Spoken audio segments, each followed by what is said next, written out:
court. Beneath, she emphasized for clarity. Why would Yevon lower himself to such measures? I don't know. Petra cursed. Find out. It would be easier if he trusted me.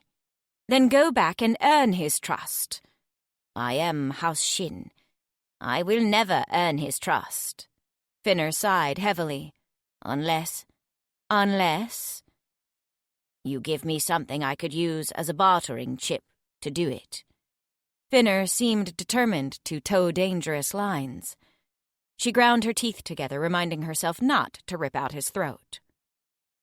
Give me something small, something that changes nothing. I could spin it into a lie, even. But the best lie has a grain of truth.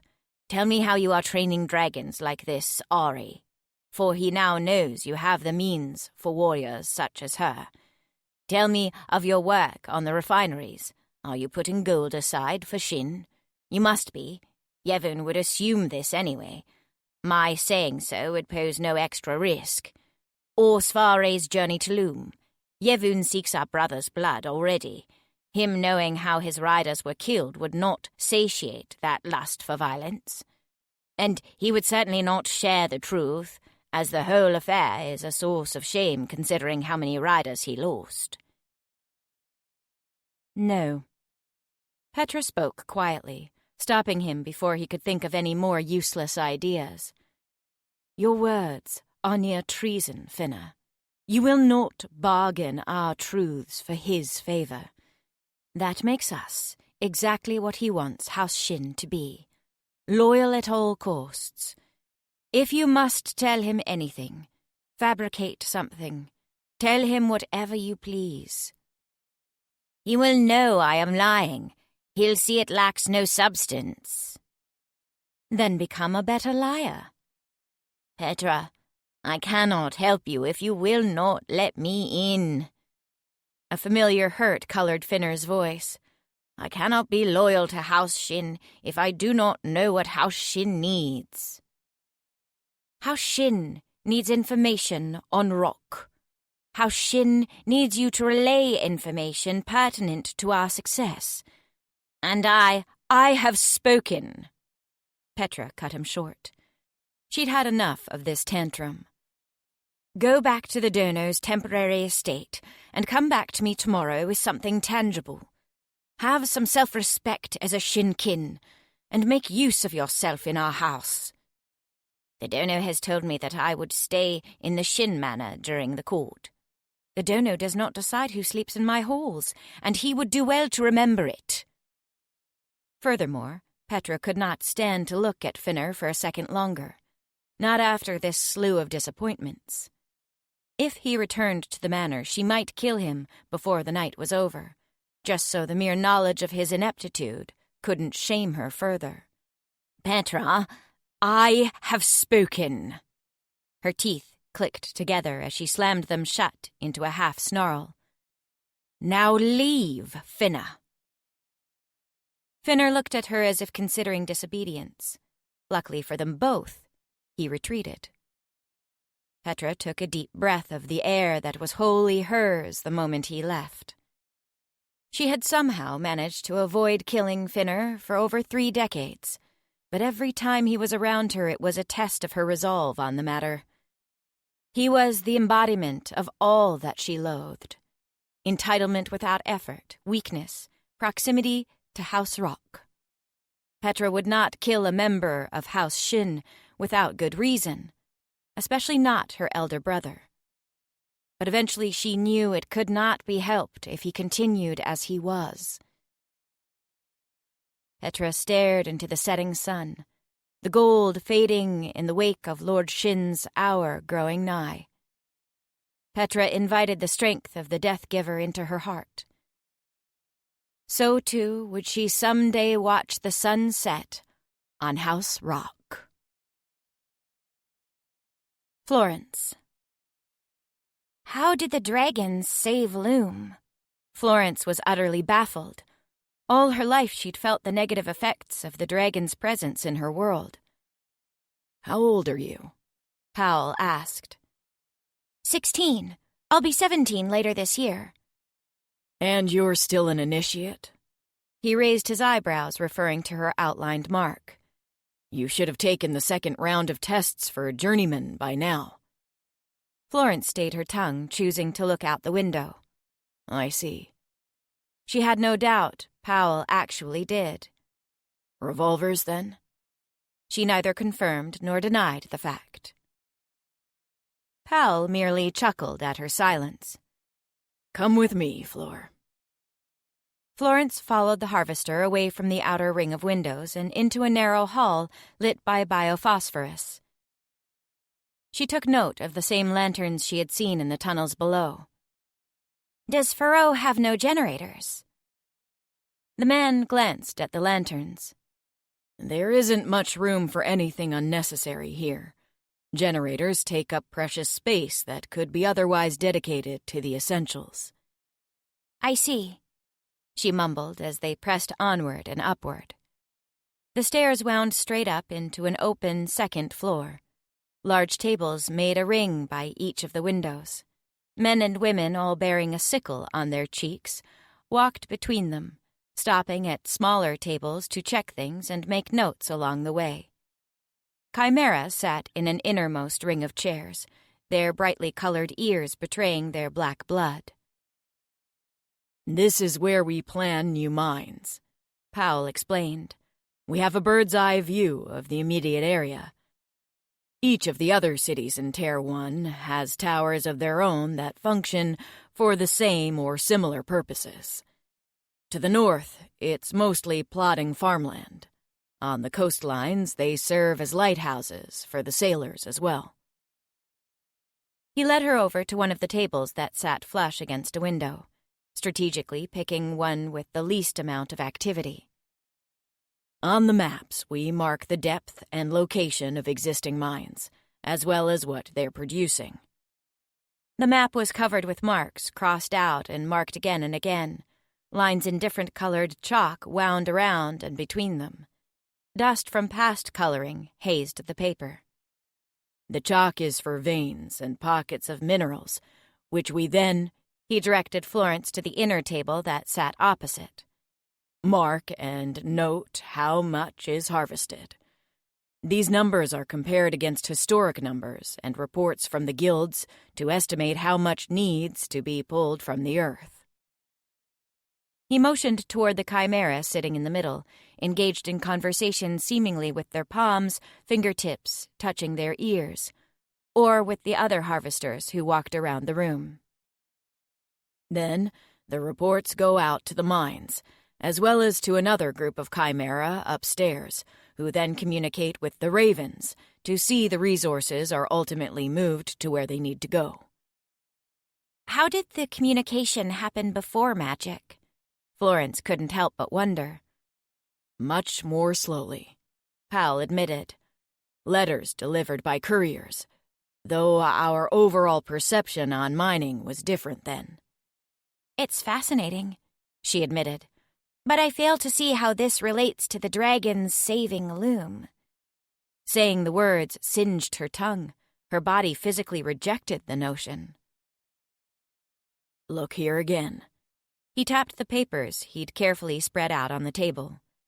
This is one mine, and this column is the overall output for all minerals over time. Her eyes skimmed the years and the numbers. It went back over 6 decades, a virtual eternity. The figures became more reliable with time, but it wasn't until the year the Dragon King became Loom's sovereign that all the rows were consistently filled in. Despite this, Florence could see the trend clearly. It was a lot more before the dragons. It was. Powell agreed, as if she'd suddenly understood. Florence gave him a look that said she didn't. For generations, the mines sprawled as if the earth went on forever, and the minerals we found would never run out of resources. When we found new pockets, we'd pursue. When we ran out, we dug deeper, and deeper, and deeper. Florence was reminded of the cavernous chasms they'd crossed to reach Furrow. The harvesters had produced the most addicting drug Loom had ever known. Progress. We never questioned if we should, only if we could, and the idea spawned the rest of the guilds. We asked and asked, what would we find if we pushed just one pekka further into the earth? But because Loom had those resources, the alchemists made medicine, the rivets created engines, the ravens laid track, the revolvers built guns. She had yet to see the flaw in it. And all of these things enabled us to dig further and further. It was a self-feeding system, a chain linked by the need to produce. What's wrong with that? What happens when it runs out?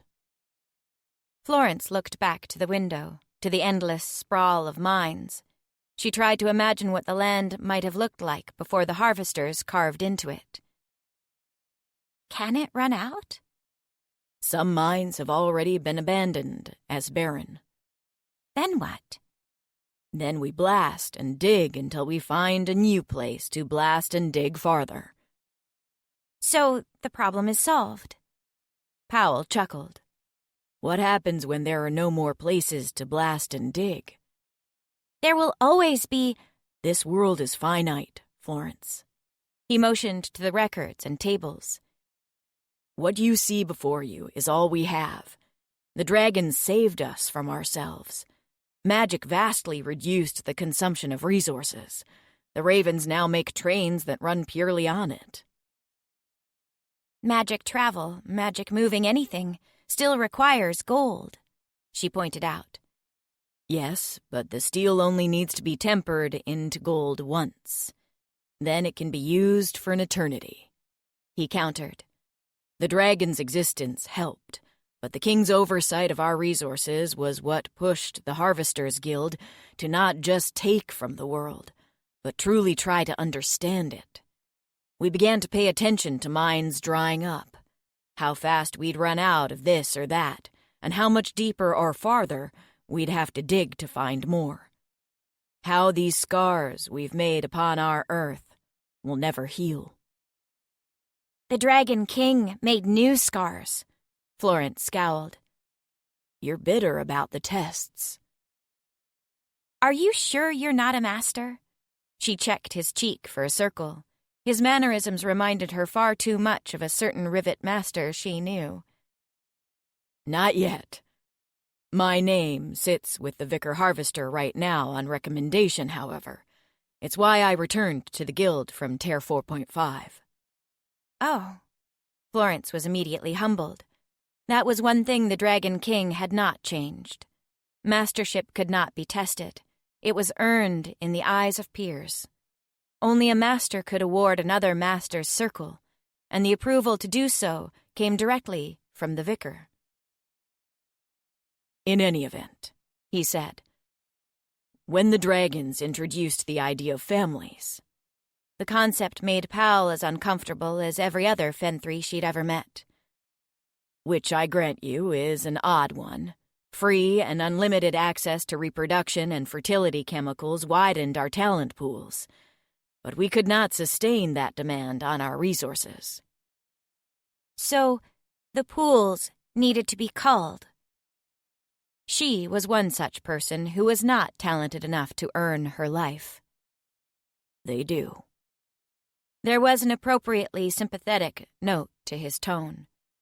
The first culling happens before the children grow enough to be any real drain. The second ensures a known population. We know exactly how many people we need to supply at all the guilds, exactly how much food to produce, how many resources to dig up. Florence was silent. She was trying to see if she could reconcile herself to a system that would have her killed for not being a good enough raven, despite being a damn good revolver. But under the same logic, the revolvers had their own quota. She didn't have a place there, either. It made her want to scream. She settled on a scowl instead. I understand, I believe, your turmoil on the matter. Powell motioned to the windows and room. but I want you to comprehend the logic woven behind the madness. People should still be able to choose their guild. A finite pool, perhaps, but the Terra Zero system of learning was better. Divide the finite pools from there. Let all test for all, and then separate. It should... He rested his palm on her shoulder, squeezing it lightly. I don't disagree with you. The words were a balm to the fervor that had been brewing in her gut. There are better ways to execute this system. There are alternatives that would have been more in line with our culture, our way of life. Something the dragons have yet to fully understand. At least he admitted that much. But we were a runaway train, headed for a half-finished bridge. In such a situation, you do not worry foremost about what wrong turn you took to get there. You reach for the brake and you pull with all your might. Then you find the right way. But if we didn't reach for that brake, Florence, and make the sacrifices we made, we would have run ourselves off that proverbial ledge and into extinction. She wanted to point out that she didn't appreciate a very Raven analogy, because he was no doubt assuming it would resonate with her for the mark on her cheek. But Florence held her tongue. She felt bitter, and suddenly very deeply tired. "This is a lot," she confessed with a mumble. We may talk on it more, if you're interested in learning. Florence considered for a long moment. She'd learned from the ravens, the revolvers, and a rivet. She'd always been so focused on completely transforming herself from one thing into another. It wasn't until the Endwig attack and the weeks that followed on the train that she'd discovered the true strength of combining all parts. Why not see what a harvester could teach her? Who knew when it would come in handy? "I am." "Very well." Powell motioned for the stairs where they'd entered. "Let me show you to a guest room for now. I am tired from the train and ready to wash and rest." "Thank you." She hoped he interpreted her gratitude on the multiple levels it was intended. "You are quite welcome." He seemed to. "Rest up. Tomorrow I will take you to the organ harvesting rooms." Arianna. The smell of wood smoke was etched upon her skin with his tongue and teeth. He drew long, delightfully painful lines with his canines. He followed with his mouth, his tongue, his tender kisses and delicate ministrations upon them while they healed. Again and again he repeated. They were a room on fire, cedar on smoke. Pain and pleasure made comfortable bedmates, etching his caresses upon the steel of her memory with an endless amount of determination. She wanted him. They had crossed every line and traversed every seemingly impenetrable barrier to arrive with him between her legs. But she yearned for every moment. She yearned for his firm grip on her hip bone, his mouth on her shoulder, his attentions bordering on the meticulous. There was a brokenness to their passion, a ritual sacrifice of everything they were for something they could be. Let them dive into the acidic fatalism that would forever be splashed upon their memories. They were going to dissolve into each other until there was nothing left. She arched off the bed, his hand smoothing across her ribs and onto her back, holding her in place, his mouth upon her breast. She had forgotten the feeling of being vulnerable. Control had fought against its tether, cutting into her palms, and now she let the beast go free. Arianna's claws trailed up his arms and shoulders into his blood-orange hair. She watched how it splayed across her chest when she held him upon her. "You have magic here," he mumbled into her bare stomach. His breaths ran ragged laps around her navel. "I do." She was already stripped bare before him. There was little else to hide now. "Where else?" He propped himself over her. Arianna had seen his bare chest dozens of times, The dragons weren't exactly fond of clothing, but it looked different now. Hovering just far enough for her nipples to brush his skin, it seemed to take on a different shade, a more appealing curve. You know the other places. Arianna slid her palms to the chest she had just been admiring. Though I wouldn't mind lungs.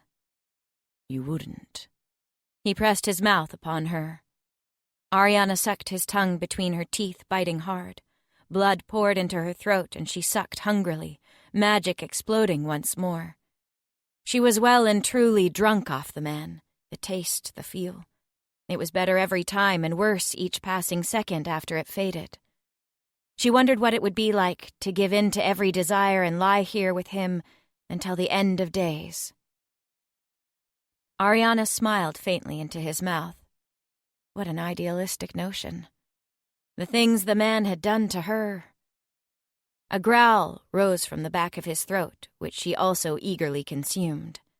Arianna flipped them on the small cot, mounting him like one of their flying birds.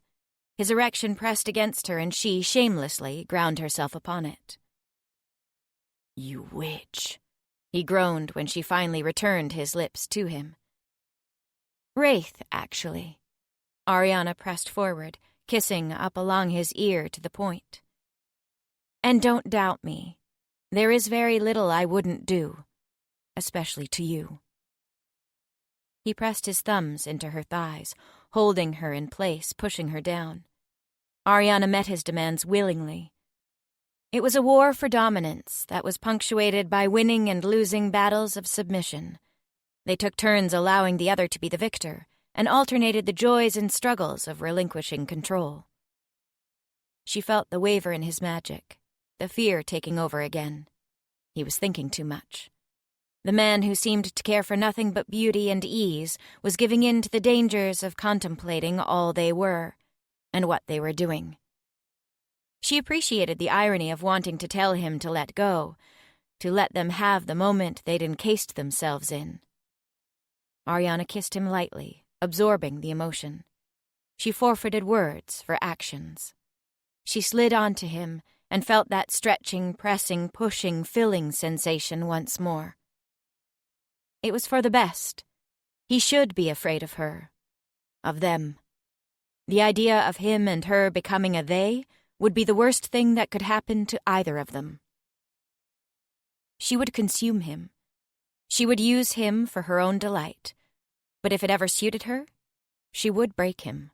She would cast him from the pinnacles of pleasure upon the cold and lonely world below. It made her afraid of herself. Arianna had never let herself go so far. Even with Eva, an understanding and logic had pulsed between them. They had begun as partners, scientific equals, and evolved into something more. Arianna had yearned for the woman. She had embraced the throes of passion with her now dead love. She had admired the woman's tenacity and determination. Similar things attracted her to Cvareh, but they stemmed from different sources. There was no logic to Cvareh. Man, woman, dragon, or fenthri, he was not someone she should find herself with. Arianna snarled, driving her hips harder, faster, as if she could force out the conflict. She hated him. She wanted him. Shades of gray, rainbows of color, they blurred and smeared into gold. Cvareh pulled her down and she acquiesced. She let him have her mouth, her tit, her shoulder.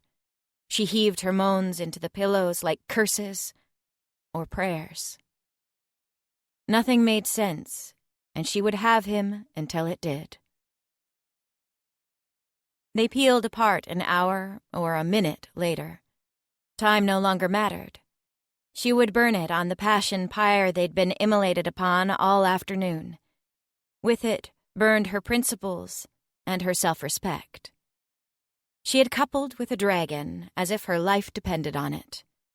But luckily, she had exhausted her ability to care alongside every other muscle in her body. The ceiling came into focus. It had never been more fascinating. It was the only thing safe to look at. The room was a mess from their tumbling, Things had been broken, furniture had been moved and scratched. Blankets made mountains on the floor, the warmth of their body heat more than enough.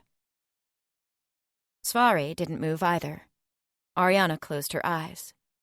Already the feeling was returning, the want to place her mouth on his again. It had been so long since she had last touched and been touched, since she had even wanted to be touched by anyone.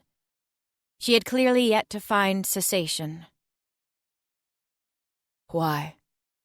Cvareh's voice was still deep and thick.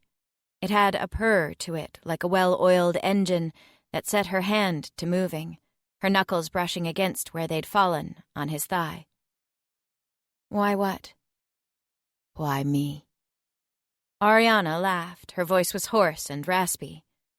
Really? That's your question? I have more.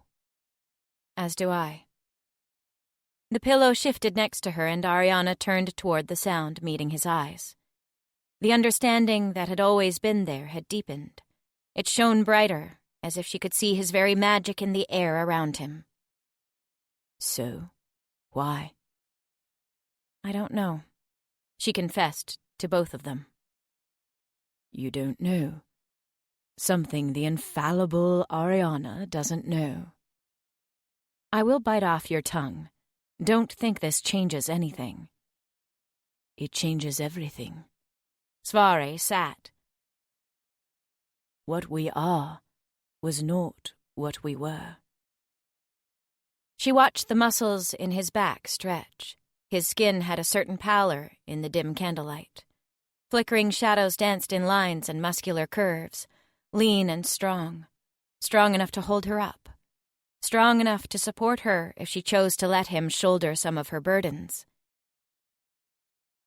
Nothing has changed, her mouth insisted. She spoke lies to herself, to him, to everything they were. Her body may have been ready, long overdue even for a lover, but her heart? Her heart was another matter entirely. We are two people merely filling needs. He placed a hand between her arm and side, leaning toward her. His fingers brushed the line of her jaw, but the touch was different than before, without haste, and yet it still possessed fire. They had not been a flash in the pan. Something burned deeper, more determined. A small flame, but a white, hot, and relentless one. You don't believe that. I do. Cvareh smiled knowingly. She rose upward and kissed the expression. He'd given her no choice. There was only one way to expunge that look from between his cheeks. Still it persisted when she pulled away. She kissed him again. She kissed him harder. He tasted suddenly of longing and salt tears her eyes had stopped spilling years ago. I know you now, he muttered upon her. I know you, Arianna. Resistance was futile. The man could think what he would. The more she objected, the more he persisted, the more she slid down into him like quicksand. She could hardly breathe if the air wasn't sweetened with the tang of his scent.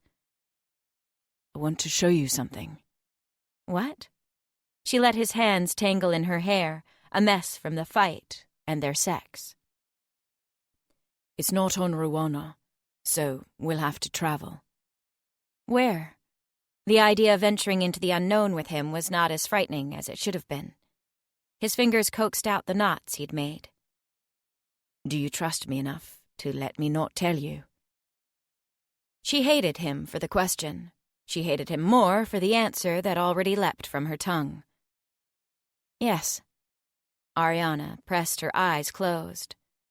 How had she arrived at that answer? It was like adding 2 and 2 together and getting yellow. And I will kill you for it. I will not give you a reason to. Cvareh stepped away, hunting for his clothes. He made no effort to smooth them, only enough to patch them back together from where she'd torn at them. His shoulder pieces were hopelessly lost. Fortunately, dragons wouldn't think twice about him walking around in next to nothing. Arianna followed without instruction, picking through what was salvageable. She was still too fenthry to stomach the notion of walking in nothing, even with her illusion. Still, the most important piece was the splint that helped her hold her illusion in place. Head upward, and tell me if you have trouble finding the departure platform. I'll saddle the boku. His palm fell on her hip, and his magic surged at the touch. It wrapped her up in a familiar embrace, already entwined before his lips fell on her ear. Ahon Setov, he breathed. It was a sound just for her, and it sparked off his tongue with sheer power.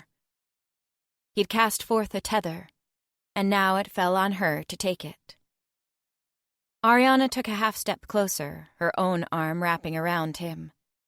Cheek to cheek, she leaned for his ear. It had been a long time since she'd last established a whisper link. The silence that had filled her mind upon Eva's death should have been enough discouragement to ever do it again. She'd vowed not to. Ranaf Tantu, she replied. Magic pulled taut with a twang. Another line holding them together under tension. A step closer when she should have taken a step further away. A yes that should have been a no. And a want indulged before a thought could be applied. They were drunk on each other still. Their magic was still fresh and new and desired. But eventually they would sober. They would wash away the sweat of sex and the heat of each other's skin. When the time came, what would they find? Florence. Nora and Derek were set up across the hall from her. Florence heard them entering in a haze, but sleep's hold was too strong on her to even cast off her covers. She would ask them in the morning how their meeting with the vicar had gone. But when morning came, a knock awoke her, and she found neither was waiting. Powell stood on the other side of the door in the same simple pocketed worker's pants he'd worn the whole journey. Well, judging from the lack of smell and stain, they weren't the exact same trousers. They were belted, and a loose cotton shirt was tucked into them, sleeves rolled up to the elbows. I woke you, he observed, seeming mildly apologetic. I might have slept for the next 2 days if you hadn't. She rubbed her eyes with a yawn. He had been right. There was no substitute for sleeping in a proper bed. Then I'm glad I woke you, seeing as I don't know when you're leaving, and there's much I'd like to show you before then. Well, I don't seem to have much else to do. It was nice to feel welcomed by someone, to have them engage in her well-being. Nora, Derek, and the rest of the Alchemists' Guild were poor substitutes in that regard. Since Ari left, Florence had no one to look after her other than herself. Are you sure you have the time? I will until I won't. I'm at the leisure of the Guild's masters and vicar. Whenever they reach their decision, I'll find out if I have something to do, or if I'm returning home with my mark as it is, he explained. Here. Florence accepted the bundle of clothes he offered. She'd brought her own, but they were still soiled from the travel, and the prospect of something clean was incredibly appealing. She wondered if he had paid that much attention to her needs, or if this was standard hospitality for the harvesters. You can wear what you want, but I thought after the organ hauls we may head into the mines, so you might want to wear something you don't mind potentially getting soiled or ripped. These days all my clothes can potentially get soiled. Powell didn't know the half of what she'd been through. The days of her pristine vests, matching top hats, and perfect stitching were gone. Her vests were wrinkled, her top hats lost or left behind while she was on the run, and the seaming at the elbows of every one of her shirts had been torn. But thank you. It's nice to have something clean. Washed and dressed, Florence followed her new friend once more into the Harvesters' Guild Hall. Powell was indeed known, as she waited once or twice for him to have short conversation with journeymen and initiates. There was an easy comfort about him as he spoke and answered questions. That was what had made him easy to speak to on the train, and what effectively had forged their unconventional relationship. Florence had always set Ari on a pedestal in terms of what it meant to be a master. Her breadth of wisdom, her intense respect of knowledge, her reverence for the halls of education that elevated guilds and classrooms from mere institutions to temples of learning. Powell embodied these things, but there was a different sort of openness to his mannerisms. He worked to include Florence in all the conversations, despite her lack of experience in these areas. He treated knowledge as a delight, rather than a sacred right. Sorry for the delays. He leaned toward her so the people they had just bid farewell wouldn't hear. It's no problem.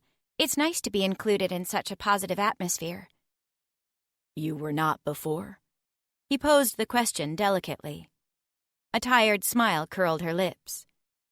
The Alchemists' Guild is a very different place. It suits them, but there isn't much room for a revolver there. He made no comment on her reference to herself as something other than her marked guild, and Florence didn't feel the slightest bit of concern at the fact that she'd openly declared it. Powell was smart enough to figure it out, had already figured it out, and she didn't see the point in insulting their mutual intelligence by masquerading otherwise. I am forced to take your word for it. I've never been to the Alchemists, and I cannot imagine a place where there would not be room enough for someone as eager to learn as you. His smile was infectious. Here we are. Florence wished she could bottle his words and save them for the next time she was struggling in the Alchemists' Guild. Or with the revolvers. Or in general.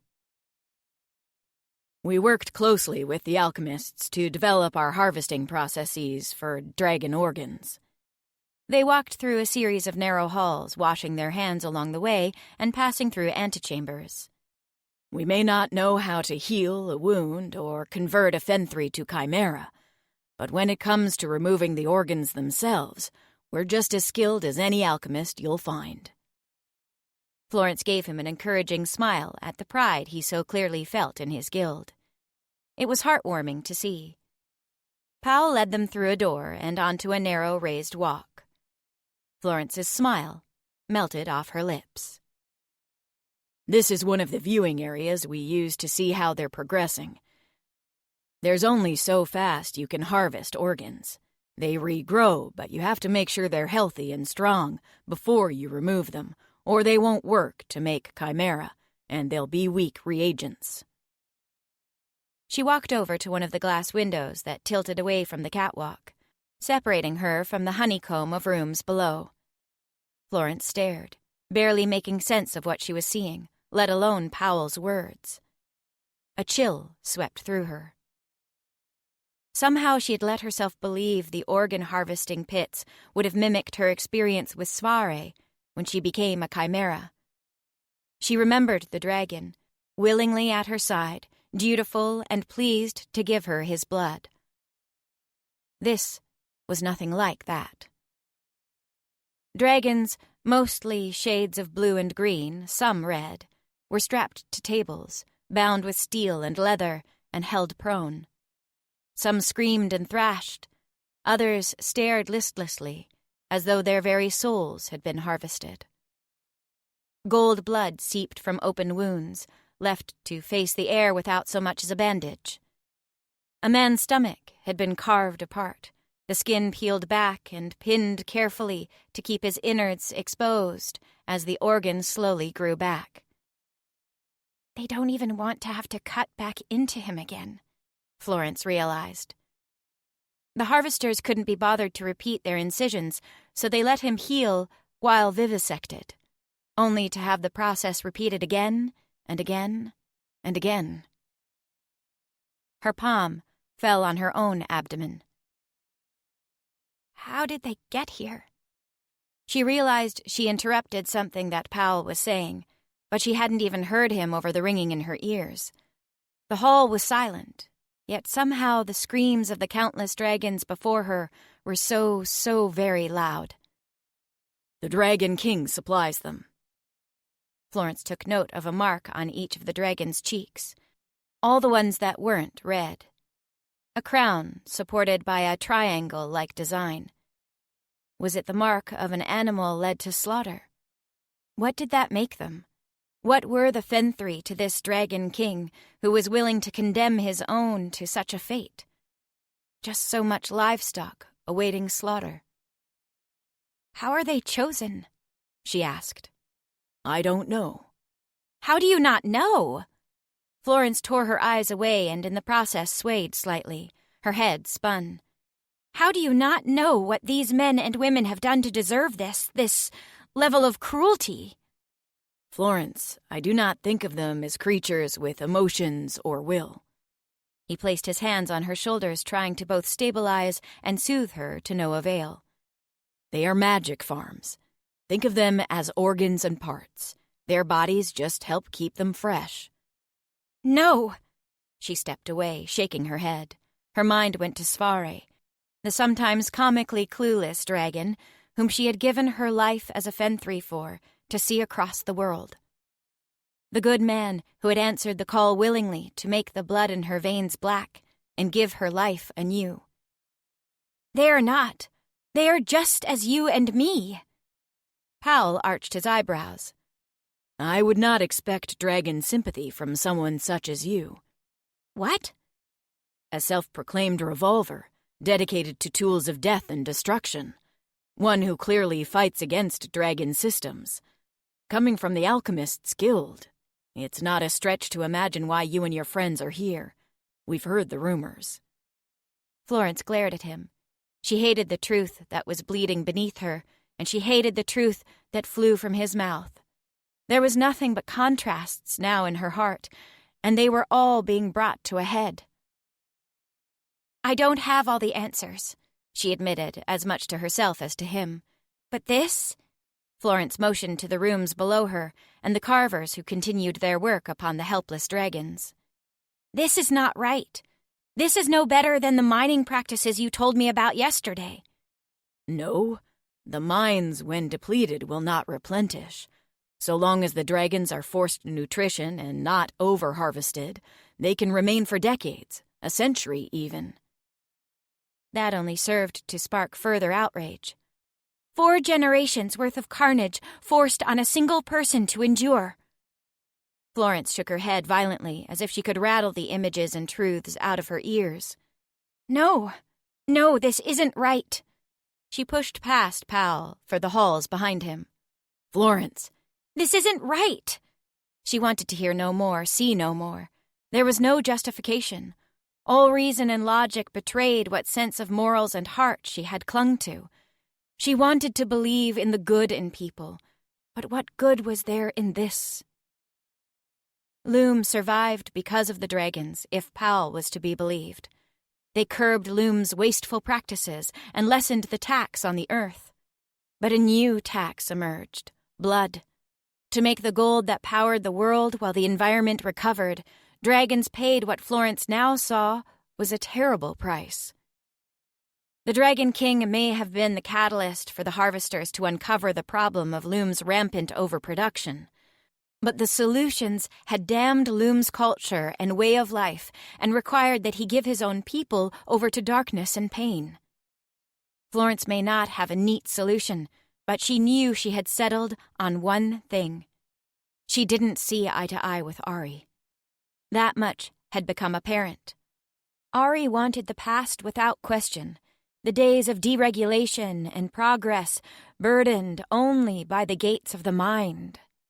Florence knew now that she didn't want that, not after speaking with Powell. But her teacher remained her friend and ally in both heart and principle.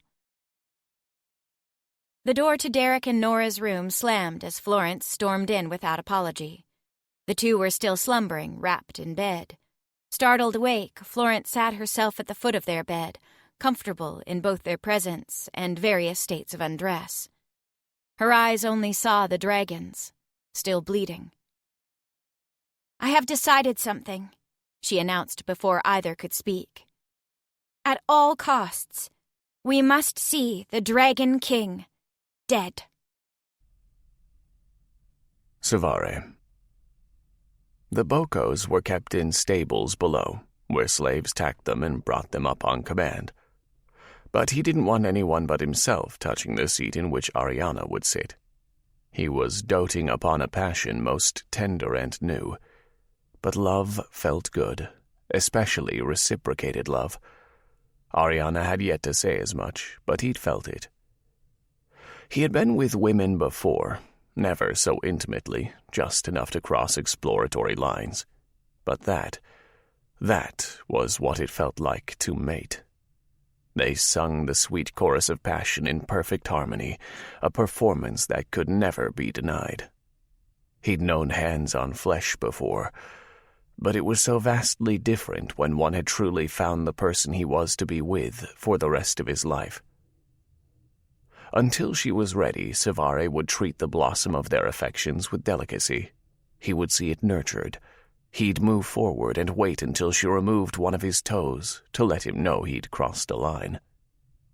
So long as she didn't, he would relish every new and crisp feeling. He would do all she allowed for her, to her. He would memorize every crease and curve of her body and do it again, should he ever find his memory lacking, which would be often.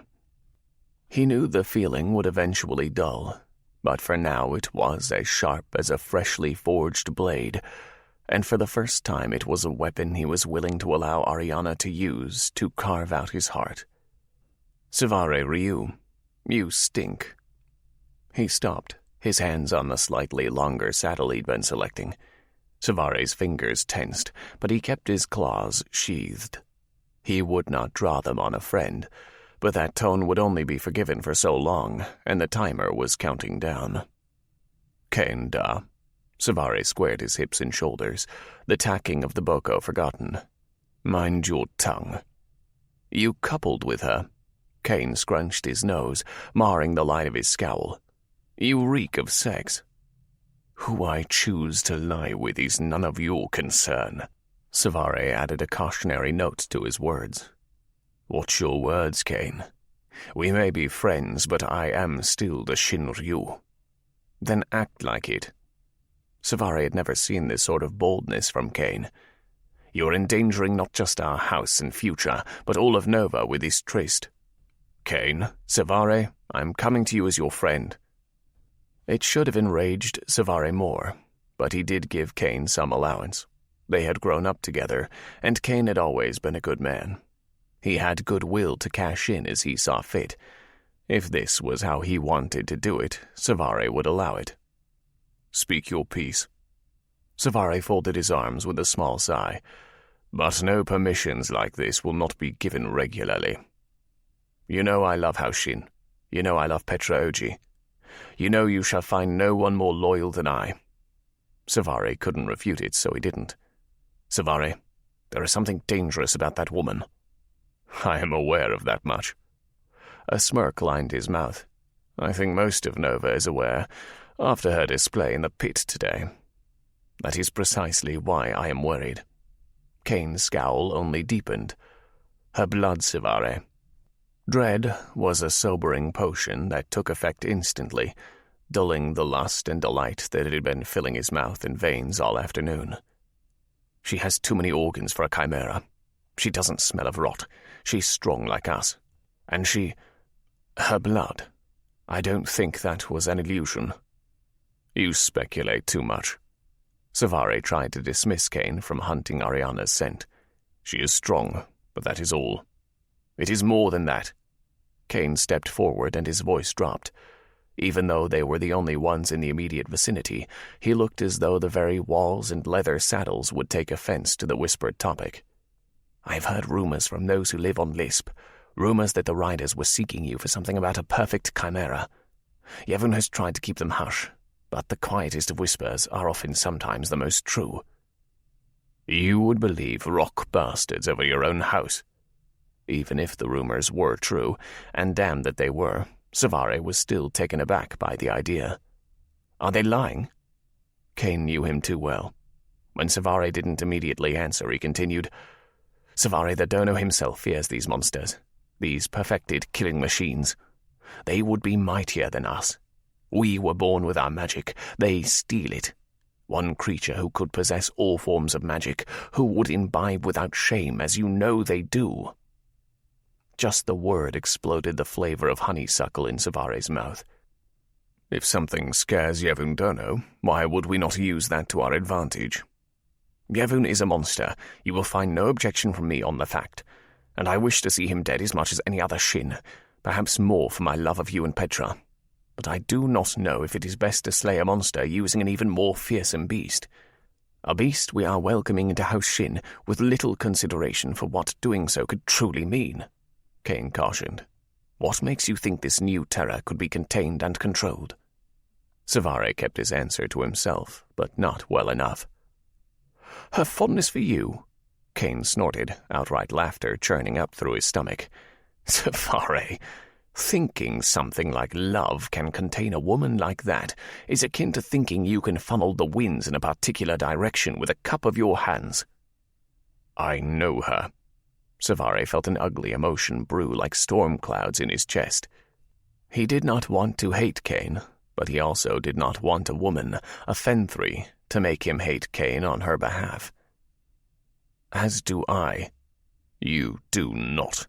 Cvareh wouldn't hear it. "How much time did I spend with her because you cannot trust yourself to be in her presence?" Kane threw Cvareh's past words from when he arrived on Nova back at him. "You never said why, but clearly it's because you can't handle her for longer than a few days before you would force yourself on her." Cvareh lunged. Kane sidestepped, and Cvareh twisted to meet him. He kept his fists balled, claws contained. He wanted to pummel Kane, but he wouldn't make his fellow Shin bleed. Not yet, at least. His fist connected with Kane's face. The other man reeled. Claws jutted from seafoam hands. Cvareh pushed forward and slammed Kane against the tack wall, pressing him into the shelves and leathers, one hand on his wrist.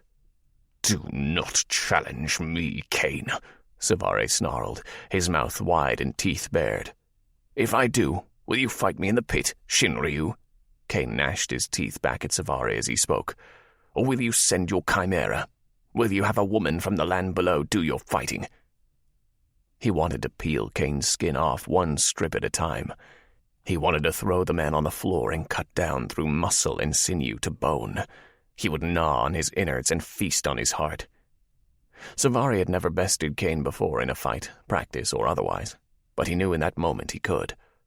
Fighting for Arianna somehow made him more vicious than he'd ever been. It gave him a reason to be more dangerous than he'd ever thought possible. Dangerous enough to kill even a Shin. For her. Cvareh threw Kane away. The man stumbled but spun, ready for a continued attack. None came. "You have made a fool of yourself with this, Kane Da. Abandon this folly and return to the obliging man this house needs." Cvareh straightened. "You know the depth of my loyalty to our house." Kane waited for Cvareh to challenge. He didn't. "Do you think I would question you or Petra if I didn't think it was in our best interest?" His heart sang the truth of Kane's words. Despite his means, the man worked toward an end he truly believed was best for their house. Cvareh sighed heavily. The fact would keep him alive. "I will keep this from Petra for now, for our friendship, for she would flay you for your disobedience." Kane had no objection. The man might think he could handle Cvareh in a row, but Petra was another force altogether. The only dragon foolish enough to challenge the Shin Oji was the Dono himself. They were titans among men and women. And they both fear Arianna. Cvareh's mind betrayed him. He snarled at the echo of Kane's words twisting in his mind. Petra feared nothing. Petra only needed an ally. "Return to the Shin Manor and pray to Lord To for wisdom in these." Cvareh threw a saddle on the boko at random, tightening it for punctuation. "And pray to every lord and lady you have breath for that I do not reconsider letting Petra know of your misgivings." A darkness lurked over Kane's features that Cvareh had never seen before, least of all directed at him. The man had been his friend, his brother, and he was determined to dig a chasm between them so wide that Cvareh could not jump across. Kane saw one possible future, a bleak place where Cvareh would be forced to choose between his house and the woman he had come to love. He gripped the boko's reins, leading it from the stable with a flutter of wings. "Cvareh Ryu," Kane called. Cvareh should have never stopped. He should have not allowed any more of Kane's poison words through his ears and into his mind. "That woman will be your undoing. If you wish to damn yourself with her, fine. But for the love of Shin, do not damn the rest of us by taking her into the house's bed too." Cvareh did not dignify the statement with a response. Yevon. "She means to make a fool of you." Coletta nursed a glass of wine, reclining in a chaise. "That much is apparent to anyone with eyes." Yevon continued to pace the room. It was large and open, with a gaping maw of a balcony and tall ceilings. It was more elegant than he wanted to admit, and befitting of his station, which fed his anger further. Petra insulted him with one hand while lauding him with the other. She towed the line finely enough that he could not challenge without seeming in the wrong to the masses. "What is also apparent is that you are letting her." Coletta regarded him with eyes the same color as the drink she consumed, eyes that stripped him bare, eyes that judged him even more harshly than he judged himself. "I have not—" "You are the dono." When Coletta wished to be heard, none would interrupt her, none would sway her.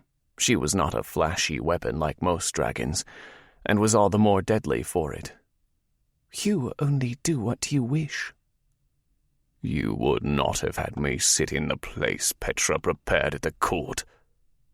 "I would not have had Petra organize the court at all." He loved and hated his mate all the more when she was right.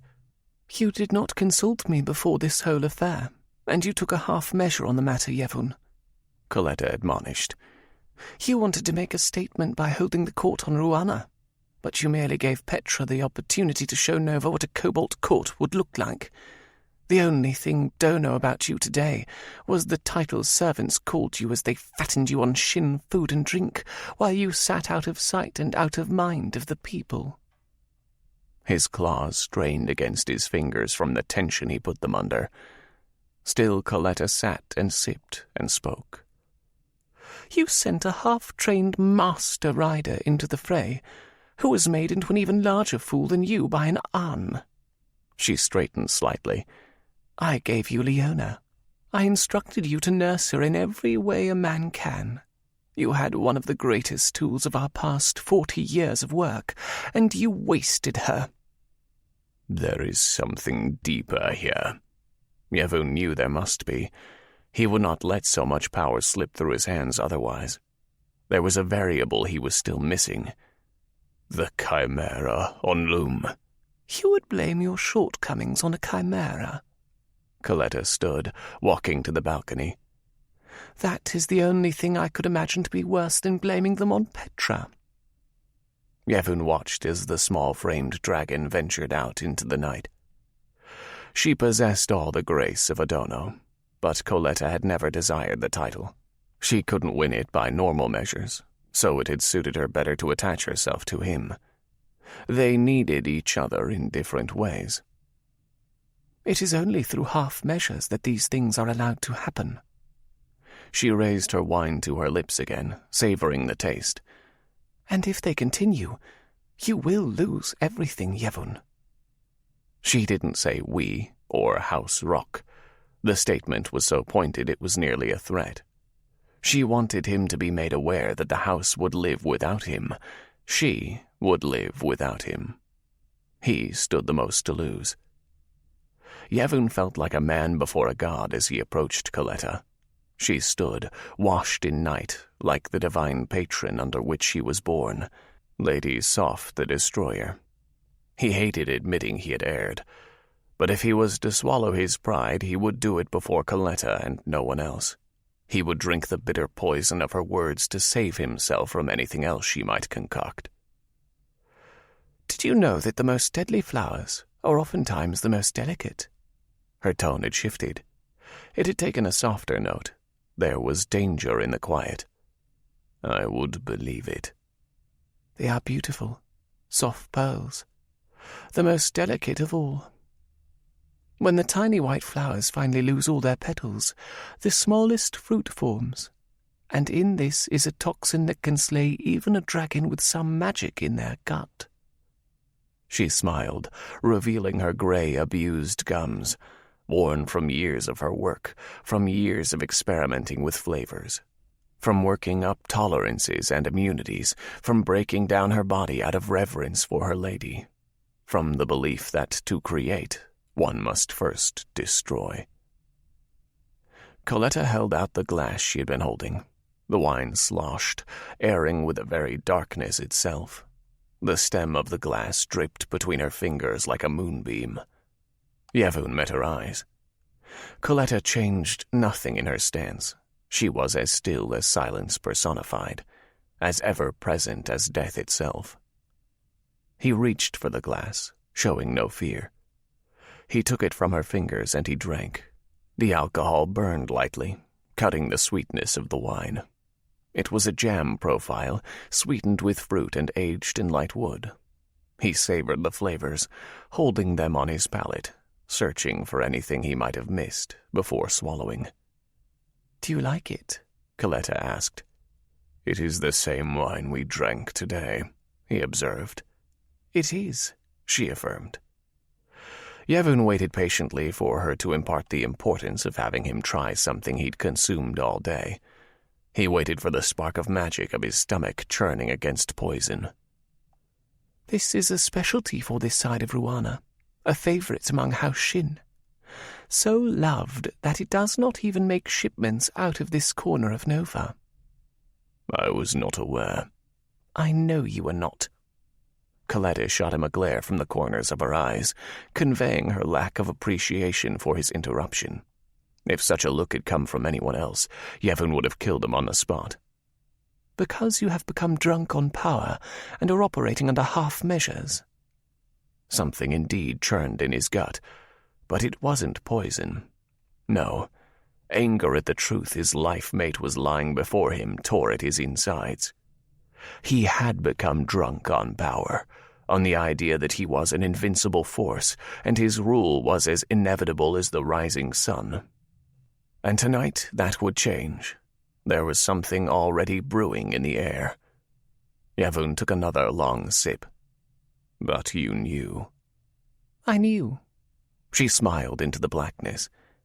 "I knew, and I knew where the wineries are. I learned of each of the storerooms where the vintage is kept." "It would be a shame if someone tampered with the brew."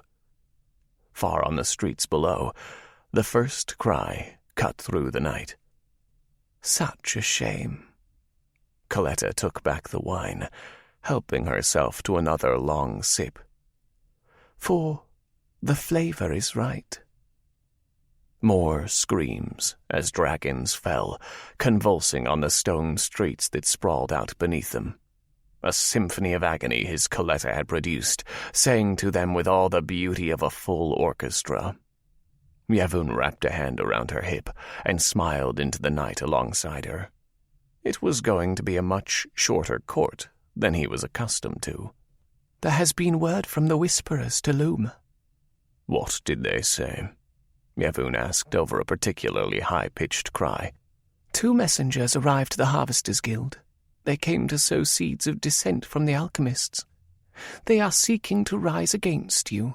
A rebellion has formed." Yevon cursed under his breath. It was hardly a surprise. An annoyance, the persistence of Fenthry. At least, that was how he'd always viewed it. And that had been the problem. He had treated the men and women in the grey world below like children, poor, helpless creatures in squalor, in need of his guiding light. After all he'd done, they still stood against him. What did the guild do? The Vicar Harvester took their meeting. It was one of their masters who alerted the guild's dragon whisperer to Nova of it. Without order from the Vicar, Yevon clarified. Coletta affirmed it with a small nod.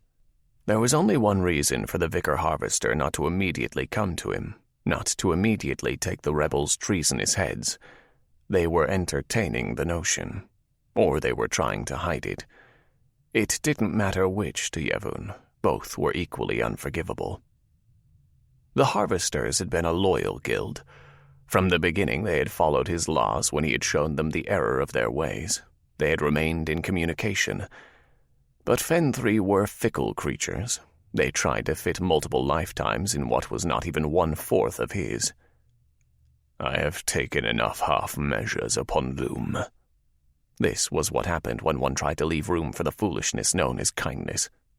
He had tried to be kind to Loom, and this was how the Fenthri repaid him. Delight rose in his mate. Coletta's magic shifted to a pleased pulse that hummed against his palm. It was a wonderful physical sensation to the auditory wonders of the world falling apart around him. It encouraged him to be one step more vicious, to be wholly committed. The guilds on Loom are bold anew. Squashing their last rebellion was not enough, because from its ashes the Fenthri rose again. Attempting peace by allowing them their guild cultures, to allow them to teach, was far too generous. They forget too quickly, and for that they need a firm hand. There would be no more exceptions, no more half-measures. The tree had rotted. He would no longer pick through the fruit. He would cut it down at the base, burn out the roots. He would till the soil and plant again. The world below is broken beyond repair. It must be destroyed and rebuilt. Lady Soph and Dodrock, Coletta referred to both of their divine patrons with a toast, continuing to pass the glass back and forth between them. Tell the Whisperer that all dragons loyal to me are to be pulled from the guilds. They will be moved to New Dortum, where my riders will shuttle them back to Nova. Then the riders will remain on Loom and take over the revolvers and their weapons. The plan took shape with vicious precision. The Harvesters are to be made an example. It will show all of Loom that I am their king, that they thrive by my will, and that they will die by it too.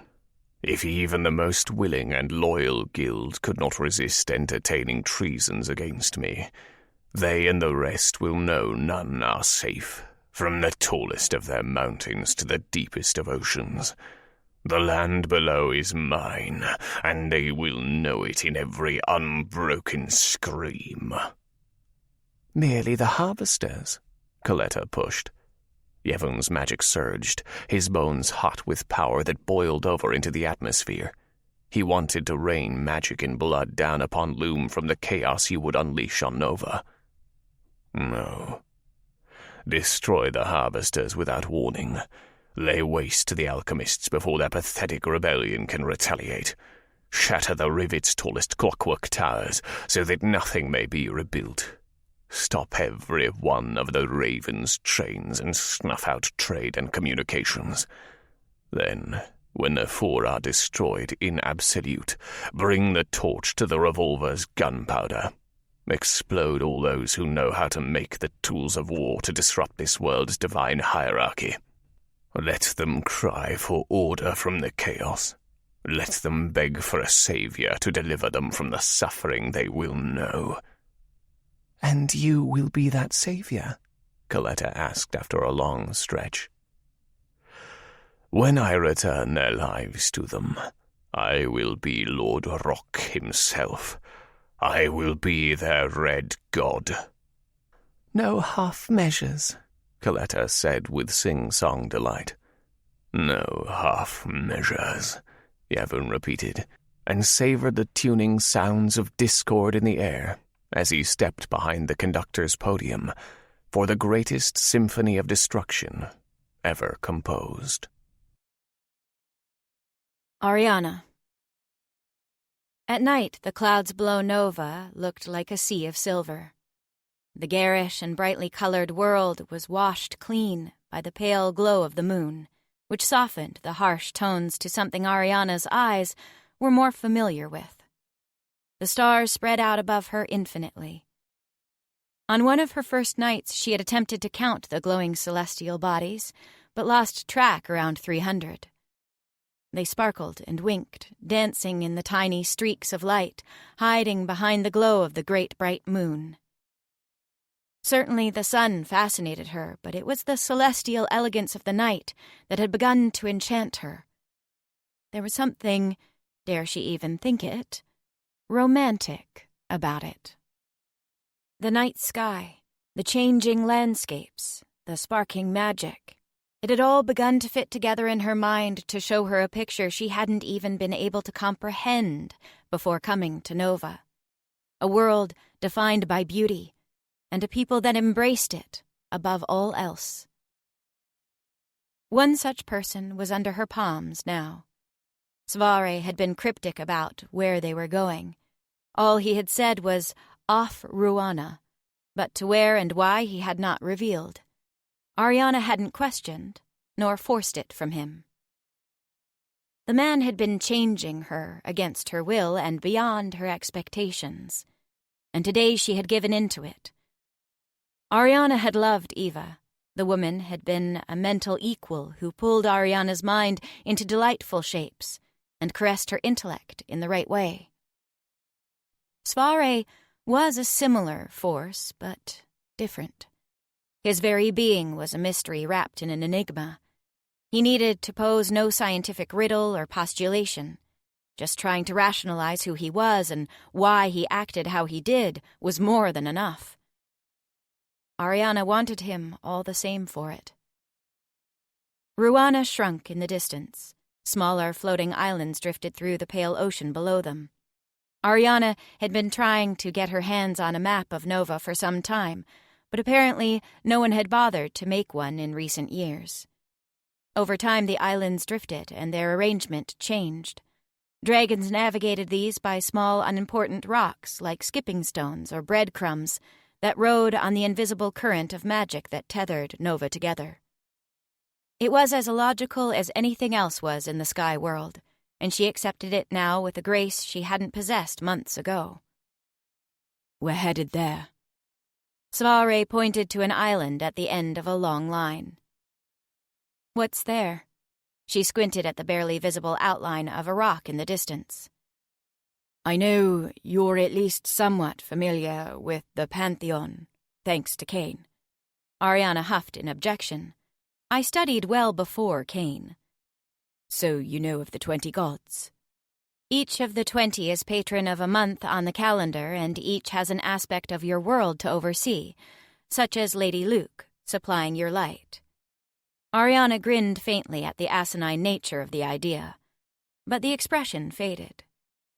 She was riding a giant flying bird across the heavens above floating islands in a world of rainbow-colored people and magic.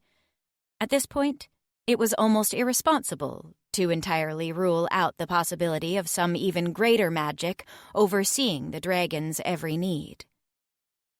Just so. Cvareh missed her expression, guiding the boko as he was. Every dragon possesses 2 patrons, that of their house and that of the month they are born in. He paused, interrupting himself. What month were you born? The 10th. Even knowing why and seeing the brightness of the sun for herself, it still amazed Arianna that dragons and Fenthri kept the same 20-month calendar. Harvesters had observed the patterns in the light of the moon long before the discovery of Nova, how every 30 days came a night of complete darkness, and every 20 months a day of total light.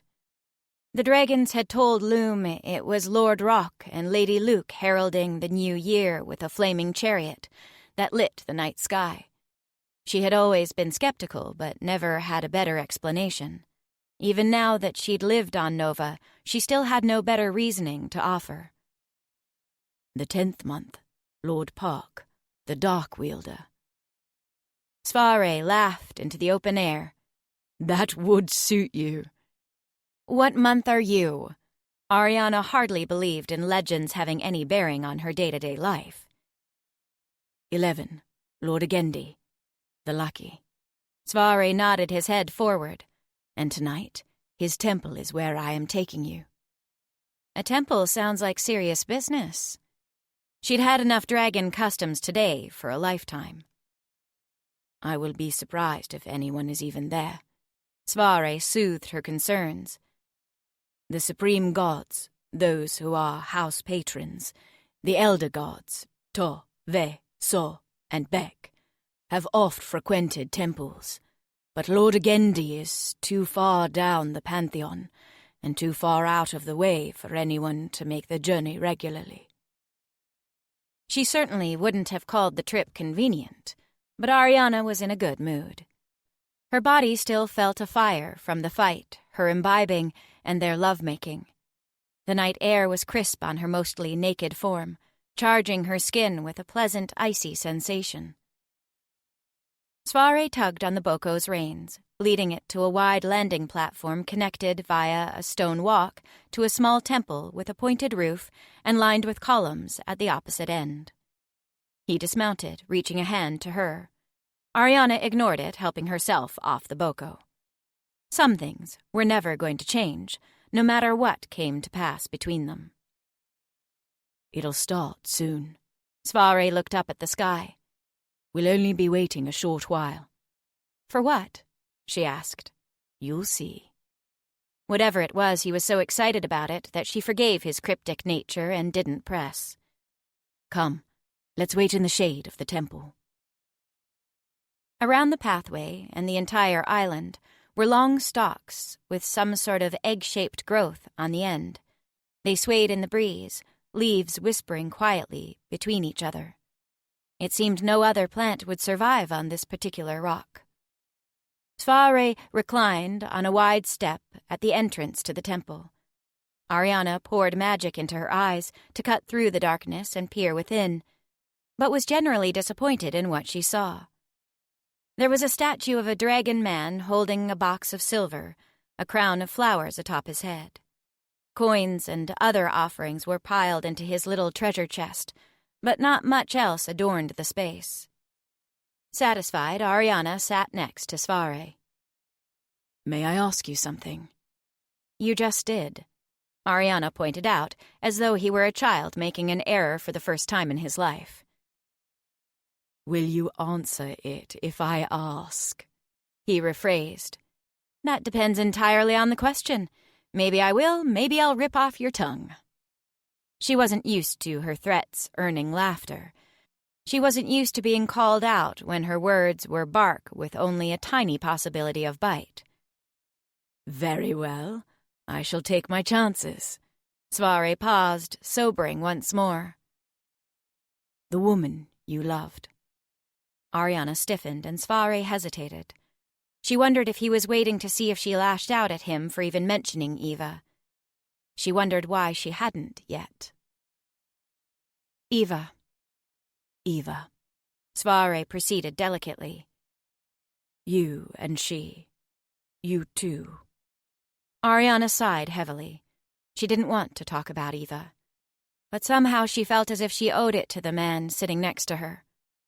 The man in whose pleasures she'd delighted in for hours had perhaps earned that much truth. If she was going to talk about Eva, she was only going to do it once. She would tell him everything he wanted to know. She pulled off the splint, releasing her illusion. The island pulsed with the quiet sort of vibration that all of Loom had. But like Cvareh had suspected, she didn't sense the presence of another magical being anywhere.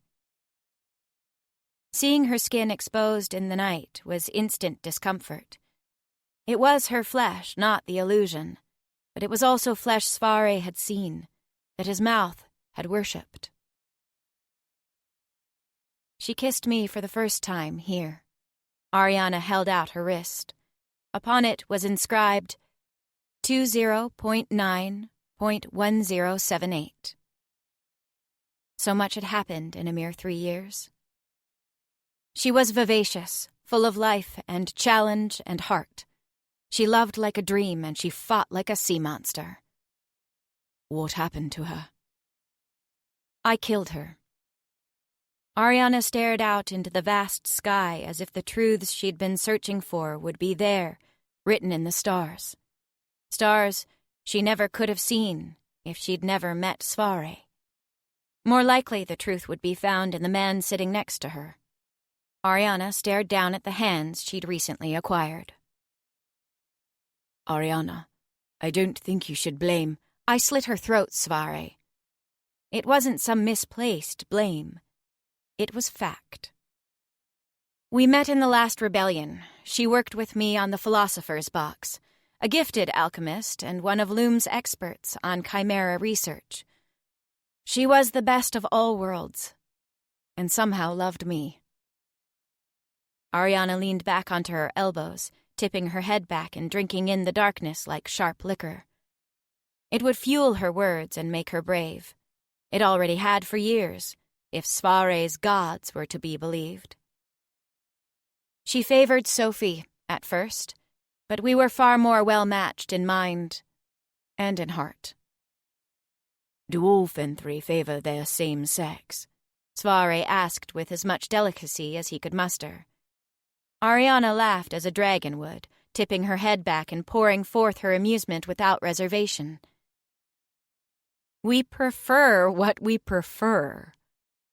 But loving one you cannot have a child with is futile. You cannot continue the family. His words trailed off as he saw the look she gave him. She wanted him to figure it out. She would wait as long as he needed, but she would judge him past a certain point if he couldn't come to the right conclusion. And that's not a concern of the Fenthri. Arianna tapped the stone next to her like it was a bell. Ding ding! Her sarcasm was too weak to stand against the weight of their conversation. The dragons, this notion of family. For over 1,000 years, we would heed to the grounds of Terre Zero and induce fertility, breed as we needed, the best of the best, raise the children in the guilds. It sounds cold and sterile. Families sound limiting and suffocating. He huffed in a tired amusement. Fair enough. Cvareh looked back to the stars as though they would give him strength to ask the question he'd been awkwardly shifting around. Why did you kill her? Arianna wished she hadn't resolved to tell him everything. She pressed her mouth into a thin line, as if she could smother the words, extinguish them like a flame. But the truth remained. I didn't just kill her.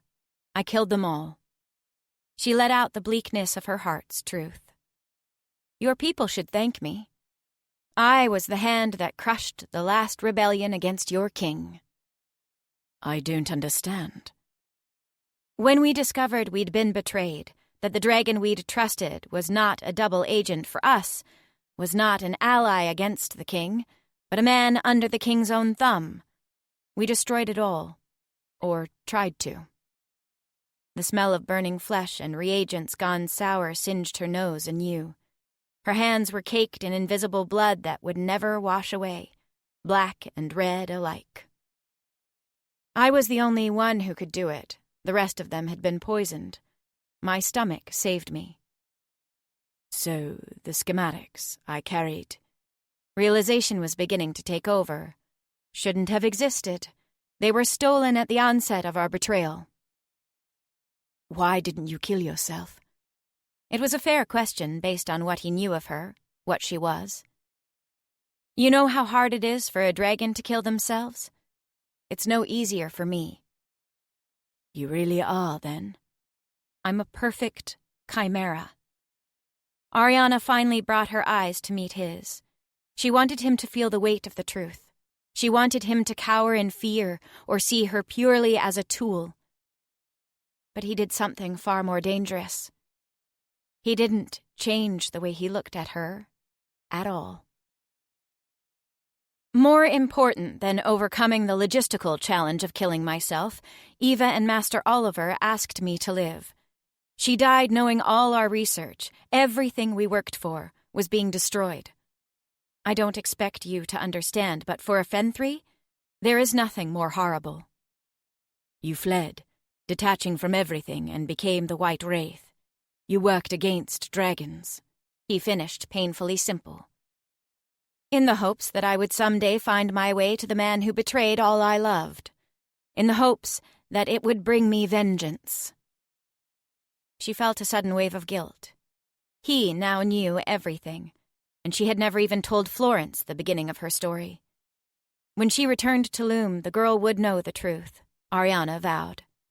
The girl no, woman, had more than earned it. The boon was an opportunity to find that man. Why haven't you demanded it of me yet? Cvareh's confusion mirrored her own. She stared at her hands. The moment she'd inhaled their scent, a scent etched on her memory by pure hatred, she knew she was close to finding the dragon who'd called himself Rafansi. But she had yet to speak on it. She had yet to utter those words. Take me to the man whose hands these are. If she did, she would kill Rafansi on sight. Only she now knew he was a Shin and an ally of Cvareh. It tore at her gut on so many levels. I can only ask once, she whispered. I want to make sure what I am asking for is what I really want. Boon or naught, Cvareh sat and took her hands. I will give you whatever you ask, Arianna. Don't offer me that. Why? Because you know who I am. And that is precisely why I offered. For the first time, she was at a loss for words. She didn't know if she should capitalize on all the closeness they'd shared over the day to have him bring her to the dragon who had betrayed all she loved. She didn't know if she should cross the remaining distance between them and kiss him. Rusted rivets, the mechanisms that spun her world, whirred, and Arianna was stuck in place, no longer grasping their logic. His name was Rafansi, she whispered, bracing herself. Cvareh blinked and burst out into laughter. Arianna withdrew her hand. She didn't know what reaction she expected, but his amusement had not been it. That couldn't possibly be his name. I would never forget it, she insisted. Then he lied. It was certainly a possibility, one she hadn't ever ruled out. Yet to affirm that she didn't even know the man's name yielded a certain sort of disappointment. How can you be sure? Because no dragon parents would ever name their child that willingly. Why? That was the name of Lord Rock's failed first and only attempt at the creation of life. The law says Rafansi was a deformed and useless wretch of a creature who only earned his existence from Lord Rock's pity. Cvareh shook his head. A life earned of pity would be the ultimate disgrace. What an awful name to even be called in secret. But fitting, she snapped in annoyance, at both Cvareh's sympathy for the traitor and the fact it left her without a name for the man. Perhaps we could find him another way, he offered, frustratingly helpful. Do you know his house? Was he marked? What color?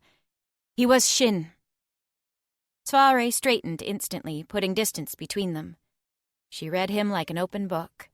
She felt the pulse in his magic, withdrawing on instinct, reminding him that this was not a woman he should be involved with.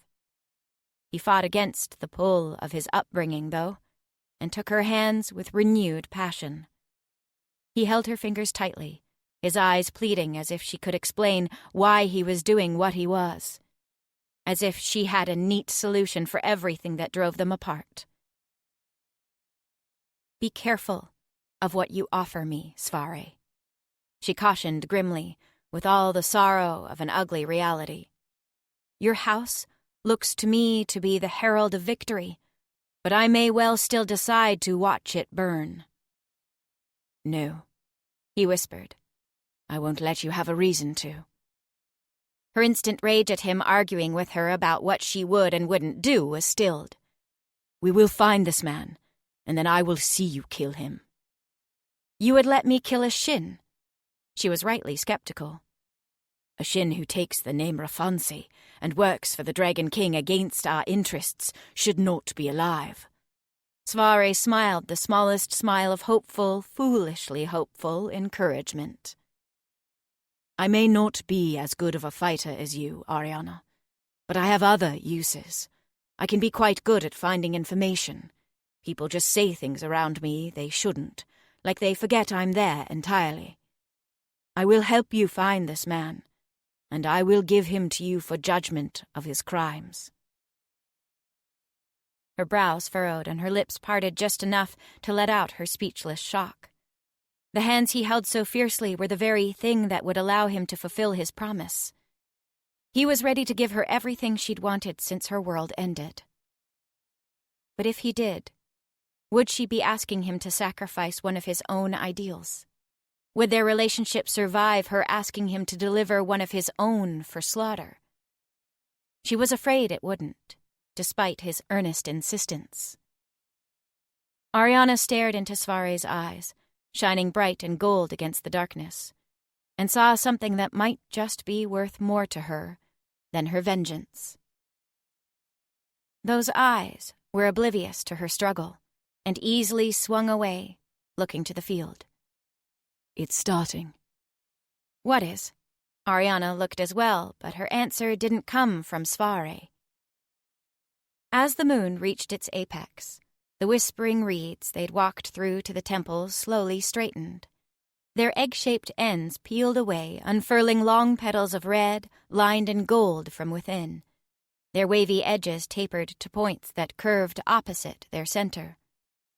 A fine mist, like the afterglow of neon, clouded the air above them as the plant's superfine pollen was released into the wind. The rock before her was awash in light and magic. It soothed her weariness from the day. It gave her strength. She felt as though she could live forever if she laid among them. Arianna stood. "What are they?" she breathed, stepping toward the blooms. There was no mistaking it. The flowers of Agendi. Cvareh was at her side, but he may well have been back on Ruana. Arianna's mind was moving 1,000 vecca a second, whirring with new possibilities. They're particular about where they can grow, so they're found only here and on Lisp. They're said to bring good luck. Do you like them? Arianna stepped into the cosmos that floated before her. A dance of magic turned into a fog of the whole spectrum of light. They were unmistakable, their power even more potent than the last time she'd seen them. Like isn't the right word. Arianna trailed off into her own thoughts. He would take her mannerisms as awe or wonder, and Arianna would let him. It was a safer assumption than the truth that now confronted her. Did she ask Cvareh for the heart of the man who had betrayed her past, at the risk of it damaging all they were, and especially when she now knew he could get her the resources she needed for the box? Or did she give in once more and let herself dream, and perhaps even look to the possibilities of the future? Florence. The door to her room slammed open, waking Florence with a start. Powell stood in the frame, his dust-colored hair seeming to fray at the ends with stress. Panting, a mess, he crossed to the bed in a long stride. "Florence, we have to leave." "What? Why?" She shied away from his grip, uneasy in the man's presence. She'd avoided and outright ignored him for 2 days since he had shown her the dragon harvesting rooms. She didn't know how she could feel about someone who seemed to revere dragons for saving the world and endorse treating them worse than livestock in the same breath. "There aren't many trains left, and they're filling." He reached for her upper arm, yanking her from the bed. "Trains?" Florence ripped herself from his grip. "I don't know what you're thinking, but you must be seriously confused." She stood her ground, pointing at the still gaping door from where he had entered. "Now leave my room." "They're going to blow the guild." "What?" It was as if she had half the powders needed for a canister, and he was expecting her to produce a complete shot. "We have to get out before they do. There's not much time." He reached for her again, and she sidestepped away. He cursed loudly. "Pitchforks and sickles, woman. If you want to stay, then fine. I didn't have to come for you anyway." He started for the door. Florence stared at his back in a daze. Even if she didn't fully understand what was happening, she knew desperation when she saw it. She knew what fight or flight looked like in someone who was struggling to fall into their training rather than chaos and cowardice. Whatever Powell thought was going on right or not. He really believed they were all in danger. Powell, wait! Florence grabbed the back of his shirt. She regarded him with a glare, hoping to make it clear that she was still very aware of the uneasy terms they were on, despite their situation. When you say they're going to blow the guild, she tried to speak slowly and evenly, coaxing him into some sense of calm that could bring order from what seemed to be a tempest of thoughts raging in his mind. The Dragon King has ordered every guild hall destroyed. We're the first. Florence's hand went limp, dropping to her side. She laughed. What? Florence. He grabbed her by the shoulders, shaking her roughly. This isn't a joke. We must leave. It made no sense. The Dragon King was going to destroy the guilds. Why? He needed them. Nova needed their technology and their production and, at the very least, their gold. We have to get Derek and Nora. She was already at her friend's door, banging loudly before entering. Derek, Nora, we have to go. Flor? Nora rolled at her lover's side, groggy. What's going on? Derek was far more alert. I don't know, she confessed, hoping they had enough stock in her decision-making ability to trust her blindly. But I believe we need to leave. And quickly, Powell urged. Derek and Nora, to her surprise, did exactly as Florence asked.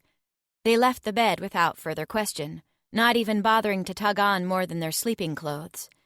Together with Powell, the three hastily started down the winding halls of the Harvesters' Guild. At first, it seemed they were the only people to know what was happening. The halls were quiet and empty, only random scampering as a person sprinted ahead of them, or someone darted from a side room with a bag in tow. But the open doors on either side of them told a different story. They weren't the first to know. They were the last. As they wound down, the halls began to crowd with people. They were pushing by each other, forcing their fellow initiates and journeymen out of the way. None seemed to regard Powell as anything more than anyone else, despite his nearly being at master status. Everyone was running, shouting, pushing and shoving. They funneled into narrow walks that wound tightly beneath the Harvesters' Guild in furrow, compacting in on each other in tunnels that were not meant for the current capacity. Elbows pushed against her, pressing her forward as the masses reached a point at which they seemed they could go no further. Florence looked to turn back, but it was already too late. More people had run up behind them, slamming into their backs, as she had slammed into the backs of the people in front of her. They were part of a mass of people attempting to claw their way forward at all costs. She felt very small, and compressed even smaller. Florence gasped for breath. Her footing was slipping out from under her. She was being carried along by the Fenthry tide. Nora and Derek were nowhere to be found, and Powell had somehow drifted out of her line of sight. She was going to die here, drown in an ocean of panic. Her heart raced into her throat, preventing her from even calling out. All there was to see were shades of shifting gray, illuminated by the tunnel's dim lighting. Her ears filled with groans and grunts and cries, dizzying her mind. A hand sure and strong, calloused from years of work, wrapped around her forearm and yanked. Her shoulder popped, and her skin bruised instantly from the force. She was threaded through the line of people, barely, to reach her friends on the wall. Powell held her tightly, preventing the masses from ripping her away from the group again. Derek and he shared a linked arm, as Derek held on to Nora with the same might. Florence gasped for breath in the small space Powell created between his chest and the wall for her. We have to go along the outside. There's a door ahead, a workers' tunnel, and I have the key, Powell shouted. When I open it, you have to run. You have to run as fast as you can. Don't look back, don't think. Just trust me and run. If you fall, you will be trampled. Derek and Nora gave fearful nods. Florence looked up at Powell as he sheltered her from the writhing masses at his back. Run, and I'll run with you. He gave a nod, and they pressed forward. They squeezed in a chain, hands wrapped along elbows, along the outer wall. Derek's nose exploded with black blood as a man behind him pushed his face directly into the wall. Florence was nearly smothered once as someone tried to turn her into a ladder to see above the masses. Why aren't they letting us through? Let us through! Why is the door open? There are still people here! The chorus of shouts was deafening, a cacophony of fear and pleading agony. Powell reached the door and pulled out the key. Florence positioned herself near his side. Derek and Nora pressed behind. As soon as he saw they were all there, he disengaged the lock and let loose the floodgates. They sprinted. Florence didn't look back. Her lungs and legs burned, but her magic kept up. It made her faster, nearly faster than Powell, who was half a head taller. This way. Powell veered left. They followed. Down. He gripped an iron ladder handle, vaulting over the edge into the darkness below as though it was nothing more dangerous than measuring gunpowder. His hands flipped their grip, his booted feet met the ladder, and he slid into the darkness. Derek and Nora followed. Florence skidded to a stop. She couldn't see the bottom of that yawning blackness. She couldn't see where the iron ended. But she could hear the screams behind her. The front of the pack was mere steps away. She had to make the leap of faith. Florence jumped onto the ladder, her feet landing on a rung. She shifted her hands onto the outside, releasing her feet as well. Her stomach shot into her mouth as she free fell, and Florence had to expend every conscious thought on arching her feet around the outside of the ladder, pressing in with as much strength as she could muster to slow. The iron burned against her bare flesh, catching and ripping. Her arches shot daggers of pain into her calves, but she didn't stop. She fell for a seeming eternity before she finally let out a scream. She was falling into those endless pits she'd seen on the train, the infinite strip mines that spiraled down further and further into the earth, stopping only when they had been exhausted, when the harvesters had taken everything they could. She was going to fall to her death and die in the darkness fate seemed determined to condemn her to at every turn. Two hands grabbed her waist, pulling her from the ladder. They fell together in a heap of momentum. Florence opened her eyes, but was only met with more darkness. Darkness so black that she couldn't even see with her improved dragon sight. You're all right, Derek soothed, standing her. We have to keep moving, Powell stressed. We're losing time. They linked hands once more and marched forward into that endless blackness. The sounds of the other fleeing people began to fade as they were filtered into the workers' tunnels, splitting at forks and dividing into smaller, equally hopeless packs. Men and women were behind them, but their lead was growing. Florence chose to focus on the sound of Powell's hand sliding against the rough-hewn walls, instead of the screams behind them, begging for deliverance from the endless black. Florence had to put faith in the harvester before her. This man approached these tunnels with years of knowledge and all the fearlessness of a raven jumping into the underground. His mind was likely spinning a mental map, not unlike Arianna's would be. The latter thought gave her more hope. If Florence thought of him like Arianna, she could find the faith she needed. She held Powell's free hand tighter. They reached another door, this time unlocked. Light flooded the tunnel the second Powell heaved his shoulder into it. Any relief Florence could feel was abruptly cut short by the squealing hinges and the screams that rose like heat off a pyre. The four of them ran along a narrow catwalk suspended over Faro's under-city terminal station. 3 platforms were vacant. The 4th already had a train departing. Men and women flooded over the platform, trying to press themselves against the vessel in some odd hope that they might stick. That left the 5th train, already billowing steam and clouding their vision high above as the engine began to gather heat. We have to make that train, Powell shouted. Florence's legs burned, her feet felt like rocks, but she kept pushing forward. She worked through the numbness to the point that sliding down another long ladder to the chaos on the platform below didn't even hurt her bare feet. Powell continued to forge a path for them, Derek at his side. Florence kept her shoulder against Nora's, elbows linked. Pal! A man from within one of the open cars called, Pal, here! Max, Powell shouted in reply. Harvesters flooded around them, everyone desperate for the same opening. "Let us on! Let us on!" The people chanted and cried. They begged and bartered. But those on the car had no solution for them. To make room for those on the platform below required those on the train above to give up their spots. Powell jumped onto the car, helping up Derek by the elbow. Florence reached for the offered hand when Nora was ripped from her side. "This train is for harvesters," a man screeched. "Nora!" Florence and Derek called in unison. Their friend became nothing more than a lump on the floor, hidden under the stampede of feet. "Let me on!" "Nora!" Florence tried to push back to her friend. The man stepped in front of her. His hands reached out. He was going to grab for her shoulders just as he had Nora's. He was going to take her and throw her to the ground, too.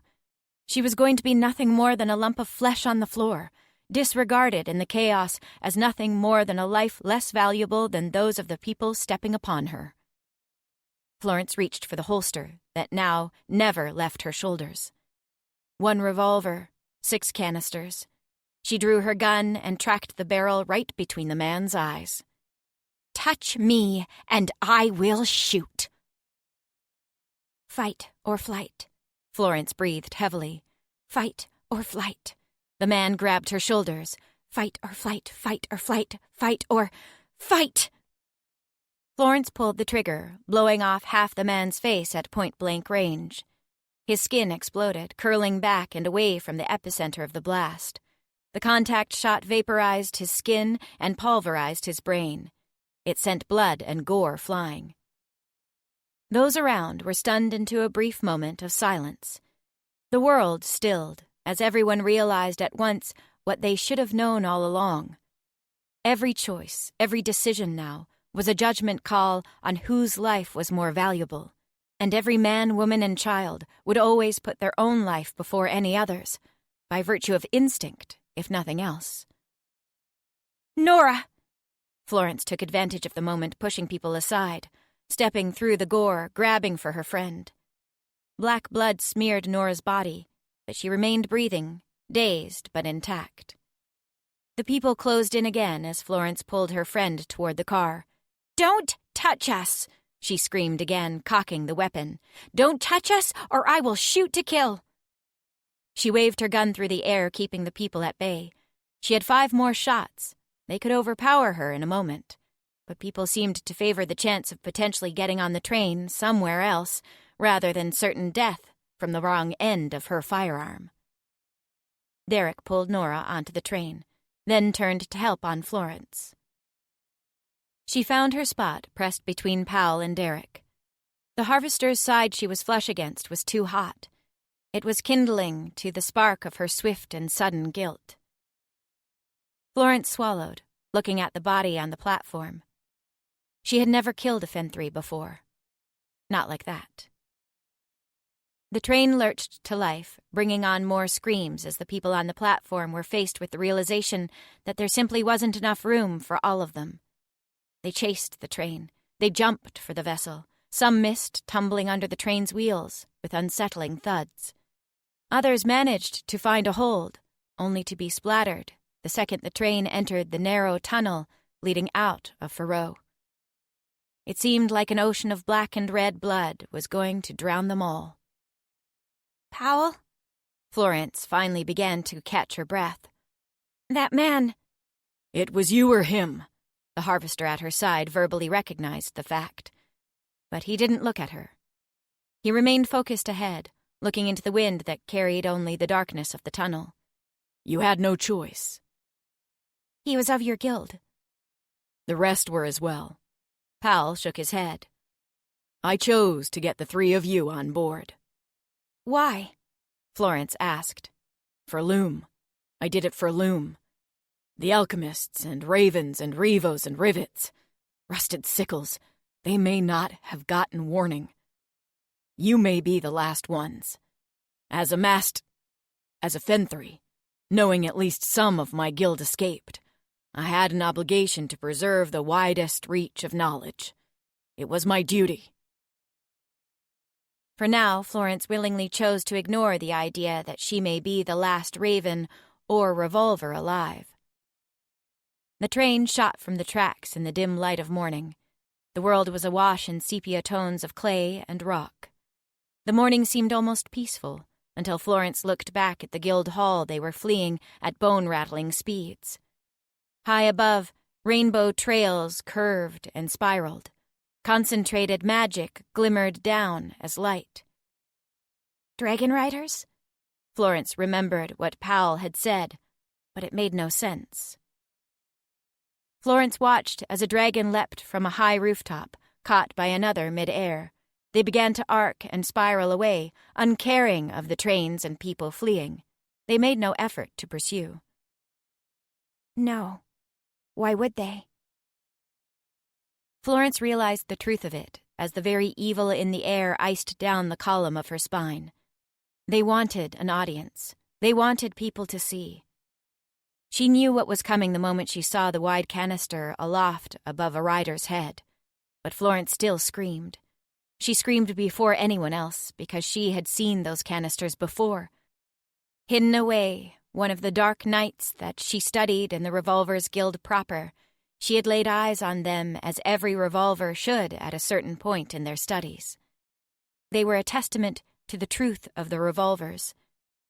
That just because they could did not mean they should. The bomb fell like a dark omen against a silver sky.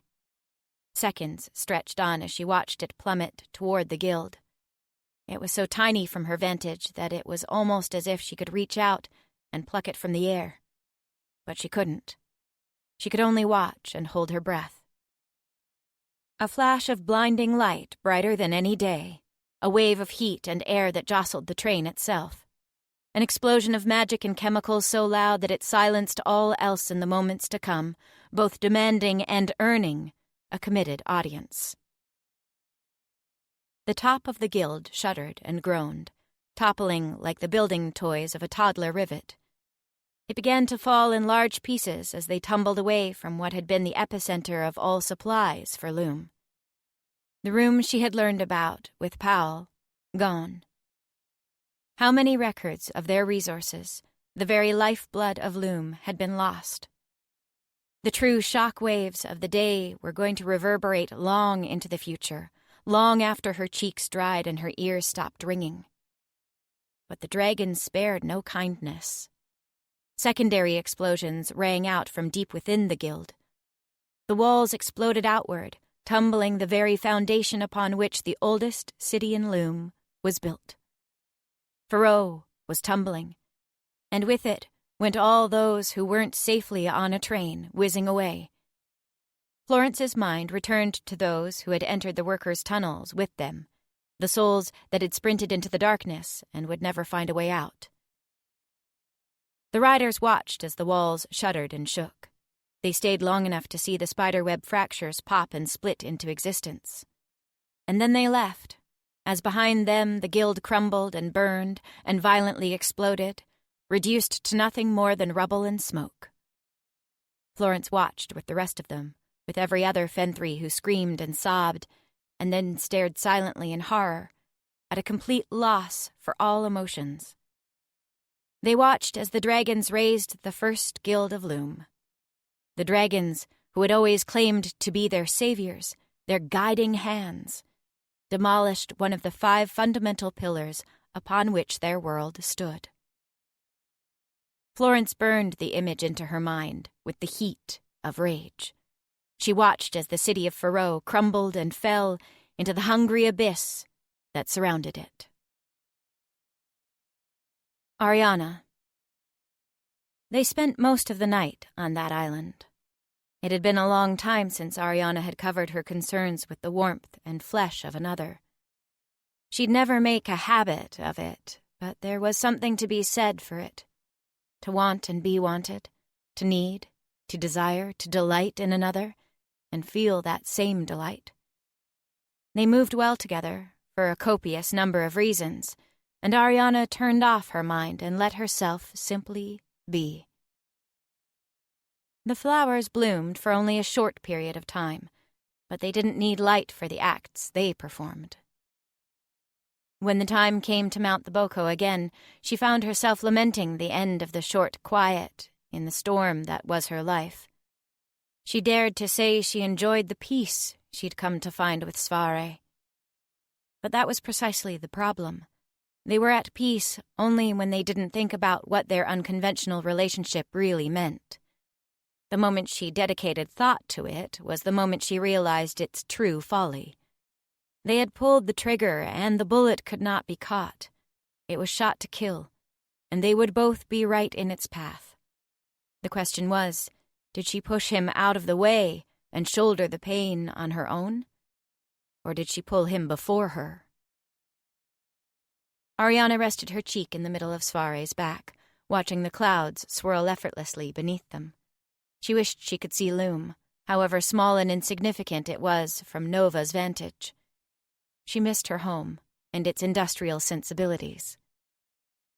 There had been no word or rumor from Loom.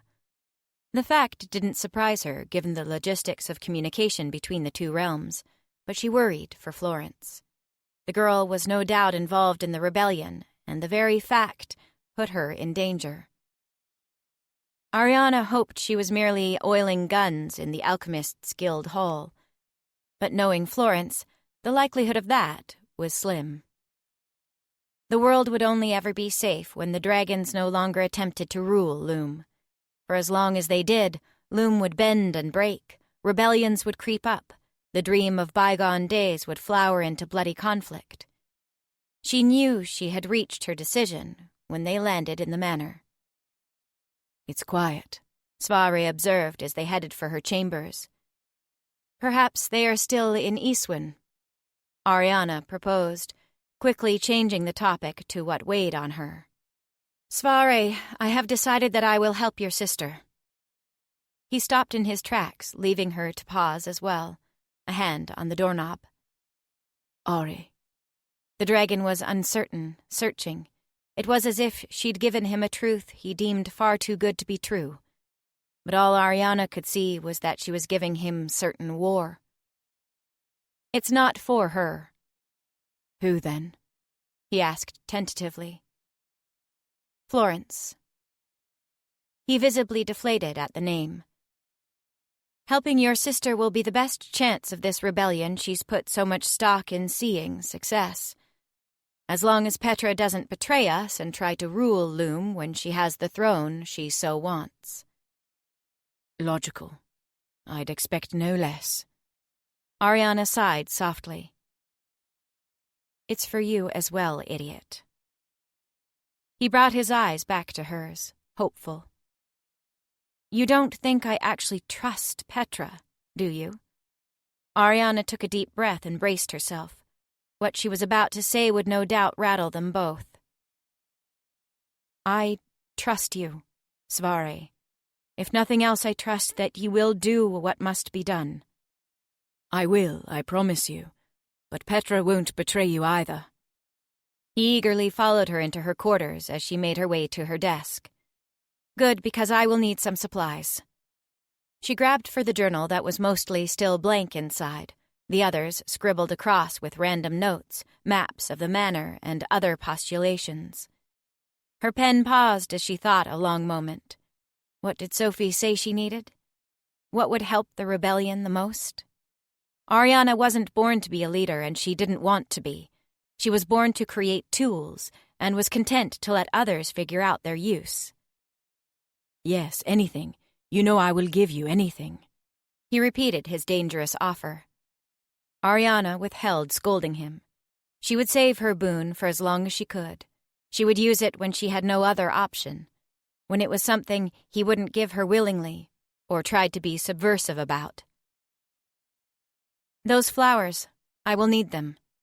Merely thinking about crafting the philosopher's box again set the hairs on her neck on end. With every pen stroke and mental note made, she felt like she was writing the world's future. "The flowers of Agendi. Why?" "The traitor. He brought them once. I thought he was a simpleton, bringing back something for the sheer beauty of it, a memento of home. But it was a stroke of luck." She laughed at the irony of her word choice. "We discovered that they have a special property in their pollen that can be used as a type of tempering on gold. It helps keep magic fresh and rejuvenated." Cvareh's eyes widened. The man was smarter than she gave him credit for sometimes. He was beginning to piece together why she needed what she claimed. But it wears off when the flower closes or dies. It does, but if the pollen is tempered properly, the properties stay, Arianna explained. It keeps the blood from turning black. It removes the strain of the magic. This is genius, Cvareh whispered by her shoulder. This was Eva's genius. Arianna would never miss a chance to laud her dead lover. Eva deserved that much, and so much more. She was the one who noticed her reagents hadn't gone sour in the flower's presence. How many do you need? Not too many. Well, depending on how many boxes we make. But since they don't grow on Loom, and you said they're particular about where they grow even here, we'll need your help getting them. They must be transported quickly and securely, so they arrive living and undamaged. Petra and I will see that this is done. There was an awe about Cvareh's excitement. We will also need more gold. Arianna tried to think back to the things Sophie said were in short supply. For the boxes and in general, I think you could perhaps intercept some shipments here to Nova from Loom. Far simpler than that. Cvareh placed a hand on her shoulder with a broad smile. My sister has refineries here, nearly in working order. Refineries? Here on Nova? Arianna tried to grasp what this meant for Loom. If the dragons could refine their own steel into gold, that meant Loom was one step closer to becoming irrelevant. She stared at her supply list. Loom needed the Philosopher's Box. They needed to secure their place in the world's future. Not as large as on Loom, but there are even rivets and harvesters Petra has brought up to help. Arianna snorted, trying to imagine the thought, but the emotion was quickly lost. After all, here she was. Very well, then. The alchemists could still use more guns and any help with transport on Loom. We'll need to leverage the rivets to put things in mass production. We will help how we can. She understood Cvareh's hesitation. Their power was significantly less once they stepped off the floating islands that drifted across the stars. I will go pass all this information along to Petra. I'll finish the list while you do. Arianna drew another line, thinking of any other demands she could make on behalf of her home. Even if Petra ultimately betrayed them. If she could give Loom enough of an advantage to tip the scales, it might be worth it. Wrenches and bolts, Arianna mentally cursed herself. She sounded like the same idealistic girl who had let herself be swept up in the rhetoric of the last rebellion. One more thing, Cvareh. She didn't look up from her paper. Tell Petra to ready the glider for me to return to Loom. There was an agonizingly long pause. Pardon? I'll need to return to Loom. I'll need to return to the rivets personally. I will still have sway there. The masters will remember me as Oliver's student. I can teach them how to make the box. We have everything you need here, Cvareh said hastily. The flowers, the gold, tools. Arianna looked out the window. This shouldn't be so difficult. But here she was, struggling against the truth, fighting for words. I need factories. I need other rivets and alchemists. I need to go home. Can you return? Why would I? Arianna turned to see him trapped in limbo in the doorway. She wanted to stand and walk over and comfort him. She wanted to pull him into the bed and build blockades out of blankets to keep the world at bay. Because Petra needs me here. The truth was more deadly than a paring knife between her eyes, though the pain may have been equal. She won't let me go again. I can't afford the suspicion. Understandable. Your place is here. Mine is on Loom. Arianna, that cold and detached persona will no longer work on me. Cvareh stood his ground, literally and proverbially. I know you, and I know that you... That I what? She pressed, seeing if he would really say the words her mind filled in. Cvareh faltered. You barely know me, Cvareh. After tonight, I think I do. One day of sex and a small conversation does not give you my mind, all my history, my truths. You will never understand what drives me. I don't have to.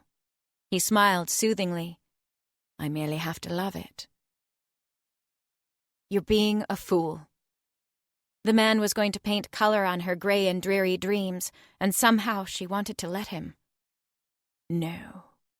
He stepped toward her rather than hastening away to his sister to report that he had finally secured all that House Shin needed.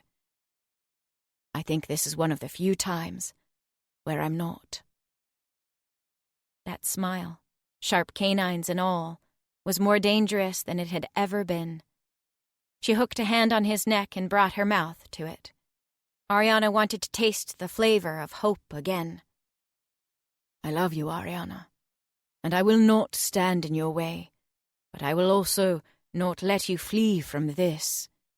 Reject me if you must, and that will be that. Until you do, I will see my future built with space for you in it.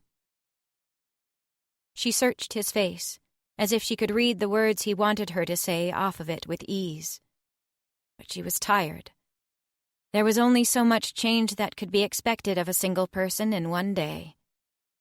Cvareh eased away, but there wasn't disappointment in his motions, merely patience. I should go to my sister. She watched him go, still caught in the same limbo. He loved her. Loved. Arianna placed a hand on her chest, feeling nothing. She remembered what it felt like to have a beating heart, though she hadn't in years.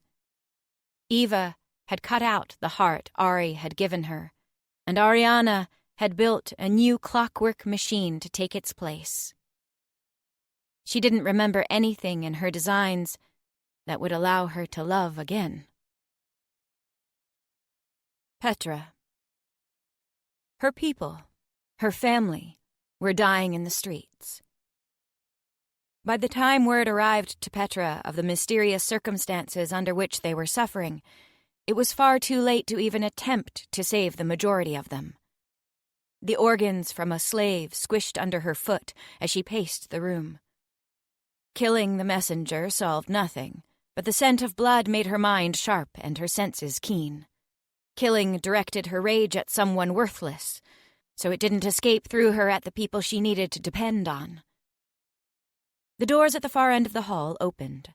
Claws out, fangs bared, Petra wheeled in place to look at who had traversed into her space at such a time. There were only about 5 people she wouldn't kill on sight, and lucky for Cain, he was one of them. Cain, tell me news. Tell me something worthwhile. She felt utterly useless, and it was a feeling Petra both loathed and feared. She was Shin-Oji, the young warrior, the champion of blue. She knew how to fight her way out of any corner. Petra Oji. Cain's bare chest heaved as he fought to catch his breath. I just arrived from overseeing healers from Napoli to Iswin. They began to try to help the living, but their medicines are failing, so they looked to the dead. They suspect poison. Poison? Petra repeated out of pure shock. A shameful death. Poison was only reserved for killing animals without marring their pelt or flesh, or for the ill whose hearts could not be safely consumed seeking relief. Petra tried to think of even one poison, but could not name any. It was not a rash of sour elk, or an unhealthy growth upon the yeast. Cain shook his head grimly. When they opened the cores of the fallen, half their innards had been completely dissolved. Are any surviving? Petra walked over to one of the tall windows in the hall that faced east. All that was before her were the spires of her manor. Only those with strong magic in their stomachs. Petra hung her head. Her claws dug so far into the stone that they nearly snapped. This was an enemy in the shadows.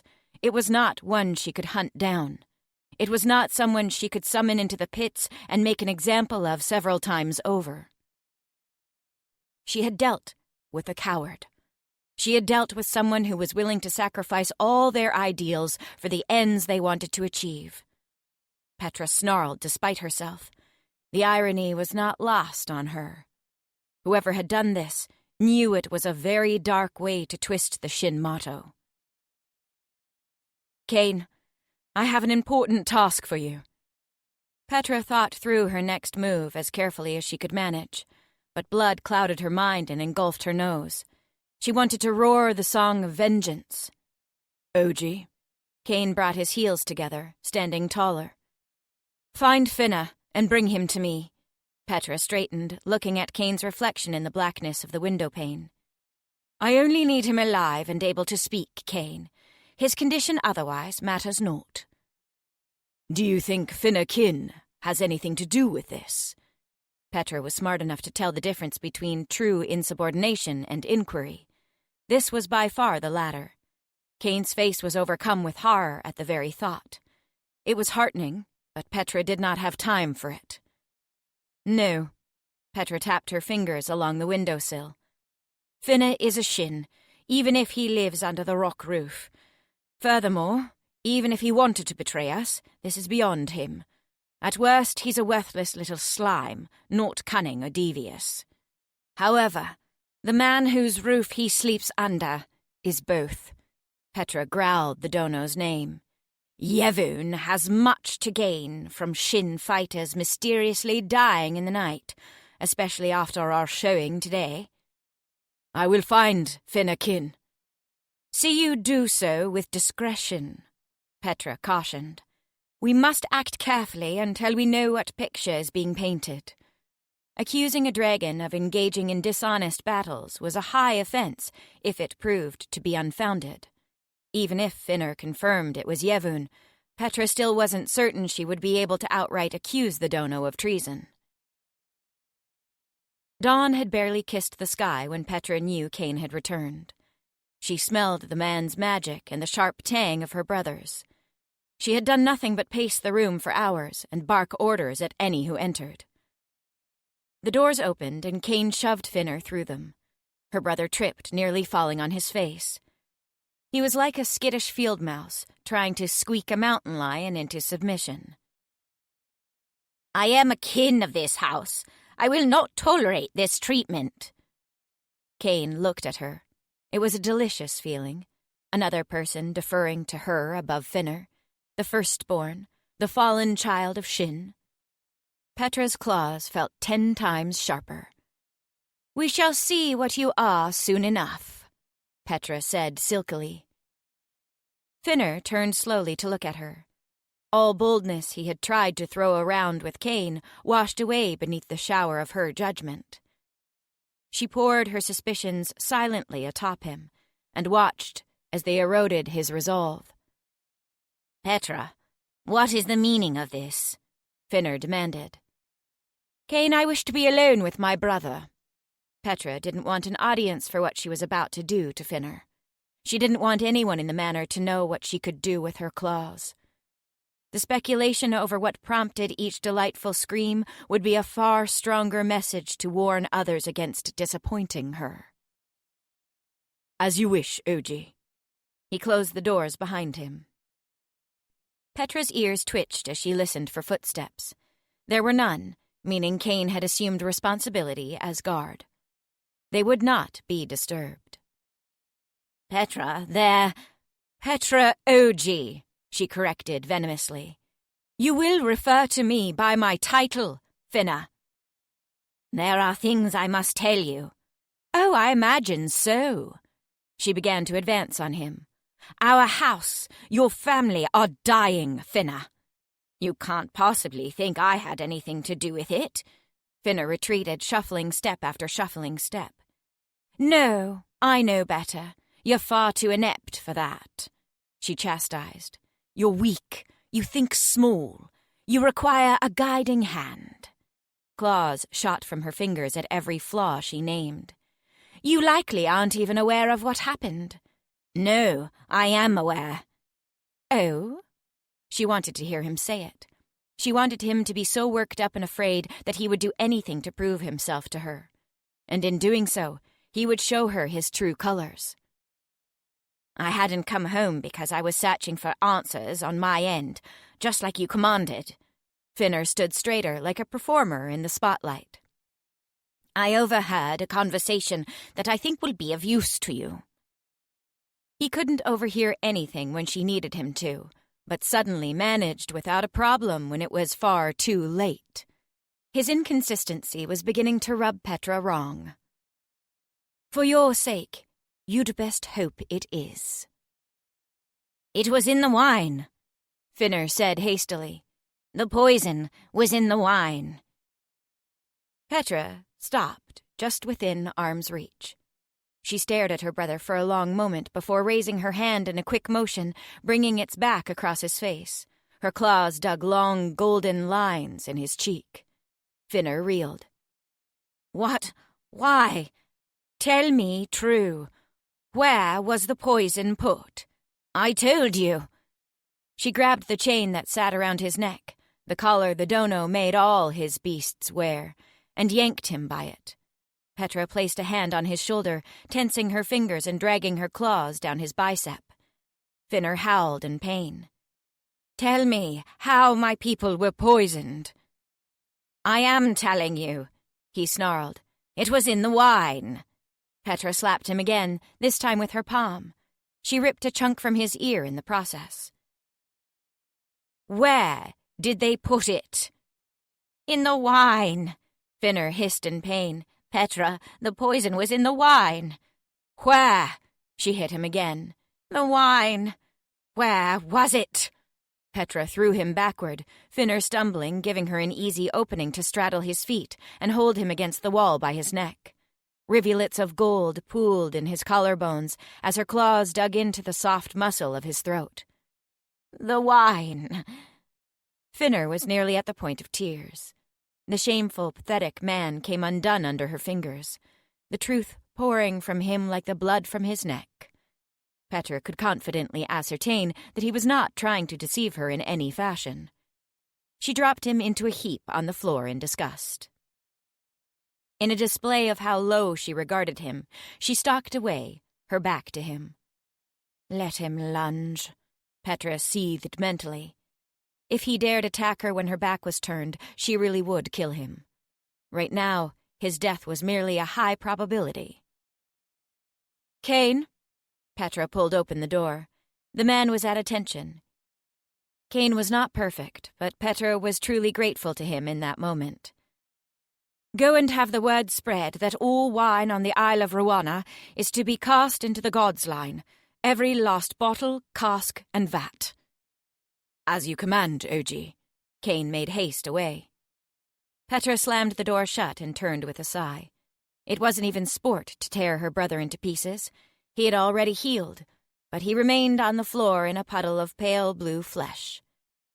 She should be done with it and send him to the refinery to function as Arianna's personal reagent farm. She squatted before him, assessing her broken prey.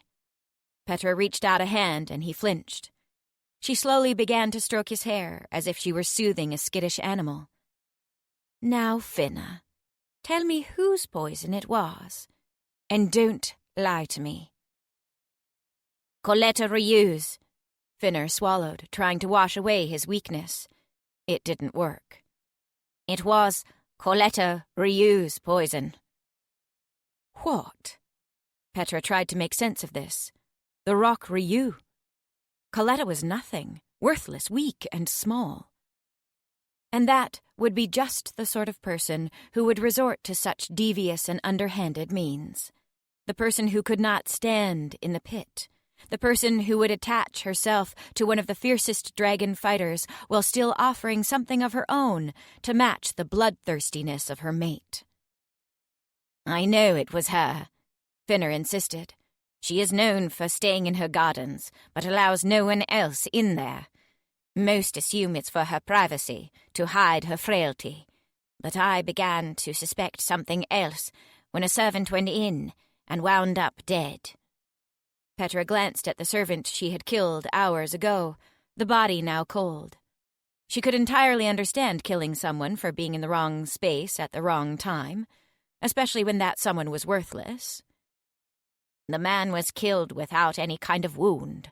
His chest, head, all intact," Finner clarified. It made too much sense. "How have you neglected to tell me this?" Petra raged. "I did not think it important." Finner tried to move away, but Petra's hand tightened into a fist, yanking him into place with force. "You did not think it important for me to know that the Ryuk of Rock is a shadow master, a potion-mongering coward?" Their noses nearly touched as she verbally assaulted him. "That she is far more despicable than even her mate?" "I did not connect the facts. I did not see what was there. Nameless die all the time." "That is because you are an idiot." Petra slammed Finner against the wall. "A useless idiot." "Petra!" She gouged out his throat with a hand, pouring blood, bubbling as his words escaped through the open holes as gasping wheezes. Flesh strung from between her fingers like toffee, stretching until it snapped. "You are useless." Petra let the one wound heal, pinning him down with her knees on his arms and sitting on his chest. She leaned forward, dragging a claw around his eye, watching the liquid ooze out alongside the blood as she whispered in his ear. "Useless." She scolded herself as much as him. They had both failed House Shin. He had failed them with his incompetence. She had failed them for depending on it. His punishment would be her claws. Her punishment would be the shame of flaying her brother in a back room, hidden from the world. "Useless." She reared back and struck him. "Useless, useless, useless." She would slice him, once for every dragon that had died this night, and then another 100 times for every OG of House Shin he had shamed. His magic began to falter in its ability to keep up healing between her relentless blows. It reduced his flesh into little more than liquefied meat. He tried to struggle against her, but Petra pressed herself upon him until she began to hear bones snap. If he died tonight, he would not die with a face any would recognize. She would see that she never had to look upon the shame of Shin ever again. Her claws stopped mid-swing. Petra tugged, blinking from her blood-frenzied trance. A hand was wrapped around her wrist. "Sister, enough." Cvareh. The woman pulled him in so many directions at one time that Cvareh was surprised his limbs were still attached. He had sensed her hesitation, her wish to withdraw, but she hadn't rejected him outright, and he didn't know yet how to fully process the matter. Arianna was a woman who always knew what she wanted, what she fought for. A lack of opposition could mean support or agreement. Cvareh scowled to himself at the logic, dangerous in more than one way. Perhaps she merely had yet to find the way she wished to outright reject him. It was confusing and laborious to try to reason through her mannerisms. But it was something he did gladly.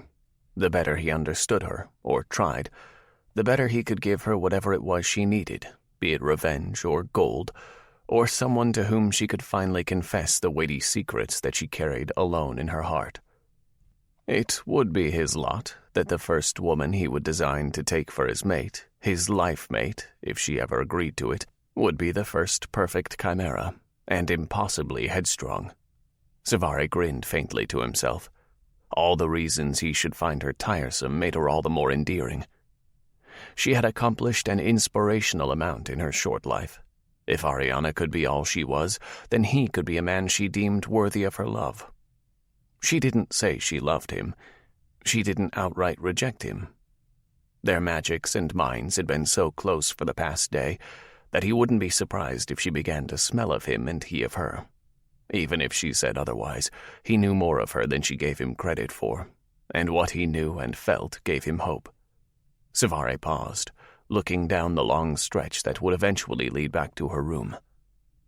The mere thought of her being near brought a smile to his mouth, a smile that quickly fell when he remembered her desire to leave Nova. The pain of being separated from her was like lightning in his mind, hurt its rallying thunderclap. But love would be the rain, soothing both. There was a solution here. He merely had to find it. Cvareh Ryu. Cain was the last person he wanted to see, especially after the increasing closeness he and Arianna had shared. Cain, you have yet to recover my good favor, Cvareh cautioned. We have far more pressing concerns. Cain's tone was grave. Cvareh put all else aside. If it was enough to unsettle Cain, it was something serious indeed. What has happened? The wine on Ruana has been poisoned. Cvareh didn't even have the capability to process the words Cain was saying. It made no sense. Why would the wine be poisoned? Think of who such a thing would benefit. Cain scowled with murderous intent. Rock bastards. Cvareh rolled another several curses off his tongue. All wine is to be discarded into the gods' line. I am to spread the word. Go with haste. Cvareh would not keep him a moment longer. Where is my sister? Her sitting parlor. Cvareh started in that direction. He had to get to Petra. She would know how to make sense of this. She is alone with Finna kin. The words made Cvareh pause. He turned to look back at the dragon who stood several steps away now, and whose words held an unspoken caution. Cain would say no more, clearly. He had been put too far in his place of late to do so. Furthermore, it was not a matter of the house's safety. This was now a matter of family. Thank you, Cain. Walk in the protection of Lord Shin. They went separate ways. If Petra had called Finner, she suspected him to be involved, or to know something of the crime. She was dumping all wine on Ruana, which led him to believe the damage was widespread. Dread grew with his every step. It wasn't until the sharp smell of cedar drifted through the halls of Shin Manor that Cvareh broke out into a run. He pushed slaves out of the way, focused only on his destination. The scent of blood grew to an overwhelming, pungent stench as he neared Petra's parlor. Cvareh broke through the door, skidding to a stop at the sight of the scene before him. Petra was straddled atop what could only be described as the pulp of their older brother. Her claws dripped blood with every swing, spattering around her in wide arcs. She rocked atop his chest like death's lover, a dark and primal savagery overcoming her. Useless! Useless! Useless! She screamed the word over and over. Finner cried and gasped through lips that were sheared back to bone. If he could make noise, then he was alive. That meant Cvareh wasn't too late to save Petra from her own madness. Cvareh ran to their side. He gripped Petra's wrist, stopping her mid-swing. Petra snarled at his tether. Sister, enough. Unhand me, she growled. Petra. Cvareh slackened his grip, but he still held her.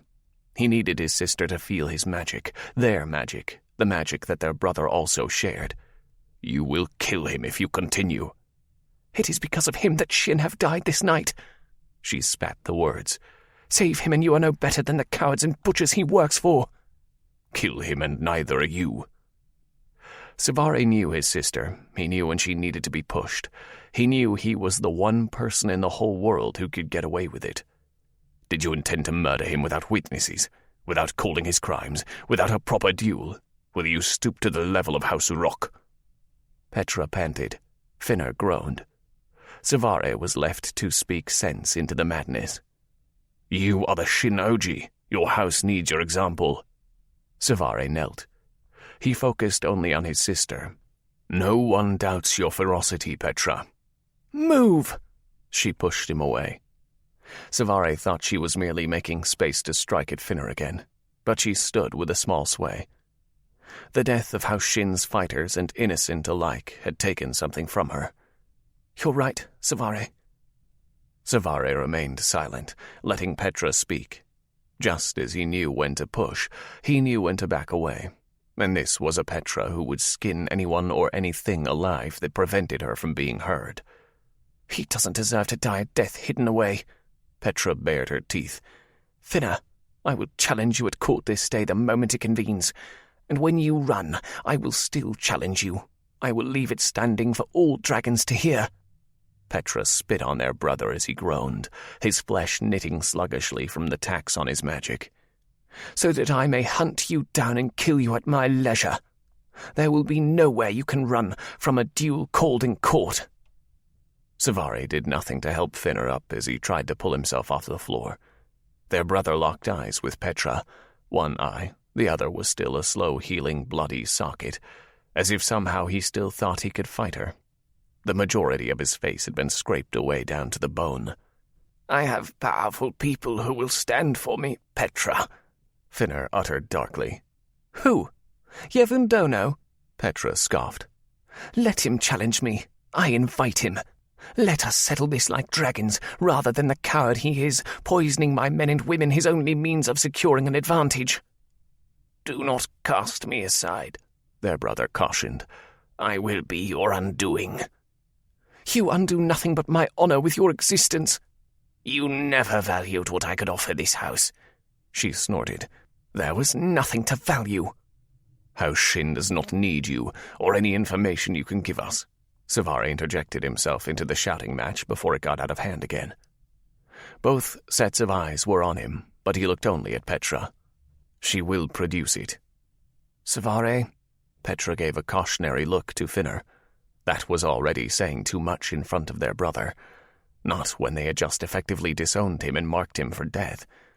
An animal in a corner could still be dangerous, even one as small as Finner, especially when that corner was backed by Yevon Dono. "You mean—" "Yes." There was no doubt they spoke of the same thing. "Then the night was not a total waste." His sister clapped her hands together as though she cheered for the arrival of the Lord of Death himself. "Cvareh, remove him from my sight. Keep him tucked away where I can't see him until the court begins. Yevon wanted him to stay in the manor? Very well. He will stay, long enough for me to kill him." Cvareh stood over his elder brother. Finner glared up at him with the same coldness he'd always shown after Petra had named Cvareh Ryu over him. Cvareh wished it could have been different. He wished he need not look upon his brother with contempt, but he knew nothing else. This was the conclusion they had all been marching toward from the beginning. This was the breaking point of the 3 Shin siblings. Their house had only room for 2. Finner stood without his help, limping away. Blood trailed behind him as he walked, and Cvareh stayed at his side all the way out of the room, then closed the doors tightly behind them with a heavy sigh. He looked at his elder brother with a weight in his chest, a vacuum left behind by the joy Arianna had placed there earlier. Petra wanted to see Finner locked away and then led to slaughter. It was a shameful death. "So, where will I be kept before my slaughter?" Finner rasped through his yet healing wounds, blood dribbling from his chin.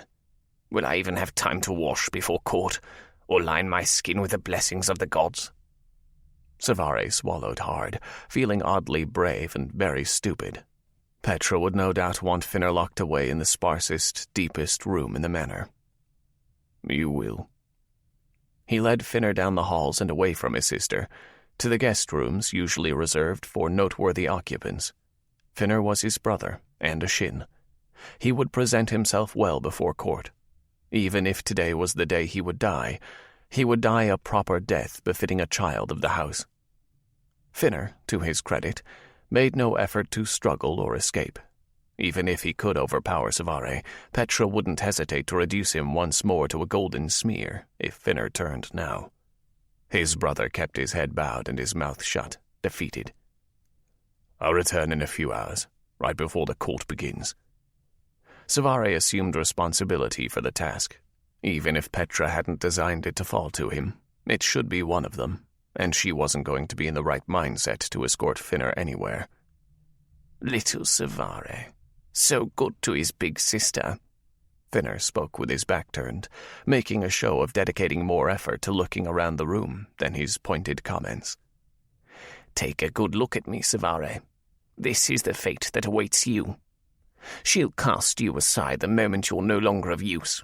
She'll destroy everything Shin for her ambition, if that's what she must. The end Petra had designed for herself will stand before all her ideals forever. It stands before me. It will stand before you. If you don't stop her, she will lead everything you love to ruin, and you will be left with nothing more than the feeling of Yevon's claws ripping out your beating heart." Cvareh clenched his fists tightly, and still his claws tried to escape. Blood pooled in his hands from his own palms, but he didn't open them. If he did, he would strike Finner down where he stood. "Everything Petra does is for Shin." Cvareh shook his head sadly, reaching to close the door. "It's you who destroyed everything, Finner." Cvareh shut the door and summoned a servant from down the hall to fetch the key. He waited, guarding the room until it could be sufficiently locked. Even then he stalled, listening, holding his breath, waiting. There were no outbursts of anger, no sobs, no screams of anguish. Finner was quiet, going about his business as though his impending expiration didn't bother him in the slightest. Cvareh gave a long sigh and stepped away. This was normal for Finner, being a prisoner among luxury, disposable nobility, and he was going to die as he lived, as nothing more than a captive. Arianna. The list of her supplies was almost finished. It was an extensive process to calculate out the amount of various elements she would need to get a satisfactory initial production on the boxes. For the first time in maybe her entire life, she wished she could talk to Sophie. The woman would know how many boxes were a reasonable number to produce. She was far better at planning tactically for things like that than Ari was. But that was currently impossible, and Arianna needed to give something to the dragons before she left. She wanted a sort of contract in hand, a written understanding of expectations. The comfort it'd give her would be literally paper thin, but it was something. She operated under the thought that an initial run of 100 boxes would be enough to begin to shift the tides in House Shin's favor. Then they'd move into second-stage production, where all the tooling would be perfected, and the workers on the line would know the full assembly process with ease. They could make more, faster. She hoped it would be enough. The waft of a scent hit her nose, distracting her. Arianna paused her pen on the page. It was the smell of dragon blood, a sharper, fresher aroma than just trace magic. It wasn't extremely close, but it was near enough. She stared at her hands. She decided to look to the future, not the past. She was going to craft a new world for Loom, for Florence. Arianna pressed her eyes closed. She was going to let herself hope and dream again for a future that she might design herself to be a part of. But the smell of blood was stronger than hope, and more real than any dream. It lured her back to the old addiction known as revenge. Arianna gripped the pen tightly, as if it was a lifeline in the rip current she was about to be pulled into. The scent grew and Arianna stood. The dragon named Rafansi was nearby. He was bleeding. Arianna didn't know why, but she felt the immediate tug in her gut that meant if she was not the one to kill him, she would harbor nothing but resentment for the rest of her years. This man had taken her life. She would not also let him take his death on his terms. It is better this way, she tried to convince herself as her body moved on autopilot.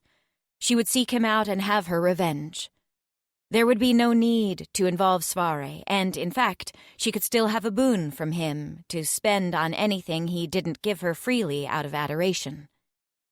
Yes, she was doing this for him, as much as herself. It would be better for everyone this way. Arianna walked to the door, poking her nose into the hall, looking around. The smell was stronger, though it seemed to be trailing away. She looked back to the desk, caught between what she had vowed to fight for all her life, a rebellion, a future for Loom, and a quiet whisper that this was the one thing she truly wanted. The dragon she needed dead was here. He was here and vulnerable. She could kill him and then build a future without the shadow of the past lurking somewhere in Cvareh's home. Rafansi was close enough that she could do it and be back in her room before the sun crested the horizon, before any were the wiser. Arianna tore at her dragon clothes in a sprint of movement. Yanking open the top drawer of her dresser, she pulled out her industrial trousers. They fit as perfectly as they had before. No matter how much time she spent on Nova, this was the cloth she was cut from. She was meant to walk in boots designed for function before fashion. She was meant to tighten belts and harnesses about her fully covered torso, wrapping herself in her own clockwork designs. She was born of stronger things than colors and fanfare. She was born of steam and steel. It had never felt so right to don the coat of the White Wraith.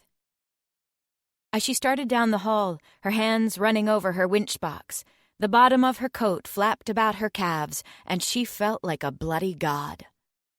She would not take her revenge in the clothes of a dragon. She would do it with every advantage she had stitched into herself during every hardship she had survived over the years. Arianna was not seen if she didn't want to be. She'd spent days, months, slowly mapping out the Shin Manor with the same care as she would a high-paying heist. The halls were surprisingly empty of occupants, which made it all the easier. She tracked the scent, running in parallel halls upward until she was right upon it. Arianna looked up and down the stretch, seeing and sensing no one. In the distance, she could pick up the edge of magic, but it was weak. Likely a servant, nothing she couldn't handle if she was forced to. She stopped before the door and took a deep breath to slow her racing heart. Her eyes shot open, blood boiled. He was here. Rafansi was right in this room. Arianna forced herself to take measured breaths.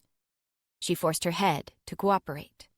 But all she could hear in her ears were the dying words of Eva, of Oliver, of everyone she held dear. She could feel the tug of bloodlust pulling her under its powerful wave, and fought all the harder to breach the surface with clear thinking and logic. She looked down the hall once more and briefly considered walking away. If she let this man go, she would reclaim control over the one force that had driven her to the brink of insanity for years. She would reclaim her future by snapping the tether of the past. Killing him would also snap that tether. Arianna dropped into a crouch, peering into the keyhole. Just from the bit of tension the door handle gave when her hand rested on it, she knew the lock was engaged. She reached for the small tools concealed in the belt holding her winch box. The lock was as simple as the one on her door. She approached it with ease and familiarity. Still, sweat dripped down her neck and her fingers nearly trembled. Nearly. She reaffirmed her grip on the pin, now slick with sweat, in her hand, and held steady. She was close. She was so close. The lock disengaged, and the sound was louder than a gunshot to Arianna's ears. She slammed down the handle, swinging open the door. Her hand was on her knife, drawing it. The door snapped shut behind her, her blade wedged into the groove to prevent anyone else from entering. She turned, her other blade already in hand. A dragon stared at her in shock from the center of the room. His face had paled to nearly a fenthry gray, his jaw slack. His magic seemed to nearly vibrate with pulses of frantic terror. Arianna stared at him. Their eyes locked, and it was a spell, one she couldn't fight. Here he was. Here was the man who had betrayed her. No one to get in her way, nowhere for him to escape. He was hers. Her lips curled in a guttural growl of bloodlust. Arianna! I'm glad you didn't forget my name. Her voice was gravel and broken glass, and the sum of countless hours spent screaming alone into the darkness. I never once forgot yours, Rafansi. He shuffled backward as she advanced. And now, it will be the last thing you ever say. Arianna pushed off, unloading the tension of her knees into the floor. She grabbed for the golden chain around his neck. The tempering resisted her magic. No matter. She twisted, swinging him like a rag doll down onto the floor. He fell hard. Arianna went down with him. She panted, her knife rearing back like an adder. She had him right where she wanted him, and the idiot was too stunned to do anything. She could do anything she wanted, kill him however delighted her, though nothing would satisfy her hunger for his suffering. Did she want to scoop out his eyeballs with the point of her blade? Did she want to carve out every organ he ever gave her? Did she want to take his heart and be done with it? Arianna wanted to scream. None of it was enough. None of it would be enough to quench her thirst for revenge. None of it would bring back the woman she'd loved, the teacher she'd revered, the friends she'd made in the only true home she'd ever had. She could kill him 1,000 times over, and it wouldn't be satisfying to her. Because what she truly wanted, no boon, no revenge, no vision could give her. She brought down her dagger. His hand shot up, catching her wrist. The other swiped for her throat. Arianna caught it. They were in deadlock. Eyes on eyes, blade point and claw point at throats. She shifted her feet, ready to overpower him. She could feel it in his trembling grip. He wasn't nearly strong enough to hold her.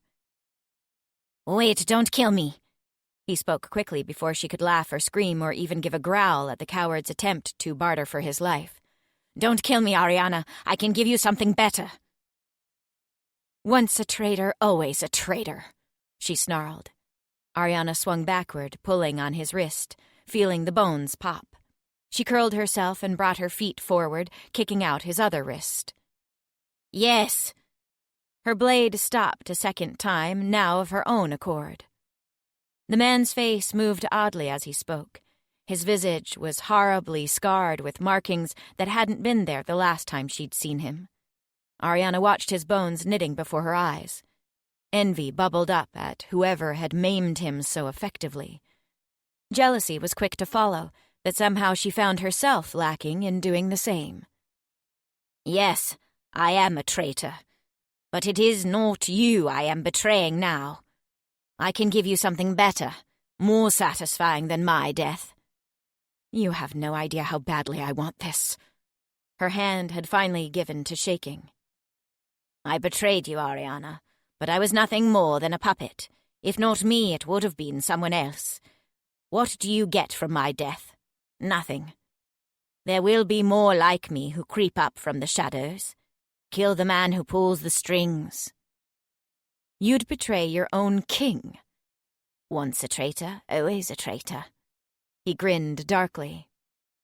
A shiver of malice raced down her spine. She wanted to kill him.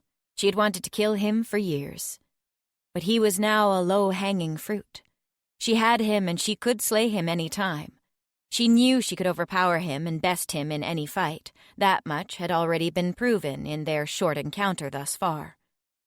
Yes, killing him would serve her personal vendetta, but it would mean little for any beyond her. If she killed Yevun, she would cut off the head of the snake. "I can take you to him, right to him.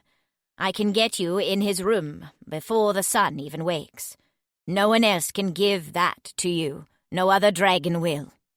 Rafansi panted softly, continuing to eye her dagger. "It is a fair exchange, my life for the life of the Dragon King, don't you think?" Arianna stood, glancing to the window. If she killed him in the manor, she'd have to contend with the other Shin. She could let him take her to the king, kill Yevun, then take Rafansi's life in turn. Arianna flipped her dagger in her palm, once, twice, before sheathing it. The mere idea, even if it was a farce, of working with him again, made her feel soiled. "Eva, forgive me." But she was going to cast the die and gamble for it all, or nothing. "Take me to the Dragon King." Florence. Why? The words seemed to linger on the tongue of every survivor. Why? They were adrift in the world, separated by the distance of train lines and the bleeding wounds that had been carved deep into their hearts. So the train continued in the only direction it could, on to Tear 1.2. No one objected. No one suggested otherwise. There was nowhere else to go. An entire guild, an entire people, homeless and adrift. Florence had wanted to live to see a world where people weren't tethered to their guilds, but she hadn't wanted it like this. She'd never wanted this. She would sit and listen to the wailing tears that were only smothered, not soothed by time. She rocked silently with the train. Powell looked equally shell-shocked, numb. The truth of what he had been saying since he had woken her 2 days ago echoed in her mind, underscoring the parted lips and drifting eyes that now made up his face. She waited for it to wear off, but she could only wait so long before her burning questions threatened to immolate her fragile sanity. "Powell?" she whispered, hoping to get his attention without disturbing any who dozed around them. "Florence?" "You said the Dragon King ordered the attack." His silence was affirmation enough. "How did you know?" She didn't ask him why. If the man knew why, his state over the past 2 days would have been different. He would have been angry, frustrated, regretful. But he seemed as confused as her in that respect. "There was a whisper." His voice mirrored the word. "From the Revolvers Guild. It was a warning that the King's riders had taken over, that they demanded explosives en masse, that the harvesters were to be the first example." "The first example?" Florence repeated. "You don't think the king means to attack the other guilds, do you?" "I don't know." Powell's shoulder rubbed against hers with the sway of the car. "And we have no way of finding out now." All the chimera with whisper links in the Harvesters Guild had been killed. It had been an impressive hub of communication, one that could rival even the Ravens. Florence's stomach turned sour. A guild had been destroyed, possibly the first of many, and the world didn't even know. Injustice and pain that went unknown hurt all the more, she had discovered. Nora and Derek tried to ease her into sleep, but Florence refused. She sat on the edge of the train car watching the world go by and the distant mines appear and vanish along the dawn-colored horizon, none the wiser to the fact that their world was burning. She envied that distant point, a place beyond the edge of the world where she now lived. They were the 4th train to arrive in Tear 1.2. That was a relief to all. The people who greeted them on the platform were already equipped with knowledge and prepared to manage the survivors. They were shuffled along, unburdened by the need for thought, into various inns and temporary encampments that had been set up throughout the too-quiet city. "I think this is where we part." Florence was startled to attention by the sound of Powell's rough, solemn voice. She grabbed Derek's arm, preventing him and Nora from disappearing ahead in the flow of people. Florence turned her face up to Powell's, demanding an explanation. He sighed heavily. "The vicar did not survive, so there must be a vote for who will assume the mantle. Only 4 masters seem to have made it out, however." Pain flashed hot on Powell's features. "The master harvesters were all called in on my behalf to vote." "This was not your fault." Florence gripped the man's forearm. She tried to push magic into him, despite the fact that he was a Fenthri. She tried to push in her truth, that she, too, stared survivor's guilt in the face regularly. "Powell, look at me. This wasn't your fault." "No." He sounded unconvinced. "Anyway, seeing how 4 isn't enough for a quorum, they voted to grant me my circle and make me a master for the vote." "You would have been awarded it anyway." Florence couldn't imagine being awarded mastery under the current circumstances. It made her heart ache for the harvester before her. Her effort brought a small smile to his mouth. "I like to believe that's true." She knew he would always wonder. "Powell, The other master Florence had met on the train, Max, called from a short distance away. The circle emblazoned on his cheek around the harvester's sickle seemed almost like an omen of sorrow now. "I'm coming." Powell turned to leave. Florence held fast to his forearm. "I'm coming with you." "What?" It came from Powell and Nora at the same time. "This was what we came here for," she explained to the alchemists. "To speak with the Vicar Harvester about the rebellion." "The Vicar Harvester was undecided," Nora reminded her. "That Vicar Harvester is dead, and in light of recent events, I think we have a better case to make." Florence squeezed Powell's forearm. She wanted him to feel her strength and certainty. She wanted to be as strong as Arianna, when the woman had pulled her from the depths of the underground and told her everything would be all right. "Powell, we would like to request this of the masters." He looked back to Max, who was halfway to them, no doubt having heard the better portion of the conversation. He was tall for a Fenthri or Chimera, nearly Arianna's height. His sharp blue eyes assessed her. "The vote won't be a place for a raven." "I'm not a raven," Florence replied on instinct. "What are you, then?"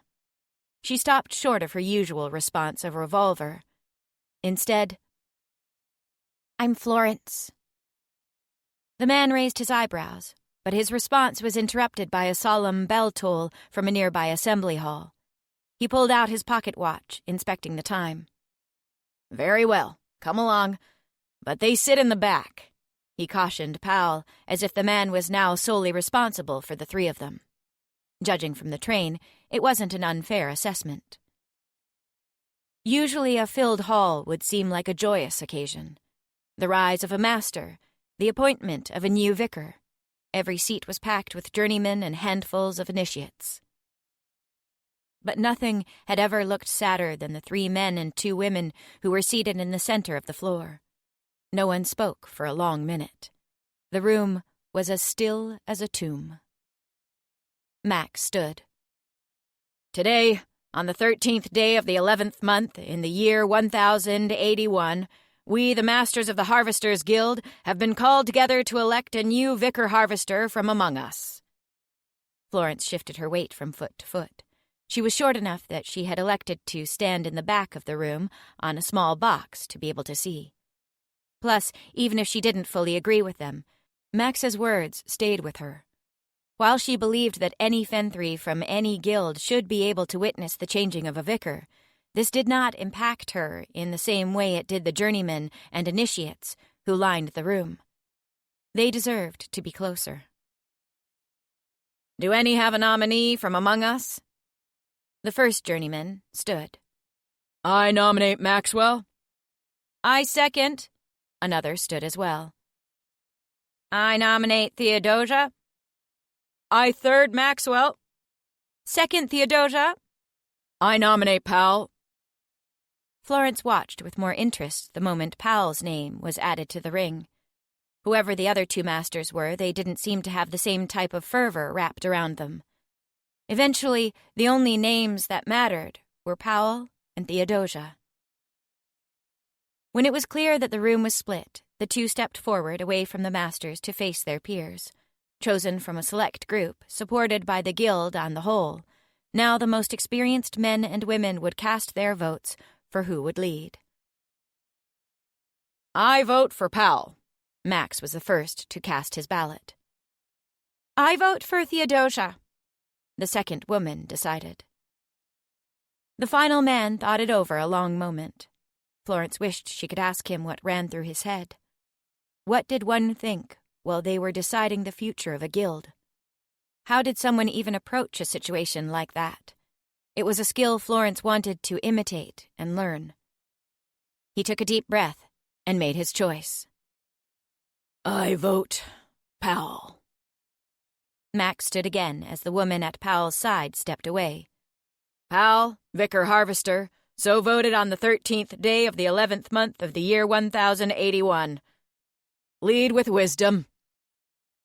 "Lead with wisdom," the room repeated. Florence included. Even though she had never seen a vicar voting ceremony, she had read about them. And, while this was certainly an unorthodox situation, bowing to convention felt right. It harkened back to the old days of the guilds and the traditions they kept, the things the dragons could only take from Loom if the guilds let them. Sow and reap. Maxwell placed his hand on Powell's shoulder. Sow and reap. Theodosia did the same. Sow and reap. The other masters spoke the words and joined as well. Soon the room was one large spoked wheel with Powell at its center. Sow and reap filled the air and connected the harvesters as much as their physical contact. Sow and reap, Powell, Florence whispered, apart from the group. To her surprise, Derek and Nora echoed the same. It was a dark stroke of luck, but a stroke of luck all the same. Florence leaned against the wall, content to let Powell have his moment and to let the harvesters find comfort in it. For she was no longer worried about finding time or sympathy from the vicar harvester. Yevon. Yevon was awoken with a sharp knock on the door. He gave a low growl from the back of his throat, expressing his discontent at whatever fool would dare disturb him this early in the morning. He chose to ignore the offender. Instead of flaying them, he curled toward his queen. Let no one claim he wasn't a benevolent ruler. There was another knock, another low growl, and a voice that changed the pace of the early hours of dawn. Dono, I've returned from the Shin Manor. Finna.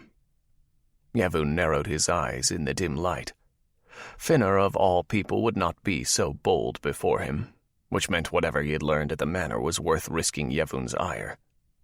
He bared his teeth in the twilight dawn, as if the scent of wine and poison could still waft through his open balcony. Coletta stood without a word.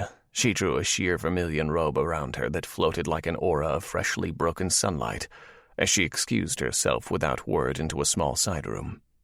They rarely let themselves be seen together, especially fondly.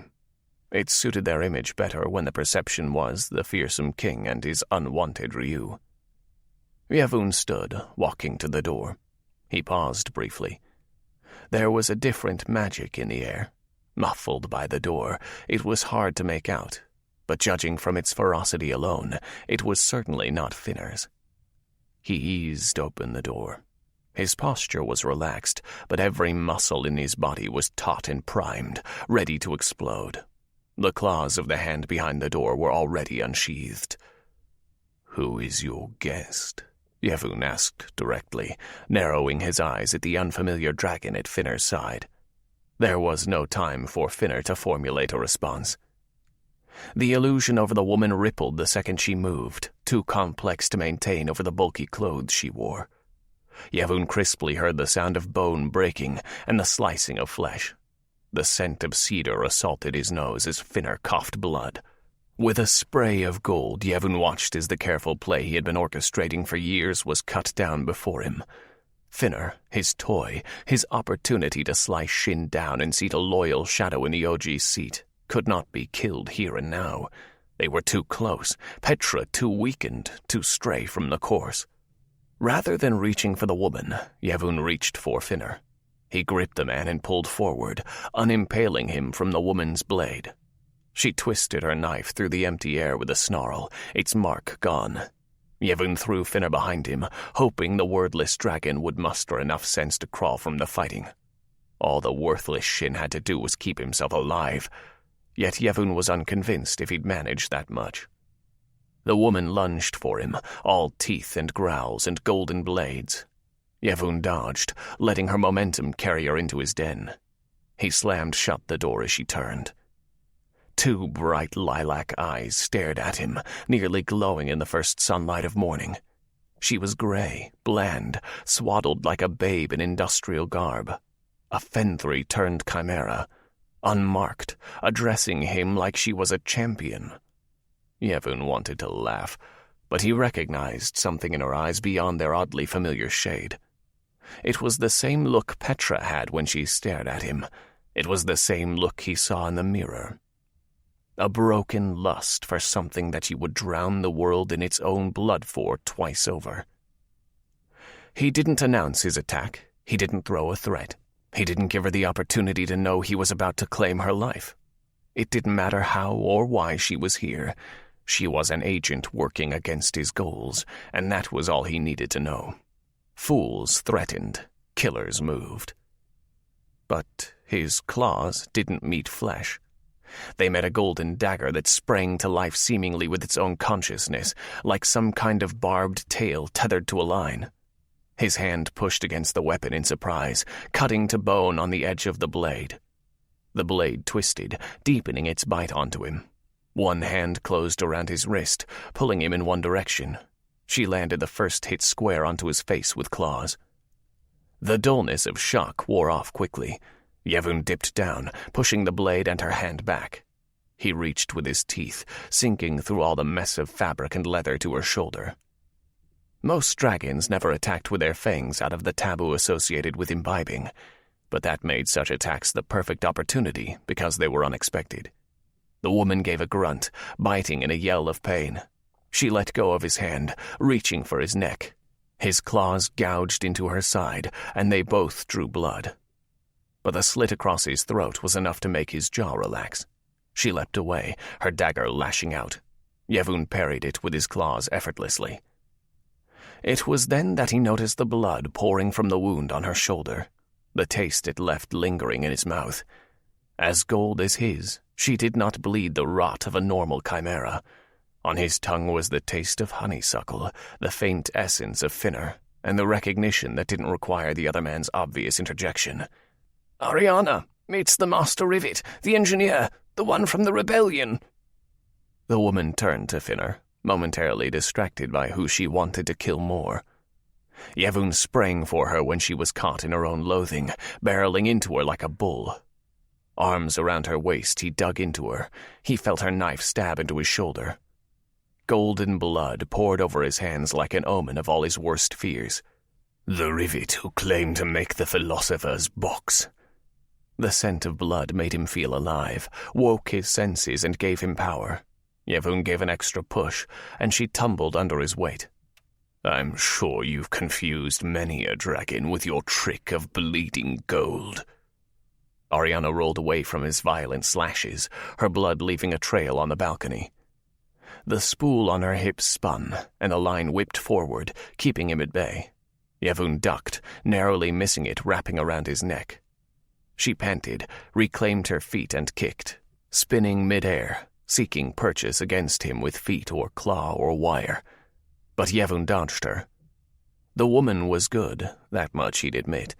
Yevon began to laugh, which only seemed to whip her into more of a frenzy. He could see how this creature had killed his Leona. It made so much more sense than the unambitious and untrained Cvareh. He had seen these movements in the pit. Another explanation settled just by watching her attacks. Cvareh was not mighty. Shin was not mighty. It was this girl, this prodigy of two worlds, who threatened him time and again. As he dodged an attack, Yevon felt the line of a wire wrap around his ankle, pulling. The world fell from under him as he slipped back. She lunged forward, her knee digging into his side. Her blades above him. He didn't even struggle. He merely kept laughing. It was delightful. I expected more of a fight from the Dragon King, she snarled. I've no further interest in fighting you, my pet. Yevon relaxed, noting movement from the corner of his eye. You are more valuable alive, at least for now. You've lost. She raised the dagger in triumph. And you wasted the chance to kill me like the child you are. Coletta loomed behind the chimera, who thought she had him pinned. In her hand was the smallest of daggers, little more than a letter opener. Without a single expression crossing her features, she dug the tiny blade into Arianna's neck. Arianna's spare hand rose to the wound as she turned in shock, but her eyes were already losing focus, the artery quickly carrying Coletta's poison to her brain. The chimera twisted her blade in her hand and swung backwards. Coletta stepped back in an effortless dodge. Off balance and sluggish, the rivet tipped sideways, landing in an undignified heap at Yevon's side. Her eyes held awareness still. The only thing capable of attacking him, but looks couldn't kill, and Yevon stood. "She had you on a few attacks," Coletta both teased and chastised. "I merely didn't want to kill her," Yevon explained. "I reasoned." Coletta leaned forward, drawing the dagger from the woman's neck. "The poison will wear off within the hour. Move her before then." Yevon watched with both fascination and chilling horror the gold blood that dribbled from the hole. This was what Fenthri could be capable of if they were left to their own devices. The ability to become mighty enough to slay dragon riders and challenge even the Dono himself, all from the might of stolen organs. "Your insight is unparalleled." Coletta began to collect her things after nothing more than a cautionary glance that showed she had heard him. Yevon looked to Finner, knowing the source of his mate's discomfort. It was very rare for them to have a guest in their chambers. "You have many words to tell me," he spoke to the pasty blue dragon. "I will tell you all of them." Finner thrust his face against the ground at Yevon's feet. "But we have more pressing matters. Petra is sworn to challenge me today in court." And Petra would win. Yevon sighed. The blue sack of flesh before him sometimes seemed more trouble than it was worth. As easy as it would be to off Finner once and for all, doing so would be a half measure, the easy route. He had cultivated Finner for too long to throw away the effort. "After yesterday, there need not be another day of court," Yevon announced. "She will not have a chance to challenge you, as we will be on Lisp within the hour. I will announce the court ended." Yevon stared at the unconscious engineer, the woman who had single-handedly caused him so much trouble. There was information he needed from her, but for once he was going to have the time to extract it. And Yevon would do so with deliciously slow, full measures.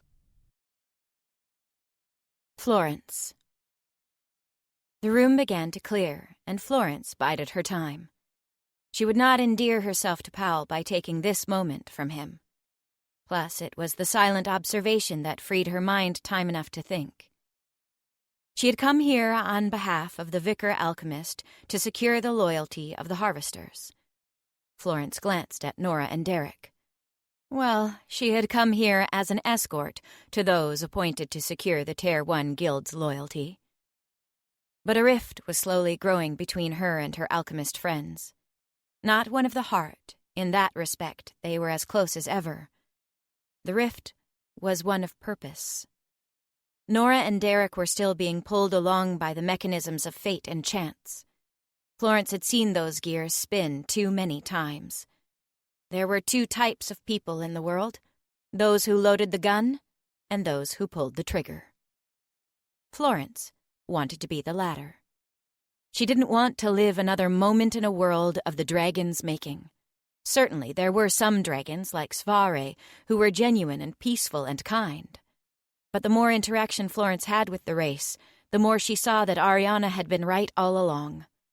The dragons were vicious, destructive creatures that had no true regard for the world. No matter what Powell said, Florence couldn't believe their intentions matched their actions. They were compassionate only so long as it suited them, and even then it was the harvesters who found the solutions to the problems Loom faced.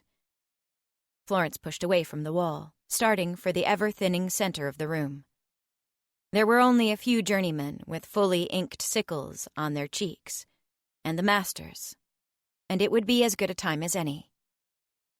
"Congratulations, Vicar Harvester," Florence commended sincerely.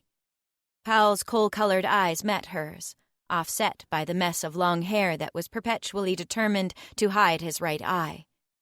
He looked haggard. They all were. But the man had aged nearly to double his life in an hour. His cheek had yet to be tattooed with the master's circle, and he was already the vicar. "Tell me of the rebellion." Powell wasted no time. He knew what they were there for. The alchemists are working toward a philosopher's box. Derek stepped forward. If we have the appropriate amount of gold and organs. A philosopher's box? Max snorted in amusement. We need solutions, and the alchemists give us dreams. It is quite real, I assure you. Derek responded faster than Florence could. Your guild has been claiming such since before you were born. Theodosia stepped forward. But we have yet to see the product. Stitching together a chimera with that much magic without falling is impossible. We have a solid lead. Nora joined the fray as if to prevent Derek from being outnumbered by the harvesters. Leads and lies. Max turned to the new vicar. Pal, we have other more pressing matters to concern ourselves with. We have to reorganize the guild. We have to rebuild Faroe. We are responsible for what remains of the harvesters. Powell's eyes never left hers. The room buzzed around them, yet Powell remained focused, searching, silently calling out to something in Florence's soul that he may have felt all along. What within him had made him speak to her on that train? What connected them with such faith? I know where you can go. The idea came to her in that moment, thinking of the fundamental essence that joined every Fenthri at the core. It was the essence that Loom so desperately needed to recover. I know where you all can go. Where? The elder asked. Tear Zero. From the fisher's hook onto his spear. Theodosia threw her hands into the air in exasperation. We have our own wasteland here. We don't need to go to another. This is our home, Max agreed. We won't abandon it. I'm not saying abandon it. They didn't understand yet. I'm saying go to Tear Zero and meet the other guilds. You want to hold a vicar tribunal? Powell was the first to realize. A vicar tribunal? There hasn't been one in over a decade. One of the journeymen interjected. Exactly. Florence remained focused on Powell. His decision was the only one that mattered now. He was the vicar. The dragons split us apart, forced us to be silent. They bred animosity between the guilds where there was none. They separated us as children, forced us to learn apart, to compete. They fostered silence with magic. Whisperers may make it faster to converse, but there is no magic that can compare to seeing another's face, truly hearing their plight with your own ears. Anything less is separating, impersonal, dividing. It makes us think the only way we are strong is with their help. But Loom was strong long before the dragons. She addressed the elder of the group, the man who should remember best the bygone days of another time when Loom was free. We stood together, links in a chain, one strong, unified force. We gave the dragons technology, we gave them gold, and yes, they have given us some insight, she begrudgingly admitted, thinking about harvesting practices. But that does not make them our saviors. They did not find the solution, they merely identified the problem. We are our own saviors, and we must... Hal held up his hand, cutting her short. Enough, Florence. He sighed softly, pressing his eyes closed a moment. Florence's heart raced, not just from her risky declaration, but from truly not knowing what Powell's reaction to it would be. The tiniest of smiles curled his mouth when he opened his eyes again. The harvesters agree to a vicar tribunal. Really? Theodosia shifted uncertainly. The dragons torched the tribunal hall and the rest of Tear Zero in the war. They said if we assemble again, they will do worse. What could be worse than what we have already witnessed? Powell asked. All were silent. We have no more guild for them to destroy. Faroe has burned. Our mines are stalled. Our fields will go unplowed. Our fishers may be moored for who knows how long, while we attempt to recover what was lost.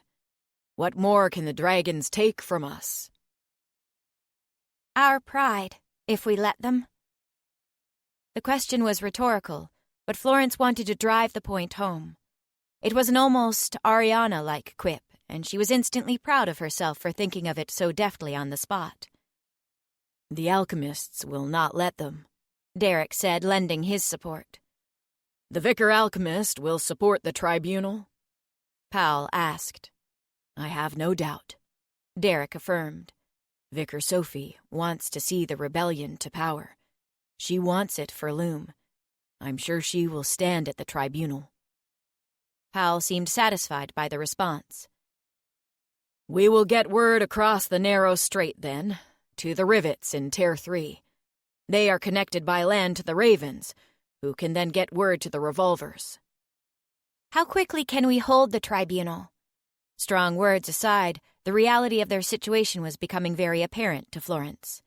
Communication systems in all forms were down. They didn't even know if there were vicars left to meet with. Perhaps the harvesters had been the only ones warned with enough time. The idea was only kindling to the pyre of Florence's rage. The harvesters had been a fluke, with all the masters in the guild at the time. The other guilds had their masters positioned throughout the territories. They would regroup, and if word spread far enough and fast enough, they could do so at the tribunal. 2 months, perhaps, Theodosia begrudgingly suggested at a silent behest from Powell. That would give messengers enough time to get all the way to Dordom, and for the vicars to travel. Spread the word like wildfire, Florence suggested aloud. Invite all of Loom. What if the dragons choose to attack again? Max was still clearly uneasy at the idea of gathering in one place. We have the numbers on them. Even with Chimera alone, we have the numbers. The fact had been known since Nova was first discovered. The Sky World was a much, much smaller place than Loom.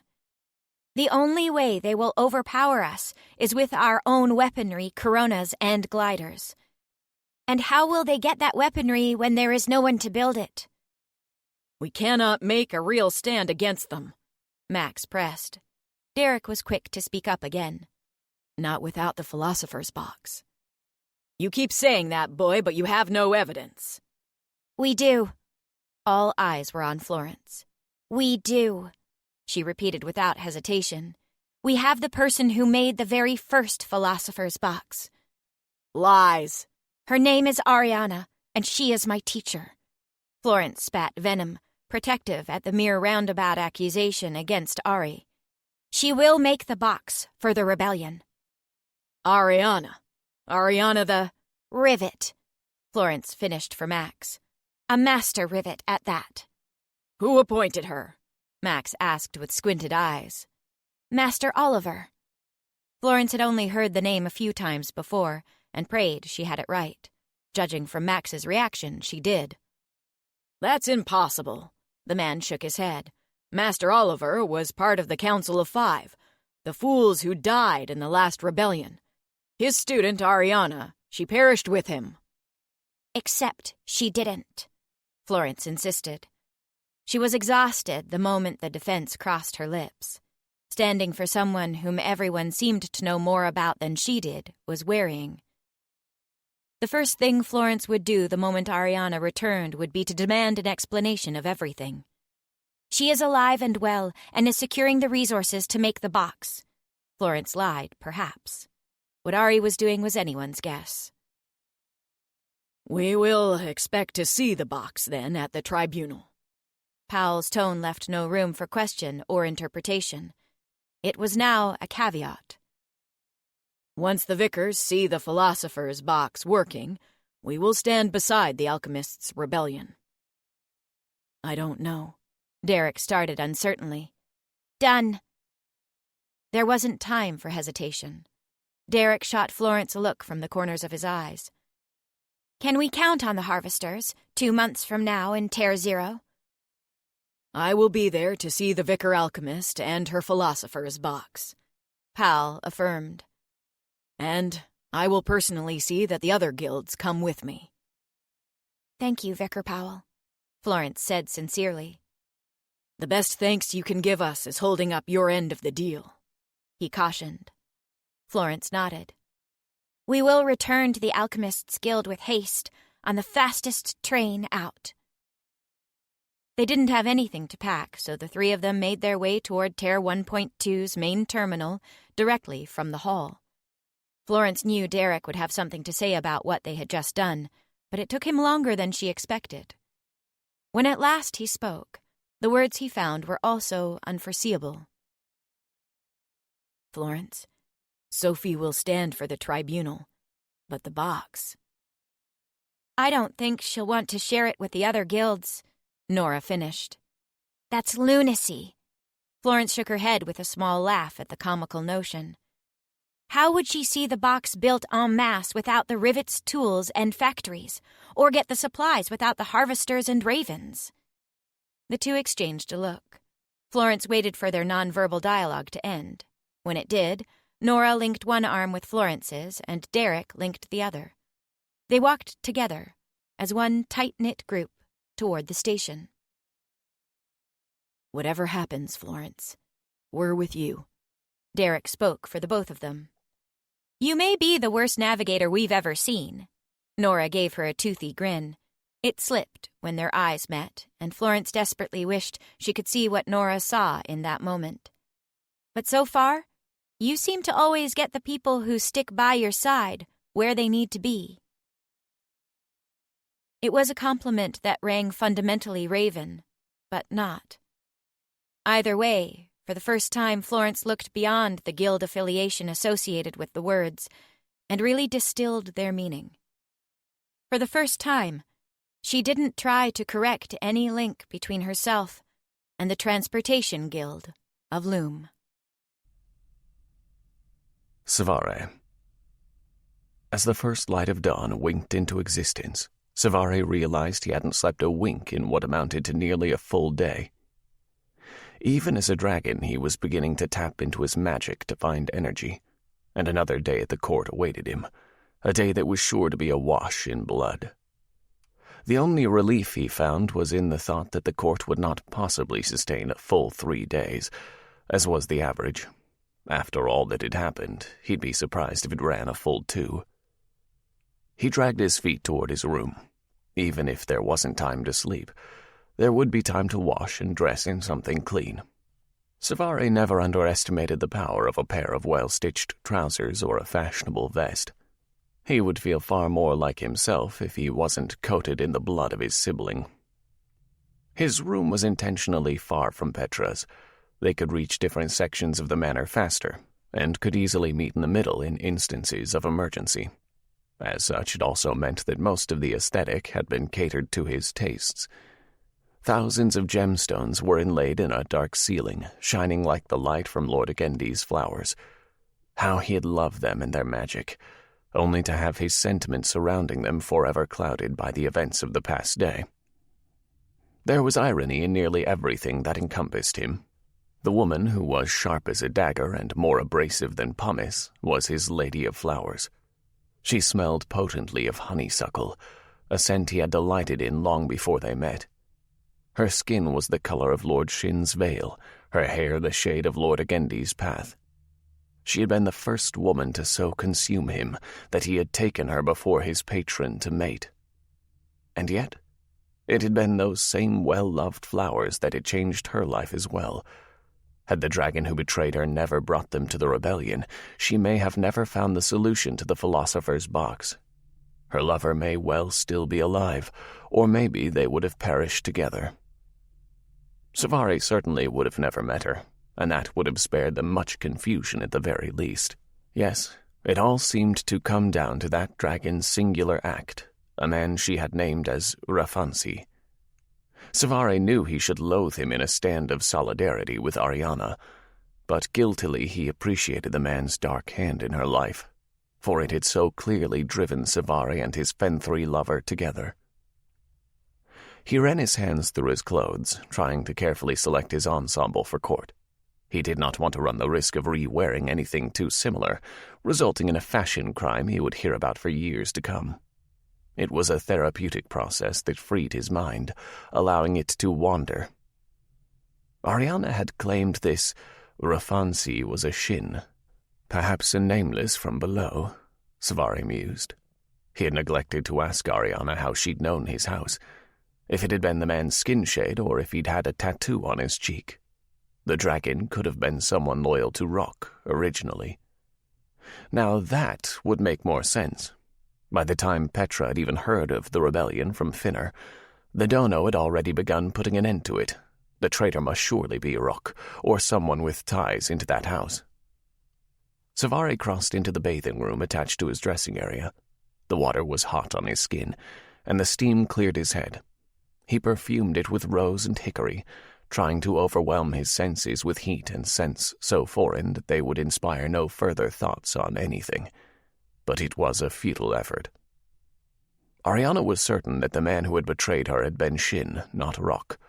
The woman wouldn't have said anything if she was unsure, and she knew enough about dragon culture now to be confident in such a claim. He didn't think the dragon she had dealt with was marked, not after Arianna's surprised and curious reactions to the house tattoos. Even if she didn't know the meaning years ago, she did now. He closed his eyes, sinking deeper into the smooth porcelain of the soaking tub. Her eyes stared back at him, tam purple amid a stormy sea of ashen skin. They looked through him, seeing right to his core, as though he was nothing more than a child's riddle. But they hid her truths just as deftly. Cvareh mapped the curves of her face. He tracked the soft line of her jaw, the surprisingly feminine arc of her cheek, her hair the color of pure snow. Had she ever worn it long? Had she always kept it cut just below her shoulder as it was? These were questions he may never know the answer to, and the fact shouldn't have stung him so.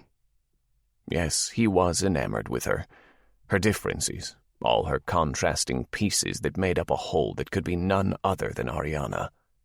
Even the pieces that weren't hers, the eyes, the hands, the ears. Cvareh's eyes snapped open.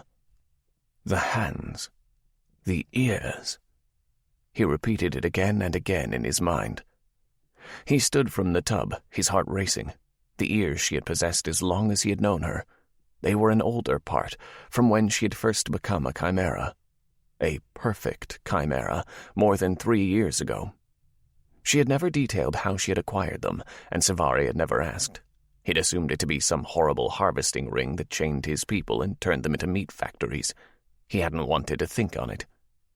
But what if they were given willingly by a dragon who had been seeking to earn her trust?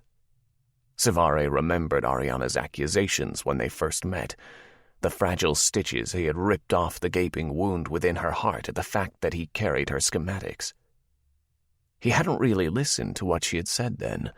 He thought her anger had stemmed from the fact that they had been stolen, and her general distrust of dragons.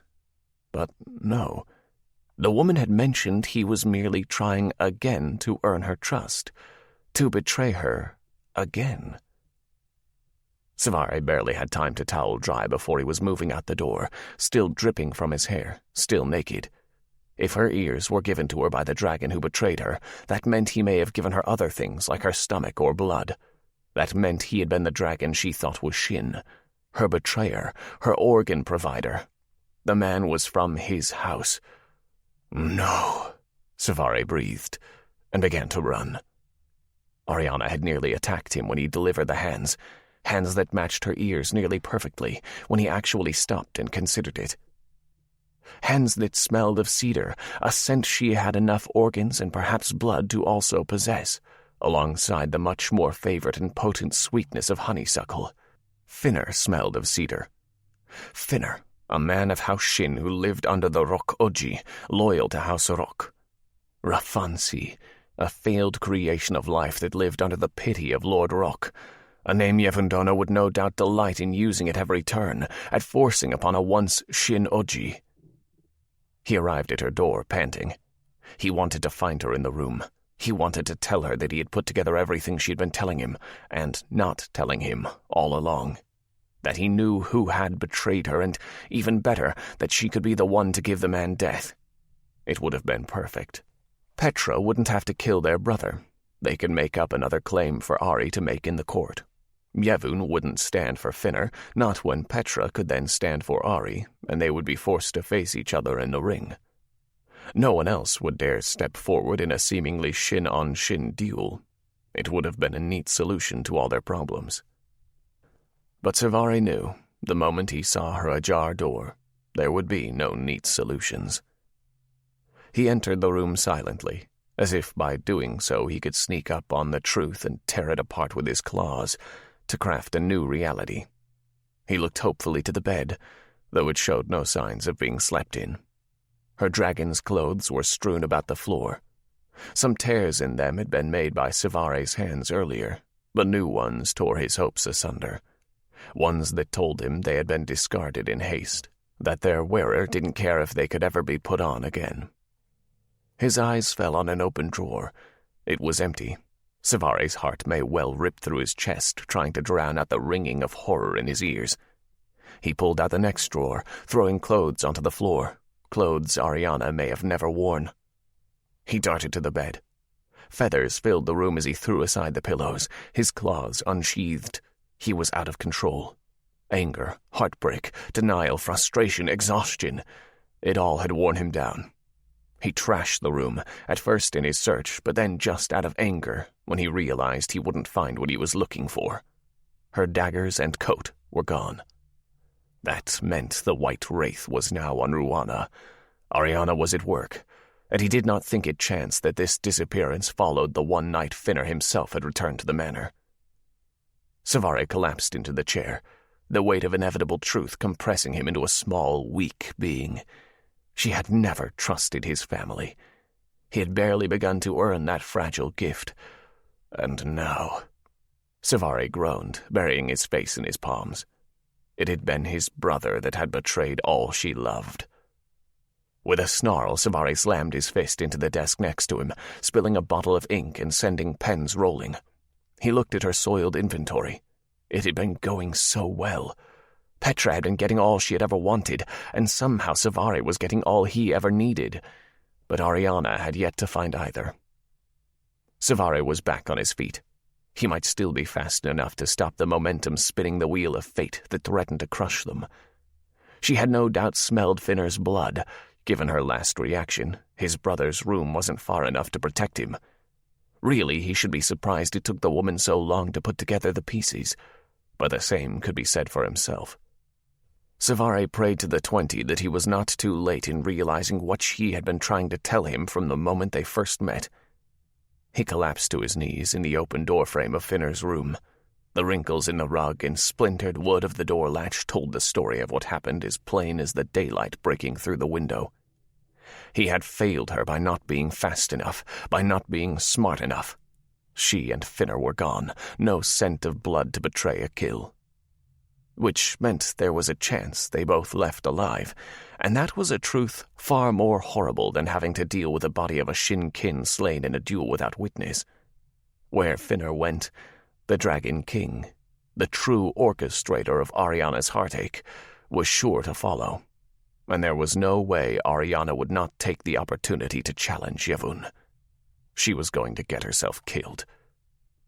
He practically jumped back onto his feet. He was on the move again through the halls, but rather than heading to his room, he headed for Petra's corner of the estate.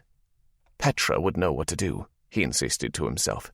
Her mind would have cooled enough that she could think logically, and she would force it to for the sake of the woman who had promised her the philosopher's box. She would do it for the woman Cvareh had chosen as his. He wanted to believe. "Petra!" He banged on the door so hard things rattled. "Enter," she called in reply. Petra was halfway dressed for court, 2 servants attending her. "Leave us," Cvareh demanded. Petra arched an eyebrow, clearly trying to decipher what had worked Cvareh to a frenzy. But when she gave no question to his order, the 2 slaves left, closing the door behind them. Cvareh crossed to his sister. "Arianna is gone." If he wasn't just out with it, he may lose all courage. "Gone," Petra repeated. "She found Finner, and she's going to make an attempt on Yevon's life." "Finner?" The mere name elicited a snarl on the back end, rising up from the throat. "Why?" Cvareh launched into his explanation without thought. Arianna may have kept the matter private. She may hate him for speaking her truth. But it was Petra. This was his sister, his flesh and blood, the woman in whom he had nothing but faith. Petra was seething by the time he finished. "You should have come to me sooner with these truths. I would have never let Finna stay under this roof had I known." I did not form lines between them until just now, until she told me enough yesterday. Petra cursed, knowing he was right. His sister gave him a once-over. "Dress, for the sun has nearly risen, and we will head to court. He will no doubt be keeping her and Finna close. We will find them during the court's distraction," Petra vowed. Cvareh did as his sister commanded. He was thankful he had already set out his clothes, and they were waiting, because, for the first time in his life, he didn't care about fashion. He wanted to jump on a boko and fly across the island as fast as he could. He wanted to try to find Arianna before she found Yevon. But a torturous pragmatism whispered that he was no doubt already far too late. He suspected as much, but he didn't know until Petra and he were standing on the platform about to take off. Cain landed to meet them. Angry lines marred the man's face, and Cvareh knew what had been the best day of his life was only going to steadily become worse. "The donor has left Ruana," Cain cursed, "out of kindness to the mourning of House Shin, and to protect members of House Tam and Rock from the sudden illness. The court has been ended early." Cvareh turned to Petra, only to find his sister staring back at him. There was only one reason the donor would cancel the court. He deemed it no longer worth his time. And why would he? He had already killed most of the Shin fighters. Finner was marked for death and would be far less accessible to Petra on Ruana. And now he had the only perfect chimera in Nova or Loom. He had the woman who could make the philosopher's box. He had the key to shifting the tides of fate. He had Arianna. Arianna. She fought a losing battle with consciousness. On the edges of her awareness were the simplest of sensations. Cold, hard, damp. Arianna tried to pull together the scattered shards of her mind. They lingered out of her reach, jagged and crumbling when she tried to put them back in place. The picture would never be what it once was. Vengeance, in its own way, had been her greatest hope. The belief that there would be some great justice in the world to be dealt by her. Arianna screamed at herself in the recesses of her mind at the foolish, idealistic girl she'd never stopped being. It escaped as a raspy groan from split lips. Reality filtered in around her, breaking through the darkness and alighting the edges of her misgivings. She didn't know what she would live for any longer. She didn't know if she would live at all after this. All she knew was that she'd lost. That was the first true thought that returned to her. She'd been bested by the Dragon King. She had fought and trained her whole life, and when the time came, it hadn't been enough. Not Arianna, not the White Wraith, nor the perfect chimera. She hadn't wanted the mantle, but damn it if she hadn't tried to live into it once it had been thrust upon her. Not for nobility, not for honor, just for Eva. Eva shone brightly in her memory in all her effervescent beauty. That picture was still perfect.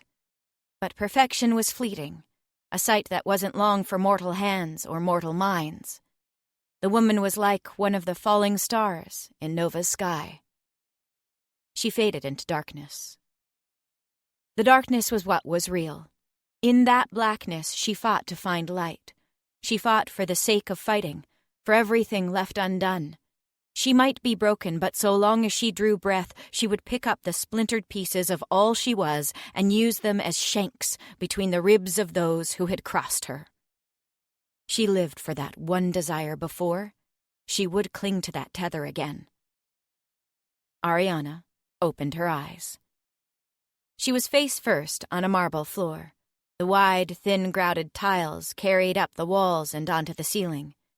A room of white, illuminated by the light of a single window behind her. It was nearly blinding, and Arianna's vision blurred, her senses returning sluggishly from the prison of her mind. A man slowly came into focus, seated against the door across from her. His powder skin was nearly gray in her hazy sight. Almost gray enough to be mistaken for a fenthri. Almost the same shade as Cvareh, and the same color as her ears and hands. I see you're finally awake. Arianna's lips curled back into a snarl. She moved to push off the floor, her hands weighted by shackles. The chains snapped taut as she lunged in spite of them. Arms bent backward, chest pushed forward, she stuck out her neck and snapped her jaw like a dog, snarling and growling for one more inch of slack. She would rip him apart with her teeth if she had to. You can't break those chains. A different voice spoke, familiar but less so. Arianna turned to find another dragon leaning against the wall behind her, no doubt just out of reach as well. The dragon was the color of fenthri blood, as though the lives of all he'd shattered from Loom below had been poured and hardened into a ruthless mold of irreverent destruction. She looked down at the shackles around her wrists and ankles. Gold and tempered, she could feel the magic within them object to her attempts to force their locks to disengage. Arianna straightened, swaying slightly with the remnants of the poison that still chilled her veins. You have tried to shackle me my whole life. You have yet to succeed. She addressed the Dragon King with a growl. He looked mildly amused. Finna told me much about you. It's a pleasure to see the rivet genius for myself. Finner. The mention of the man's name brought Arianna's attention back to him. The traitor. Underling of the king. Finner Shin. You've finally learned my real name. No need for Rafonsi any longer, then. His lips moved oddly as he spoke, long scars marring them straight to his cheek. Stupid little fen. Never probing deeper, taking from my open palm eagerly, never questioning what was in my other hand. Your idiot rebels never saw the dagger coming. Arianna merely curled her lips in a snarl. She hated this man with every thread of her being. She loathed him to the point that he didn't even deserve scalding words. This rage transcended them. I will kill you, she swore. Go ahead. He stood. It was that simple to goad her into lunging forward. Closer, close enough that she could smell him, that his shirt was ruffled by her breath.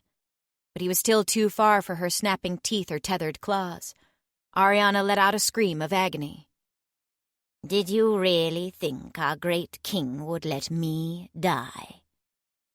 That I would lead you to him if I thought your pathetic attempts to kill him would succeed? Arianna questioned everything, all her decisions, and the hubris that had led her to this. She had thought she could take the Dragon King on her own when so many others had failed. It was arrogance in perfect form, befitting more of a dragon than a fenthri. I never expected to find you on Nova, not to mention in my family's home. His voice deepened at the mention of the Shin Manor. Did you come with my brother? Cvareh. The name ripped from her chest and shot straight to her eyes. Arianna blinked, furious with herself. She had let her mind cloud and her eyes go blind to what was before them. This was the price of love. This was her punishment for dreaming. How did you survive the poisoned organs all those years ago? The rot from too much magic exposed to your pathetic fen frame? Finner asked, oblivious to her plight. He raised a clawed hand and dragged it along her cheek, drawing a line in gold. Is it because of this? Because you actually did complete the box? Is that what made you strong? Tell me, Arianna. Magic laced his tongue. He was trying to use power to influence her. That was an easy trick on fenthri and weak chimera, but it was nothing more than a sizzle of annoyance in the back of her mind. You will not sway me. She straightened, gathering her height nearly as tall as he. My power is far stronger than yours. But still falls shy of mine. The Dragon King reminded her of his presence, and Arianna turned abruptly, readying some whip of a response. It was never said. The moment her eyes met his, she felt the icy grip of magic smothering her. She wanted to blink, she wanted to look away, but she was frozen in his stare. It started from her fingertips and swirled into her chest. It trickled up her neck, pressed behind her eyes, whispered through her ears, before it sought entry into her mind. Tell me of the philosopher's box, Arianna. He was trying to penetrate her thoughts, to own the recesses of her brain. He wanted to crack it like an egg, scramble its contents, and pour them out to pick the information he needed from the plasma. Though neither moved, she felt him pressing on every part of her. He was smothering her, drowning her. It was like his hands were on her throat and his body weighed her down. The only way out would be to give him what he wanted. Let me in, the magic whispered. Give it to me. No! Her jaw ached from gritting her teeth. Her lips formed a series of unintelligible sounds that followed, but she did not allow words to come. There was nothing she would say other than, "No!" How many have you made? He pressed harder, straightening away from the wall. Arianna wanted to blink. She tried so hard to break that stare, though her body refused all commands. She was trapped and wanted to scream for relief, but she would not give in. She would not stop her struggle. Her magic pushed back harder. She focused on her lips, making them hers. He would violate the rest of her with his presence, but he would not gain her words. No! What do you need to make it? She could no longer speak. She could no longer trust herself to. Every ounce of magic in her screamed at once in her mind to give him anything he asked for. His magic poisoned her more than the other dragon's dagger had. Her stomach turned to sickness. Her forehead grew hot with fever. Her body rebelled against the presence of the foreign power and slowly began to turn septic. But she would not give in. She would not forfeit to this man. She would die before she did. She would spit up blood from her stomach decaying. She would bruise across her skin from her magic depleting. She would go deaf and blind and have all her fingers snap. Her hatred was more than all the pain combined. And her desire to sow malice across his land was stronger than his magic would ever be. She would fight against the Dragon King until her last breath, because she was Arianna, the White Wraith. Tell me how you make the philosopher's box. Golden tears streamed from the man's eyes. No! She screamed in reply. Yevon shut his eyes, tearing away his magic. Arianna collapsed to her knees. She inhaled long, gasping breaths, gulping for air, for the taste of freedom. Her body shuddered and felt like a room ransacked. Everything was there but nothing in its place, and all bearing the mark of a stranger's touch. It was merely the pain of bruises from her blood exhausting, but they created phantom impressions in her arms and shoulders and back, as if she had just been beaten for hours. As if his hands had actually been upon her. She was the first to look at him, throwing the gauntlet silently. She gave him her eyes again to try if he so dared. She kept her muscles tense, ready to fight, warding off the trembling that rumbled across her with the aftershocks of being so violated. The king snarled down at her.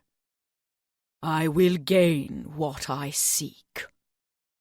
You will not. I will return, and I will try again. He stepped forward. You are welcome to. Arianna watched his movements carefully on the edges of her vision. You can die peacefully, or screaming like your dear guilds below, as they all burned on my command. He squatted down, his knees bending forward. But either way. Arianna pushed off the ground. Her shoulders popped and every last bit of slack the chains had was consumed. One finger on the hand he'd placed on his knee was in range, just one. She bit it off in a single bite, spitting it at his feet. You fen trash! The Dragon King stood with a snarl. He pounced on her, pushing her off balance. Arianna tried to bring up her hands or feet to defend herself, but she couldn't find enough movement in the chains in the way he had her pinned. He gouged at her throat with his claws. She felt as tendon and muscle were shredded. The vibration of the skin ripping was sound in her ears. She coughed, sputtered, and choked on her own blood. Even still, she smiled. She smiled at the frightened king. She smiled as he retreated. She smiled at his yet recovering eyes. She smiled as the door slammed shut and her throat began to heal. She smiled until her jaw popped. Because smiling held in the screams. Yevun. This was the danger of what the Fenthri sought. This was what he needed to fight against. How their science disrupted the natural order of the worlds the gods themselves designed. The woman was not a Fenthri, not a chimera, not a dragon. She was wholly monster and entirely dangerous. Yevun flexed his still healing finger, a soft pink from newly mended flesh, and still regrowing. The tiniest of claws was beginning to form next to the bone, magic strengthening it steadily. He had given the woman half a breath's distance too close, and she had taken it. He wanted to admire her for it, but this was even too much for Yevun. Even he, obsessed with power as he was struck by the lack of half measures a perfect chimera represented, could not stand for this. If she became even the slightest bit stronger, if she imbibed, if she gained an organ she didn't already have, there was no way even he would be able to stand up against her. "Dono, I do not think any more of the boxes have been created." Finner scampered along at his side like the worthless rat he was. "She seems to be the only one." Yevun gritted his teeth. He needed something that could stand against other creatures like that monster. To assume that no more boxes had been made was to welcome the death of everything he stood for. It would be the end of Nova. "I think we should merely kill her," Finner suggested. "If she's only made one box and used it on herself." "And who is to say it couldn't be used on others?" Yevun stopped, rounding on Finner. "Who is to say that it isn't in the hands of those disgusting Fen rebels as we speak, slowly turning them into something that can challenge even me?" Yevun held up his hand, showing his finger for emphasis. "Dono, no one can challenge you," Finner sputtered. The king roared with bitter laughter. Finner was still playing a game, a child holding on to an ideal. No matter how many times Yevun drove the point home, it seemed the weak little man never understood. So few could fathom his shame from the mistakes he'd made. He'd only revealed his regrets to Coletta, Leona, and men like Finner, who were close enough to his movements that they needed to understand the full gravity of all his risks. For the risks Yevun took rarely ever held consequences only for him. "Finner, I assure you, I am very much a mortal man. While it suits me for the masses both on Loom and Nova to think otherwise, it does not change the fact." Yevun stepped forward, impressing on Finner's personal space, trying to make him feel as insignificant as he actually was. "And if I die, Finner, so do you. You live only by my grace. You exist only because I protect you and permit you to. Do you think Shin will ever show you love again without my support at your back?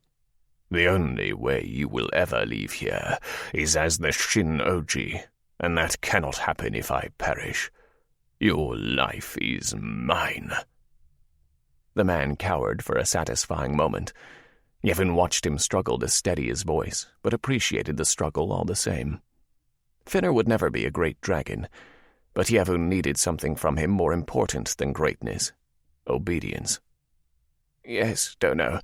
The man lowered his eyes. It is an honor that my life is owned by one such as you. See that you do not forget it. Yevon straightened away from the smaller dragon, starting off in the opposite direction. Now, if I were you, I would find somewhere to hide for the next while, until you are needed again. Your use has been exhausted for now, and you will only risk earning my ire if you linger.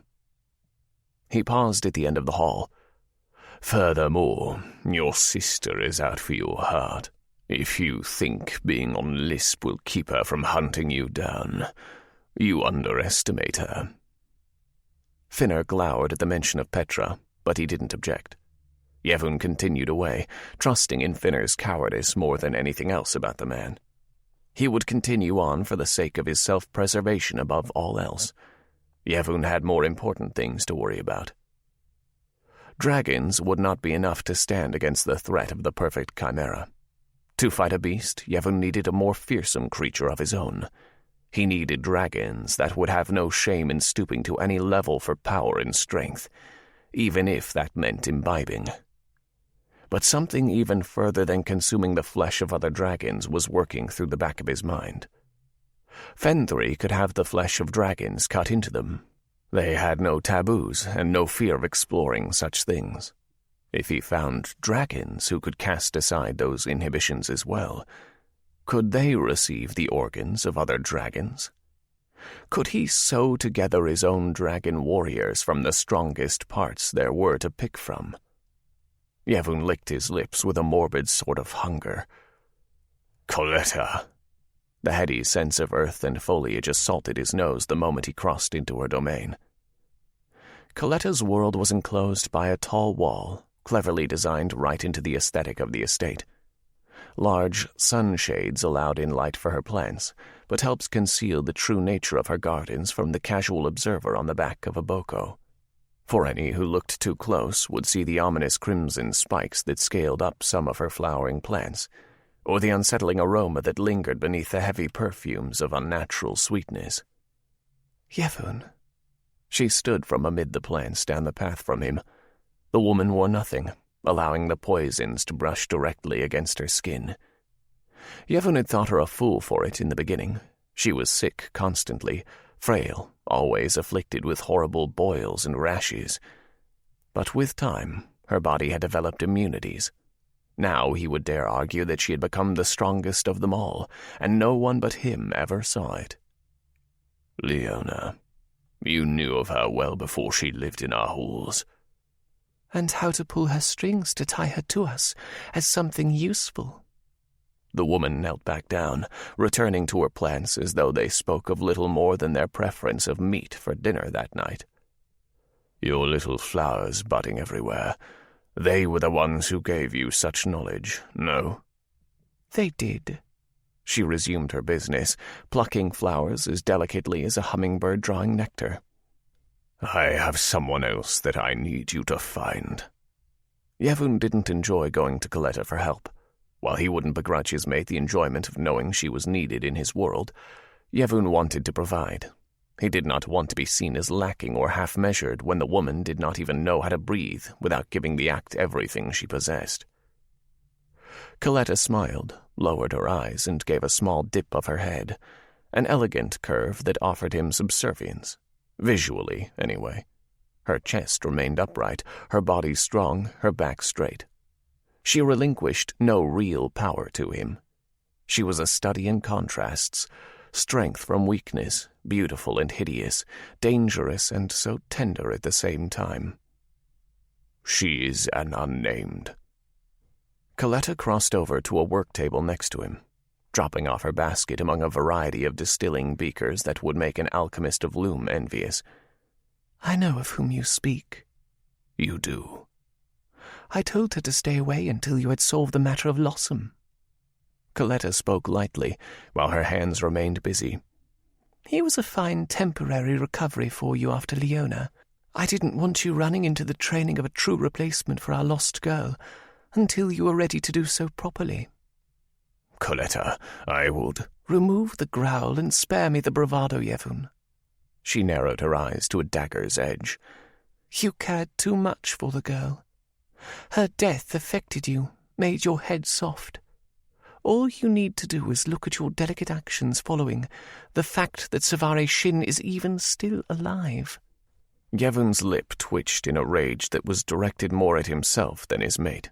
He wished she had spoken this truth sooner, but if she had, he may not have been yet ready to hear it.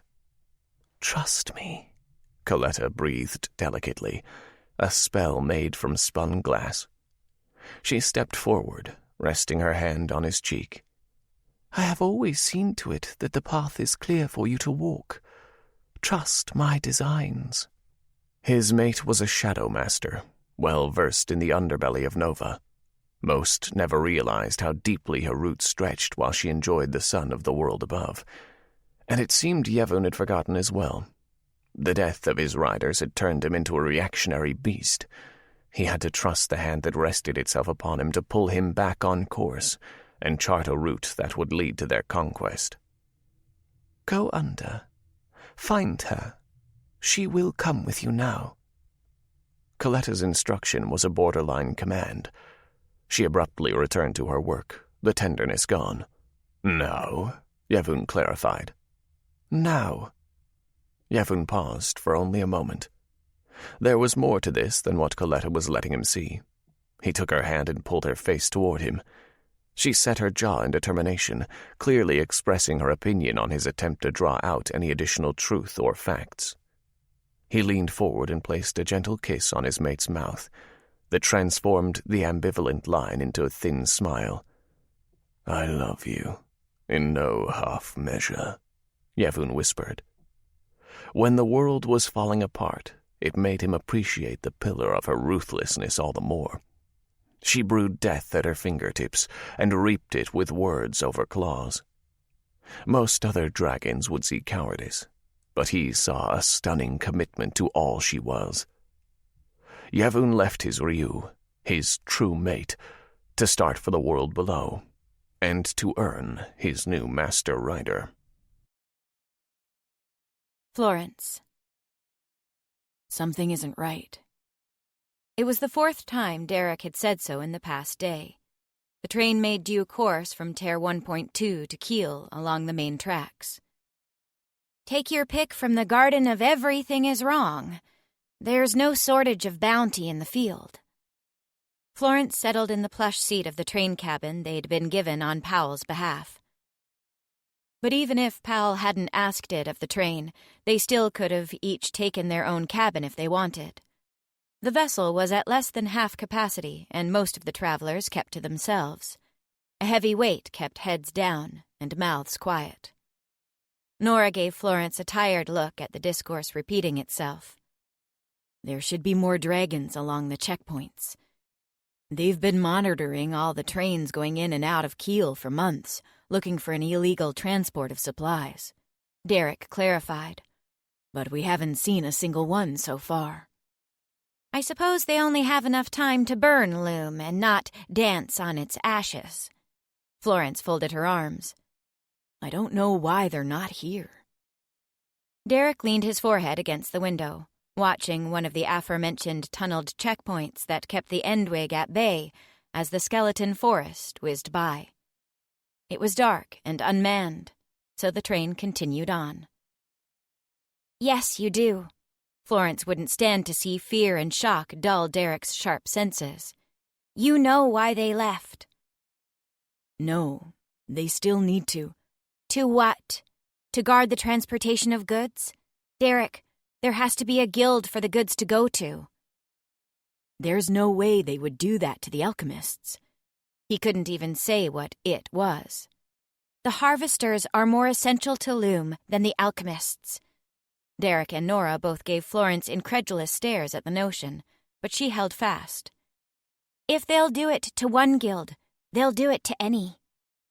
Or all." Florence thought, but didn't say. The more she had time to mull over everything that had happened, the more she realized there really was no other alternative. After what Powell had said, after what the dragons had done, it was to be total warfare between their worlds. The alchemists have fought off the dragons for years. We're the only guild to refuse to allow them in. They don't need to be let in to reap destruction. Enough, both of you. Nora pinched the bridge of her nose with a heavy sigh. Derek, Florence is right. Something must have happened, but until we get there, we won't be able to see exactly what. She shook her head and looked out the window. Florence let the topic drop. She hadn't had a home for most of her life. She was born 5 years after Dragon Contact was made. Her vague memories of Terra Zero were nothing more than the ghosts of emotions and the hazy remnants of bygone dreams. She had been moved to the Ravens arbitrarily as part of the Dragon's restructuring following the end of the brief war. There she learned, and she failed, earning a few friends rather than a sense of belonging to a guild. When she left, she did the bidding of the Wraith of Dordom, and was little more than a transient ghost herself. Florence leaned against the door on the opposite side of Derek and Nora, watching them. She'd always found more family in people than places or things. But they were different from her. Their place was their identity, and they belonged to the alchemists. So while all three felt heartbreak the moment they arrived in Kiel and learned the Alchemists' Guild Hall had been destroyed mere hours after the Harvesters, Florence's pain was of a different sort than her two companions. The streets of Kiel were full of alchemists, not unlike how Ter 1.2 was now the de facto hall for the Harvesters. However, unlike Faroe, the Alchemists' Guild Hall was far enough from the city that the majority of the capital city of Ter 2 remained unharmed, physically, at least. Their train was the first to arrive from Ter 1, so carrying the burden of truth was their responsibility. Men and women alike collapsed on the platform. Screams of sorrow harmonized oddly with cries of relief as people embraced in both pain and joy. Some survived, some didn't. Their world had been thrown into a shaker and then spilled back out upon the land. Now it remained to be seen what was left. "James," Derek called from halfway down the platform to an alchemist directing the flow of people. The man, James presumably, looked around before finding Derek's eyes and giving a wave. "Derek, Nora." They met each other in the middle with a reserved clapping of hands in relief at seeing each other again. "We thought you were dead." "We nearly were," Derek confessed. "The new Vicar Harvester got us out in time." "It really is true, then?" James's voice took a deeper, heavier turn. "The Harvesters as well?" "What happened here?" Vicar Sophie suspected something was amiss when the day before all dragons were pulled from Kiel. Mysteriously, the king's men, who had been so intent on becoming our official liaisons and staying permanently in the guild, decided they had tired of the job. The vicar sent a team of men and women to investigate. While they were here in Kiel, they were approached by a chimera living in the city, a graduated journeyman. He manages a store that sells dried fish from the coast near Ter 1.3. His supplier contacted him, informing him of delays as a result of the attack on the Harvesters Guild. "Did the Vicar Alchemist not try to fight the dragons?" Derek asked hopelessly as they traversed the platform. "With what weaponry?" James sighed. "You know how it was. There was barely enough gunpowder to make a spark." The image of that giant canister plummeting through the sky toward the Harvesters Guild came back to Florence. There wasn't much fight to be had. The dragons had set out to make a statement about the helplessness of Loom, and so far they had succeeded. They had traveled and killed using Loom's technology. "How much of the guild escaped?" Florence asked. "About 2/3. The 3 words formed a single golden lining to an otherwise terrible situation. To put the alchemists in a better position to remain the spearhead of the resistance if the other guilds were in a state that was anything like the Harvesters. But James didn't seem to share her reasoning. His mouth formed a scowl at the news. "Then it should be no trouble for us to see the vicar." "Sophie is quite busy." James's pointed look at Florence's right cheek was missed by no one. No matter what she did, she would be seen as an outsider to them. "She'll want to see us," Derek insisted. Derek, you may want to wait, James cautioned. It's urgent. He had the right credentials, and James begrudgingly led them out of the station and into Kiel proper. It was Florence's first time in the capital city of the alchemists. Much like Faroe was different from Dordom, which was different from Holks. This was another city where the rivets had put to use the natural resources and terrain to optimize structures. Pine buildings, no doubt constructed from the trees that were cut down to make room for the city itself, were stacked on top of each other around what trees remained. Metal pipes funneled steam and wires among them, winding across bridges and trailing down walls like eager industrial roots. It glittered in the early evening light as biofluorescent lanterns sparked to life, swirling like dragon magic caught in jars. The heavy tree canopy, the narrow windows sparkling with seeming magic. It felt the way Florence expected the secretive city of the alchemists to feel. Dark, but full of promise. James led them down a wide street to one of the towering trees that was nearly smothered by all the structures built against it, and on top of each other.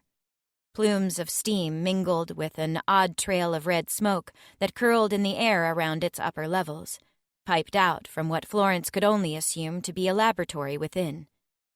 James stopped just shy of the door. "Vickers inside." He pointedly turned on his heel, starting for the station again. The three of them watched him go with a mindful note. There was no denying the haste with which he had wanted to get away from the place, combined with his earlier hesitation. Was he avoiding Sophie? Florence kept the question to herself. "What now?" An incredibly disgruntled vicar snapped the moment they walked in. Sophie tore her eyes away from her paper, dropping it onto the desk. They gained a different sort of clarity, however, when Sophie saw exactly who sought an audience. "Derek, Nora!" There was a long pause. "Florence." "We've returned from the Harvesters Guild and have spoken with the vicar there." She got it out of the way first. Florence didn't want any question as to what they had accomplished, especially given the terms she'd left on. It had only been a few months, but it felt like years. "You actually made it." Sophie narrowed her eyes in apparent skepticism. "The Vicar Harvester is dead." "We were there when they elected a new one in Ter 1.2, Derek explained. This seemed to satisfy Sophie for the time being. Florence was getting rather tired of needing Derek to step in to validate her claims to the alchemists. "How did you survive?" Sophie's tone shifted to genuine curiosity rather than outright interrogation. "Florence made friends with the man who is now the newly elected vicar on the way to the guild. Because of that, he worked to get us out when the Harvesters received word of the attack." "Did you?" Sophie's eyes were on Florence again. "Yes." Calling Powell her friend seemed rather forward. Their relationship had been up and down, odd and short. But he had gone out of his way to save her life. If that didn't make him her friend, she didn't know what did. It had worked for Ari, at the very least. "Will he be sending the supplies we need?" Sophie addressed Derek, but Florence couldn't stop herself from answering. "After what happened to Faroe, I don't think much will be coming out of the Harvesters for some time." "I didn't ask you," Sophie said casually, not even bothering to look at Florence when she spoke. Florence clenched her fists in frustration but held her tongue. "I believe he will help us." Derek was beginning to look uncertain now. "But circumstances have changed." "They have not changed in the slightest." Sophie frowned. "Now more than ever, we must launch an attack against the dragons. Loom has seen the danger they bring." "Exactly." Florence saw her opening and took it. "Loom knows of the danger, all of Loom. Every guild is unified once more, and we'll all fight together." It was like Florence was speaking a different language. There was such a look of confusion on Sophie's face. "We do not need the other guilds to fight." "What?" "We need their supplies, certainly, but we do not need their involvement," Sophie scoffed at the very notion. How can you say that? It flew counter to everything Florence believed the resistance stood for. Everything Sophie should know. Hadn't this woman been Arianna's friend? The dragons see us as weak.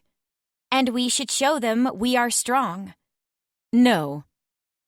The word was said so quickly that it punctuated Florence's sentence. We must let them think we are weak and divided. Wait for them to make a mistake, then strike. What if they don't? Florence shook her head incredulously. It was sheer lunacy. What if this is merely the beginning? This is a scare tactic, one you seem to be falling for. If we unite, we will merely respond with more force. However, if we show weakness and open doors, they will come down among us to rebuild, just like after the 1-year war. Then will be our time to strike. That could take years. It could never happen. Who knows what they will do to Loom while we wait and do nothing? Sophie was gambling with Loom's freedom rather than taking it. It was making Florence want to scream and stomp. The dragons had attacked them in cold blood. They had set Loom afire simply because they could. And now, Sophie wanted to roll over before them, continuing what had amounted to a pathetic quasi-rebellion in secret. And if the rebellion fails, as it did last time, all of Loom will live to fight again if we conduct ourselves quietly. Past failures can still teach valuable lessons, Florence. Sophie remained undeterred. Arianna will never go for this. She wants the dragons dead. Do you really know what she wants? Sophie challenged. After all, she's been on Nova for some time doing who knows what. It has something to do with the philosopher's box. Florence prayed that everything she knew about Arianna remained true. She was betting not only everything she had, but Loom itself on the fact. Ari will come back, and she will go to the Vicar Tribunal. Vicar Tribunal? It was Sophie's turn to be incredulous. There is a Vicar Tribunal happening on Terre Zero in 2 months. The Vicar Harvester is spreading the word to the other guilds. They expect a demonstration of the box and the Vicar Alchemist in attendance. If Florence could pack the look Sophie was giving her into a canister, it would be the most deadly shot she'd ever made. After several long breaths, the vicar slowly dropped her hands to the desk, standing slowly. She rose to her full height, a head taller than Florence. Florence, a word of advice. Sophie spoke as soft as a knife point dragging across flesh. Be wary of who you speak for, because you have made promises that you were not permitted to give on behalf of 2 very, very powerful women. It was the nicest thing Florence had ever heard Sophie say about Arianna, and it was being used as a pointed threat. She wanted to rebuke the notion, but the fact was, Arianna was just as likely to be angry with Florence for her decision as she was to be obliging. It's the only way. There are lots of ways. Sophie rounded the desk, running her hand along its edge. You are young, and you see the only solution as outright warfare. What else is there? Your plan to lure the dragons into some false sense of triumph? That and many more strategic approaches that wouldn't result in hundreds, thousands of Fenthri deaths. The strategic approach hasn't worked. Neither has outright warfare. Sophie referred to the quick failure that was Loom's last war. Perhaps when you are older, when you have lost more, you will understand this. Do not say I have not lost. Florence took a step forward, barely stopping herself from outright attacking the woman. You know nothing of me. I know you are still a girl, quick to ire and stumbling in the pitfalls of pride. Sophie remained poised. I know you have yet to see the merit of strategic sacrifice to attain one's goals. You must go to the tribunal. You may not tell me what I must do. The Vicar Alchemist shook her head. Derek, you will be on the first train back to Terre 1.2 in the morning. You will tell the Vicar Harvester to call off the tribunal. You will inform him that the alchemists will not be working with the rest of Loom and encourage him to call off this ridiculous notion of a demonstration against the dragons. Denounce all knowledge of a working philosopher's box as the misinformed whims of a child. Derek looked between Florence and the vicar of his guild helplessly, but Florence knew what his decision would be. She knew it as clearly as the two interlocking triangles on his cheek. Understood, Vicar. Good. Sophie returned to her chair, waving them away. Now, the three of you, get out of my sight. Nora stepped away, and Derek followed, linking arms with her. Florence hesitated one moment. Venom poured from the glands in her mouth instead of saliva, and the brief, challenging look Sophie gave her was almost enough to make her spit it all out on the woman's desk. But Florence made for the door. She would heed Sophie's words and apply them that very moment. She would make a strategic sacrifice of her pride in the form of a tactical retreat. The vicar had won the battle, but Florence would not give her victory in the war between them. Petra clenched the reins of her boko so tightly that she had to consciously remind herself to ease her fingers so she didn't accidentally snap Raku's neck. In the span of a day, the world had been given and taken from her. She had been ready to kill Finner. She had the box. She had the loyalty of Loom. And now Finner was out of reach. The woman, the only woman who held the knowledge of the philosopher's box, was in Yevun's hands, and that fact threw the loyalty of Loom into question. Petra bared her teeth into the wind. She was going to get it all back, and then some. She hadn't devoted most of her life to a dream the world had told her was futile since she was a child, to see it taken from her now. She was born to be the Dono of Nova, and there was nothing she wouldn't sacrifice to see that come to pass. Cvareh rode stiffly at her side. Worry fogged his magic and made the air around him so thick, Petra wondered how he even saw where he was going. He focused ahead, past the late afternoon sun, to Lisp. The islands of Nova floated below them, guiding their track. Eventually, they would deviate and fly around the back of the island, regrouping before launching their plan into action. The future weighed on Petra's shoulders. They had one shot. Failure meant House Shin would lose everything. The watercolors of the sky were turning into strong pastel by the time they landed their bokos behind a far hill on the back end of Lisp. Wildflowers and grasses were their only greeting party. Cvareh dismounted, confused when she did the same. Aren't you? Yes, she cut him off with a wave. But I wanted to speak to you first. Every moment we waste is another Ari spends with Yevun. And he will not kill her. Of that, Petra was certain. He needs her as much as we do. He needs her knowledge, at the very least, before he could even consider removing her. The tall foliage brushed against her hips as she reached for her brother. Her hands wrapped around the back of his head, and she placed her forehead against his. Petra closed her eyes, imagining their minds as one. Her little brother, full of so much potential, the tool she had kept at her disposal. Sometimes clumsy, but always out for the best of House Shin. Your mind is noisy. You must silence it, she cautioned. I know you are worried for this mate you have chosen, but Arianna is strong. Worry no more for her than you would for me. I worry for you plenty. Petra pulled away with a smile. All I want you to worry for now is yourself. Focus on what we are here to do. I will make sure to create quite a stir.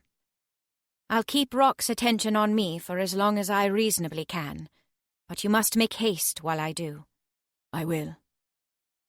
Ends before ideals, Petra reminded him.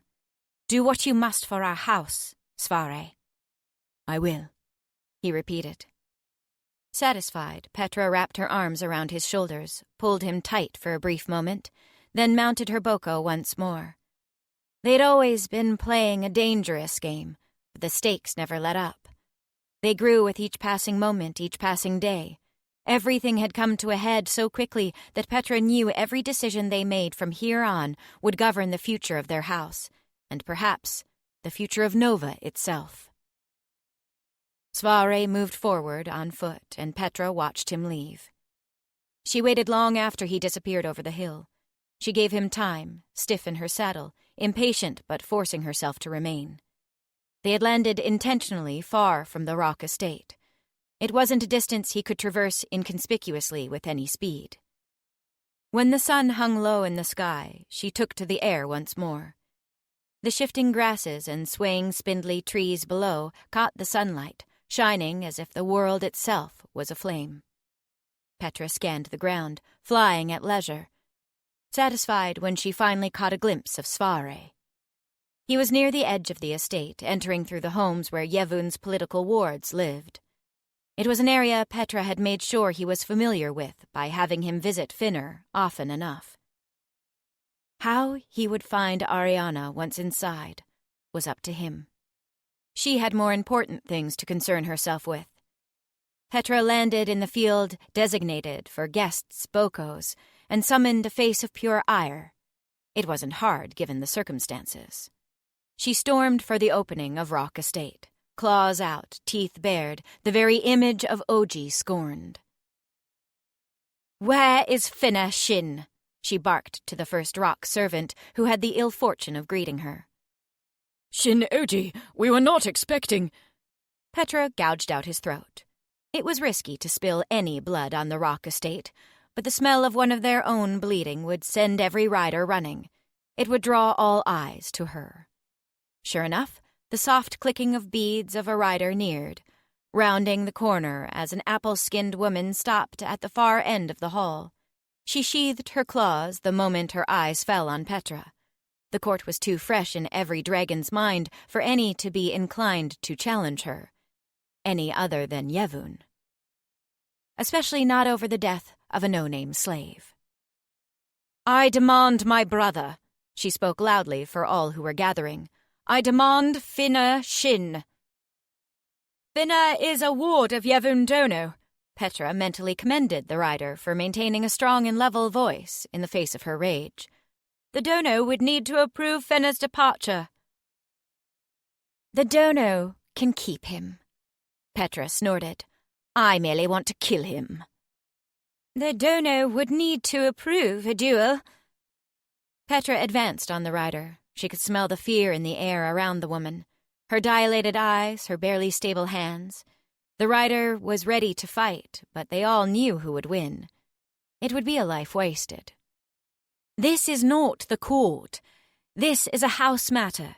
Yes, we are on Lisp, but as I, the Shin Oji, am demanding a duel with a member of my house, it should fall under my jurisdiction, not the Dono's." Petra lorded over the slip of a dragon. For now, she didn't actually care if she was given Finner. She would kill him someday, and someday soon.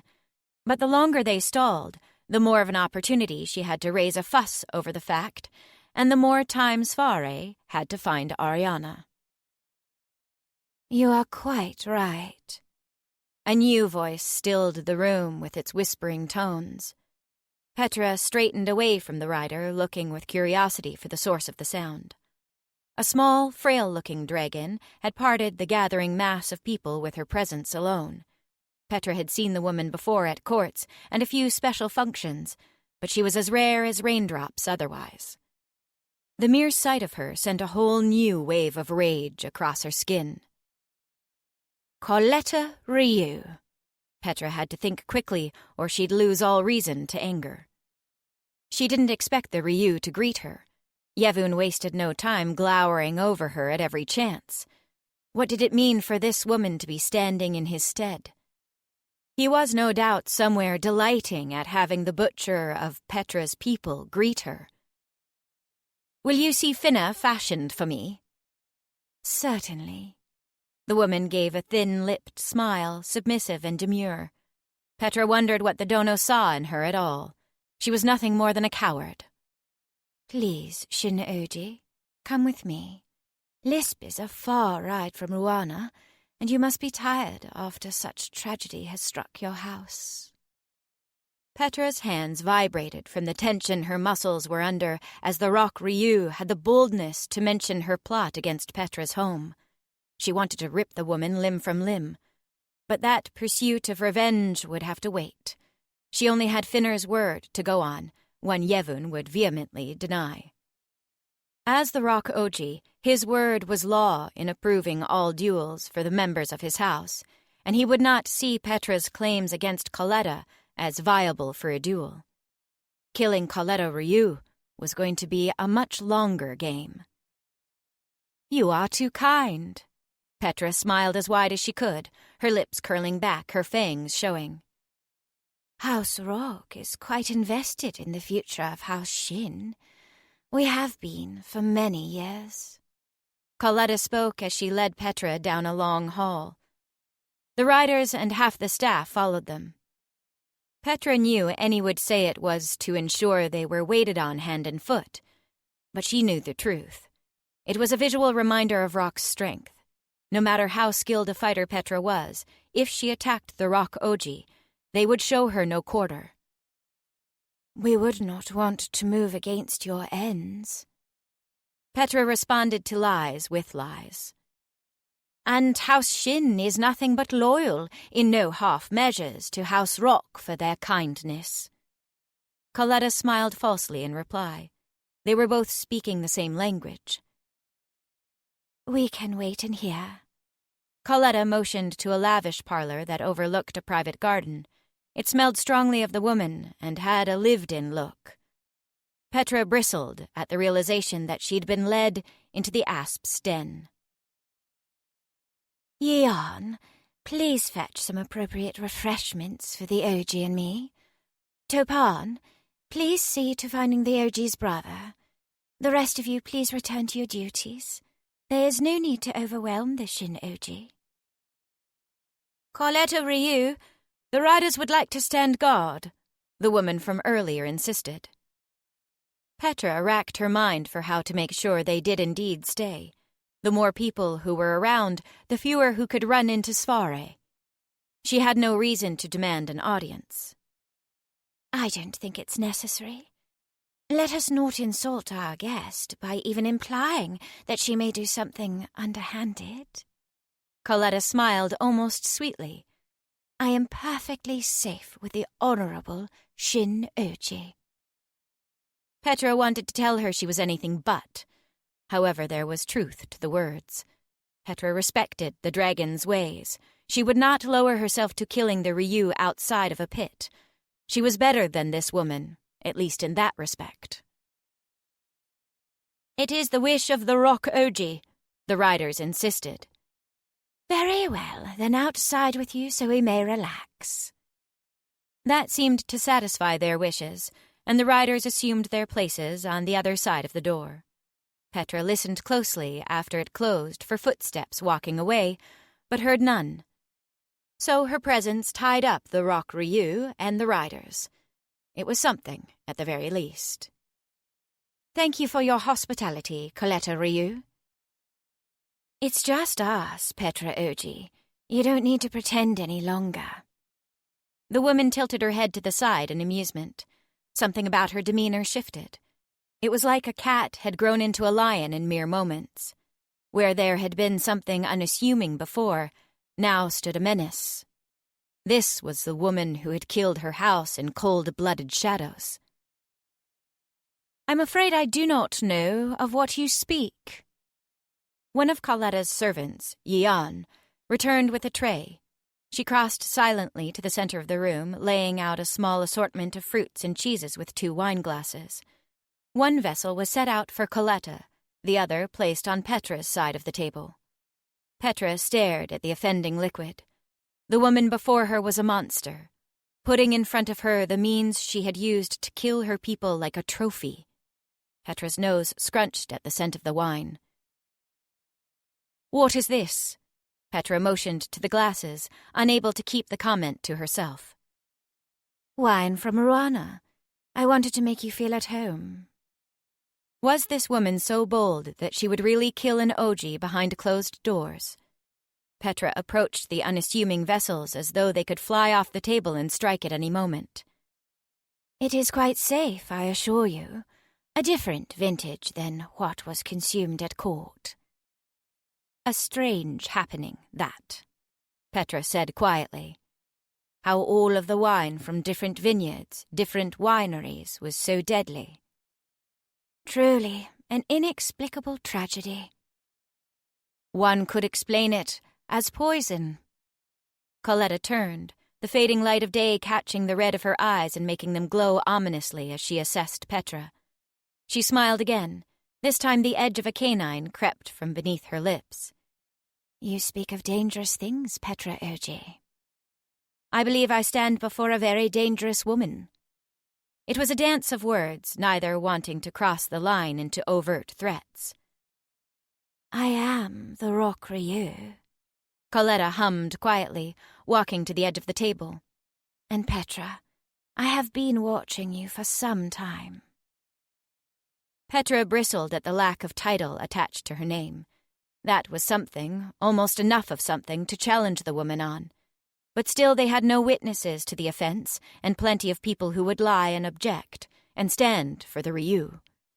As much as she desired it, Petra reminded herself that she would not be killing the Rock Ryu this night. You are a dangerous woman too. You seek out what you want, you pursue it with a reckless passion. You are relentless. The Ryu took both glasses in her hands, inspecting them carefully. Petra never let them leave her sight. Coletta poured the wine from one glass into the other, filling it to the brim. She repeated this a few times back and forth, mixing them completely. All of Nova knows you seek Yavun's throne. Why haven't you taken it yet? Coletta held out one glass. Petra regarded it hesitantly before accepting. But she did not drink. She would not drink before the Ryu did. She knew better. I am not in a position to. It was the most honest thing Petra had said to a rock in a long time. No, you're not, Coletta agreed. At least not honorably, not by dragon law. And I would never be recognized as the dono if it was not done through dragon law. Petra followed Coletta over to the wide window that overlooked an expanse of foliage. It was the only visible window down into the garden. Petra wondered if this was the place where the poison that killed her house had come from. None of the plants were familiar to her. She couldn't even guess where half of them grew originally. I sat quietly for many years, watching Yavun do as he would. Coletta spoke to no one in particular. But you changed things, Petra, and left me with no choice but to join the fray. Petra watched as the Ryu raised the glass to her lips and took a long drink. She waited several breaths, and nothing happened. I am beginning to believe that I have more reason to fear you than the dono. Then you are as smart as you seem. Coletta turned to Petra. I will give you one chance, Petra. Leave now and remain Shin-Oji. Give up on your dream to become the dono, swear true fealty, and I will let House Shin remain as it has always been.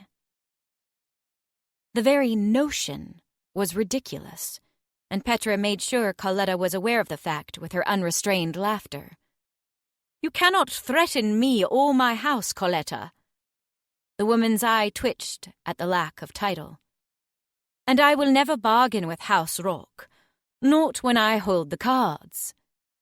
Coletta huffed softly in amusement, raising her glass in the light of the orange sunset. Then, to war. To war. Petra clinked her glass against Coletta's and finally drank alongside the Ryu. A side door opened and Topan reappeared, Finner in tow. Petra snarled, setting down her glass heavily on the table the moment she saw her brother. I declare now a duel before the Rock Ryu for your life, Finner. Under what claims? Coletta asked per the script. Actions against his house. Killing Finner was going to be a fringe benefit of the night, Petra's claws shot from her fingers. I approve this duel. Finner tried to make for the door the second the Ryu spoke the words. Topan closed and stood before it, preventing him from leaving. The Dono still needs me, Finner pleaded with Coletta. You can't let me die like this. He would not allow it. Look at you, Finner, pleading to a rock for your life. Petra spat at his feet. You pathetic little coward. Petra pulled back her hand. She was done dealing with her brother. She would go right for his heart and end it once and for all. A chill swept through her, swift and sudden. It shot up her spine and into her stomach, pouring forward as blood from her mouth. Her knees knocked and her lungs burned. Petra shuddered and fell. No. The word seared her mind. Coletta entered her blurring field of vision, looming over her like the Lord of Death himself. How? Petra stuttered. Nothing made sense. I am an Uji.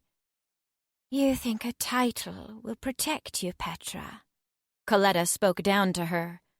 That has been your greatest flaw. You put so much stock into titles and rank that you forget what gives them power. Fear. The woman squatted next to her, narrowly avoiding the blood Petra was spilling up as she gasped for air. You failed your house. You, who should believe in whatever means necessary to achieve your ends, never even thought that I would kill you here. You drank from the same glass. Petra tried to defend herself in what she knew were her final moments. And you know nothing of poison. Coletta smiled wide and open-mouthed. Her teeth were dull and small, eaten away beyond her young years. Her gums were worn and gray, curling and tired. Her breath smelled of death. But I do. I know of poisons well. My body, too. It is strong with them, invulnerable to them. I also know that you do not have magic in your stomach. Finna! Petra growled up at her brother. She wished she had the strength to stand, just enough to kill him. If she was going to die, she would take one of them with her to the halls of Lord Shin. But she didn't have the strength. Her body was in revolt. Her magic surged but couldn't keep up with everything failing at once. If anything, the effort to heal resulted in her organs wearing out from magic depletion. She could feel herself turning septic, growing rotten with each passing moment. You should have taken my deal, Petra. Coletta stroked her hair like a child. It's a shame to lose a woman on Nova as strong as you. The rock Ryu stood with a sigh, as though the matter actually did cause her strife. Finna. Petra rasped with laughter. Between the blood and death's heavy veil, she could still see her brother tripping over his own 2 feet to get to her. Even when he was handed carved meat on a platter, he couldn't find the knife to spear it. Her mouth curled in an expression that was part snarl, part grimace. You will never stand as Uji, Petra forced from between chattering teeth. It was mine all along. Finner knelt beside her. His hand wavered. Cvareh will kill you. Petra bubbled up laughter through the blood in her throat. You were never meant to stand as the ruler of House Shin. You... His hand plunged into her chest. She felt her brother's fingers close around her heart. Petra closed her eyes. Death was upon her, and there was no point in fighting it any longer. She would watch her house for the rest of time from the halls of Lord Shin. She would watch gleefully as Cvareh finished what she started decades ago with Finner. She would see her younger brother kill the elder, a task she should have done years ago.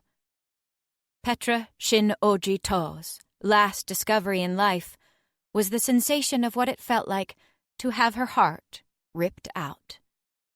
The act she had done to many was finally performed upon her. With her final breath, she embraced the veil of the god she loved so much.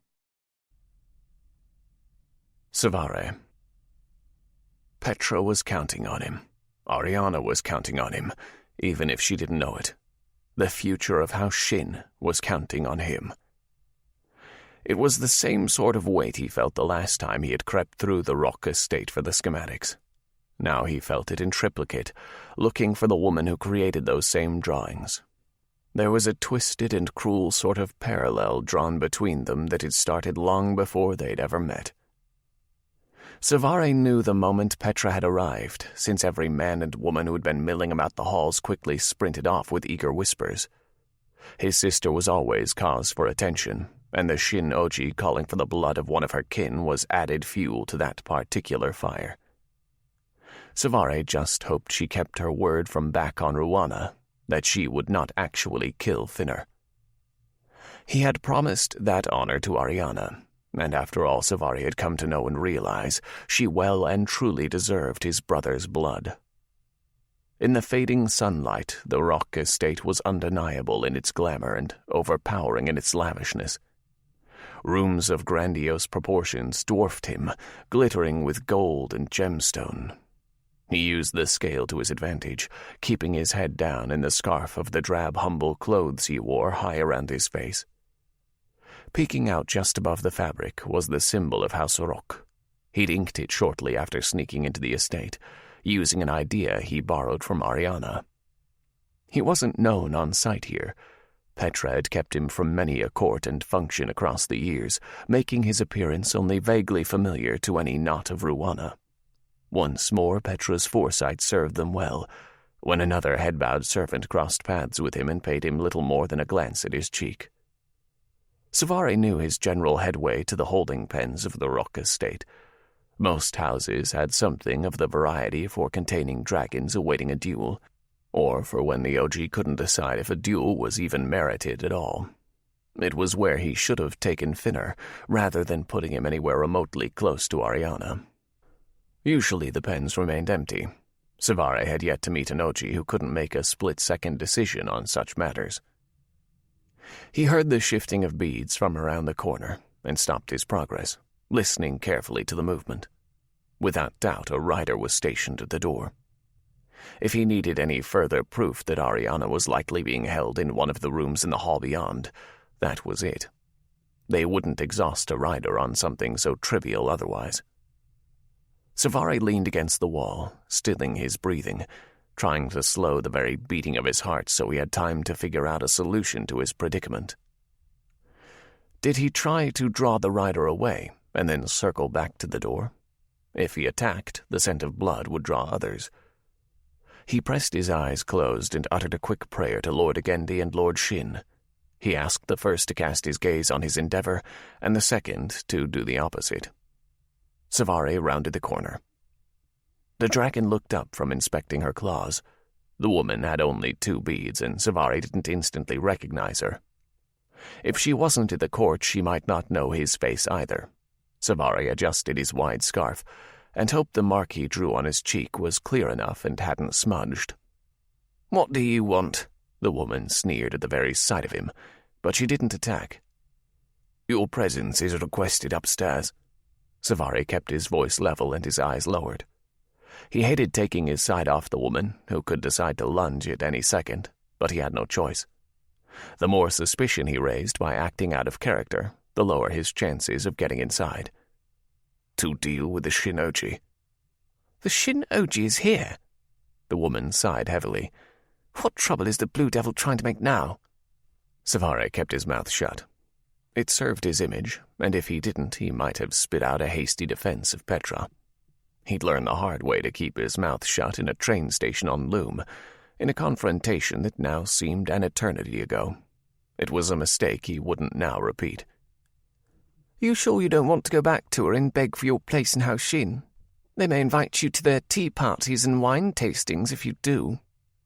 "My loyalty is and always will be to House Rock." Cvareh forced his mouth to make the words, when his heart revolted at their very thought. "Good boy." She patted his head. Make sure no one goes in. If you do, I'll rip the muscle from your bones." "Yes." He assumed his place against the door. The woman started down the hall. Cvare's heart raced. As soon as she was out of sight, he was going to find Arianna. He was going to get them out of here. He kept his eyes focused on the rider's feet. "Oh, what did you say your name was, Shin Traitor?" Cvareh looked up on instinct, anger flashing hot at the mere mention. Their eyes met, and she tilted her head to the side, staring at him with more intent at the spark of resistance. Cvareh quickly lowered his face. "My name." He hadn't thought of a name. "Rafansi." Cvareh cringed instantly at the first thing that came to mind. "Rafansi?" She started back toward him with a snort of disbelief that echoed Cvareh's reaction when he'd first heard the name. "Look at me, Rafansi." Cvareh had no choice but to oblige. The illusion was melting around him, and he'd only add heat to the flame if he resisted. If he was careful, he might be able to save the situation. The woman stopped. "What kind of name is that?" "Any wonder I tried to get away from my parents on Ruana?" He tried to jest. "Say, Rafansi, were you at the Crimson Court?" She leaned forward. Cvareh shook his head, amazed he could, while under the tension of his muscles. "Shame. You could have watched the pampered Prince of Shin cowering behind an arm to do his fighting for him." The woman stepped away, shuddering. "I wonder if he could even stand up in a fight." "Better than any rock could." The words flew from his mouth like caged birds escaping at the first opportunity. The woman froze. "I thought you looked familiar," she snarled. 20 gods above, I didn't learn anything on Loom. Cvareh chastised himself as he watched her muscles tense from her knees to her lower back. Cvareh lunged to the side, expecting the twisting strike. His claws unsheathed, he pressed forward and up into the armpit of the rider. "Shin coward," she snarled, pushing him away, raking her claws along his arms in the process. Blood spilled to the floor, a warning call to any dragons in the proximity.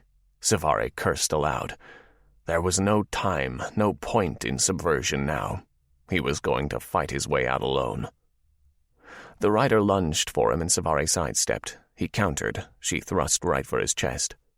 Cvareh twisted out of the way of her wicked sharp claws. The rider wasn't half as fast as Arianna, Cvareh realized in delight. He had been training for weeks with a creature far more deadly than some two-bead. They came together, twisting, snarling, spinning, and splitting apart once more. Cvareh stumbled, falling to his hands, his feet wide in a crouch. He pushed back, then lunged forward, wrapping his arms around the woman's waist. She slammed into the door, and it swung open, the lock broken. They tumbled into a narrow hall lined on one side with doors. Cvareh pinned her to the floor and sank his teeth into the soft flesh of her neck. Blood and magic exploded into him. But it was a sour taste, fuel for what he needed to do and nothing more. There was only one woman whose blood could make him hunger, could make him lust. His hand sank into the rider's heart, ripping it from her ribcage with brute force. Cvareh tossed it aside with a dull splat, uninterested in eating it.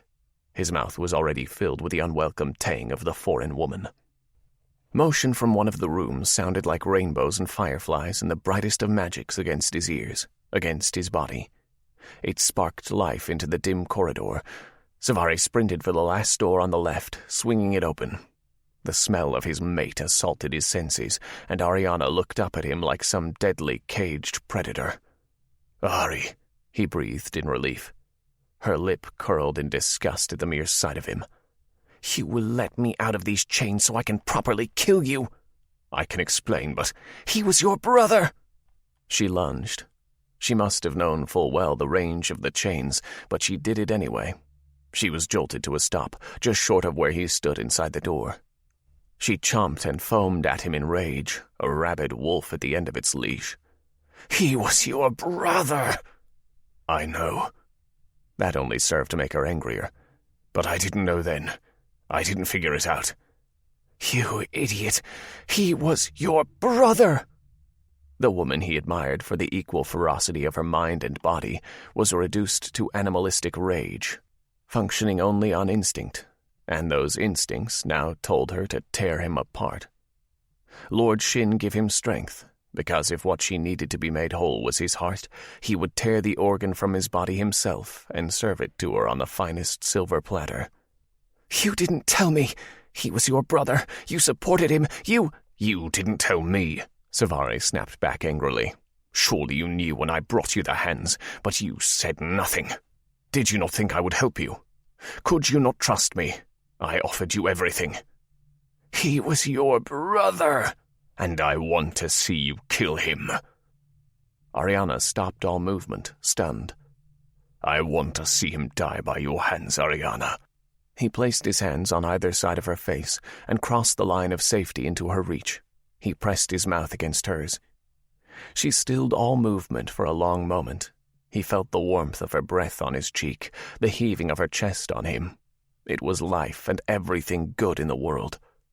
Finner would be a worthy sacrifice for this woman's pleasure. Her head twisted, and she tore off his bottom lip with her blunt teeth. Cvareh reeled backward, holding his bleeding face. Arianna spit his flesh at him. Anger still consumed every inch of her, but she was no longer raging. 20 gods above, this woman was the only creature he'd ever met for whom tearing off his flesh was a step in the right direction, toward the return of stability and sanity. "You think now is a good time to be kissing me? Bloody cogs, your incompetence is only rivaled by your idiocies." Arianna shook her head at him, standing strong on her feet. "Now free me so I can kill you properly after we escape." He should have left her there. Had anyone else spoken to him that way, they would have been promptly killed and forgotten, especially given her prone state. But Cvareh found himself inspecting the locks at her wrists. "I don't have the key." "You don't have the key?" She sighed heavily. "You really are useless for this whole rescuing thing." I know you didn't think. Hardly a surprise."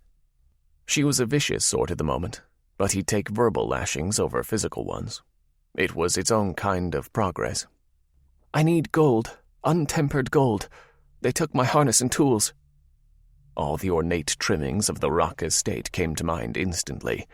"A moment." Cvareh sprinted out to one of the earlier rooms.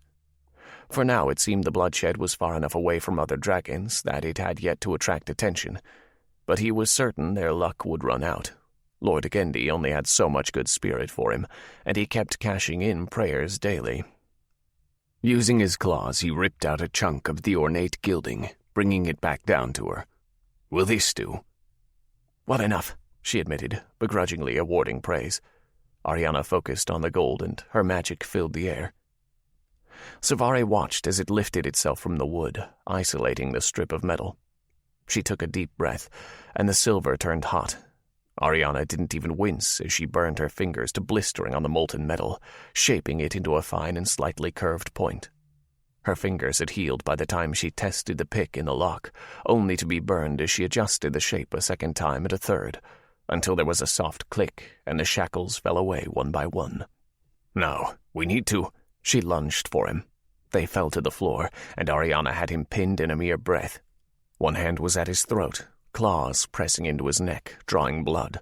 The other hand was drawn back, ready to attack his chest. Cvareh didn't struggle.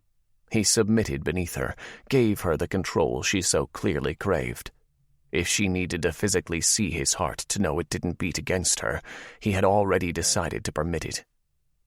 "Tell me why I don't kill you." He stared at her, his tortured lover. Her soul had belonged to another. Ava had broken it into pieces with her death. It was not meant for his hands to fix. "Tell me!" Arianna screamed. "Give me a reason, Cvareh. Tell me why I don't kill you." Her hand quivered like a shackle was still attached, holding it back from diving into his chest. They were running out of time, especially if she kept drawing attention with noise and blood. "Because I love you."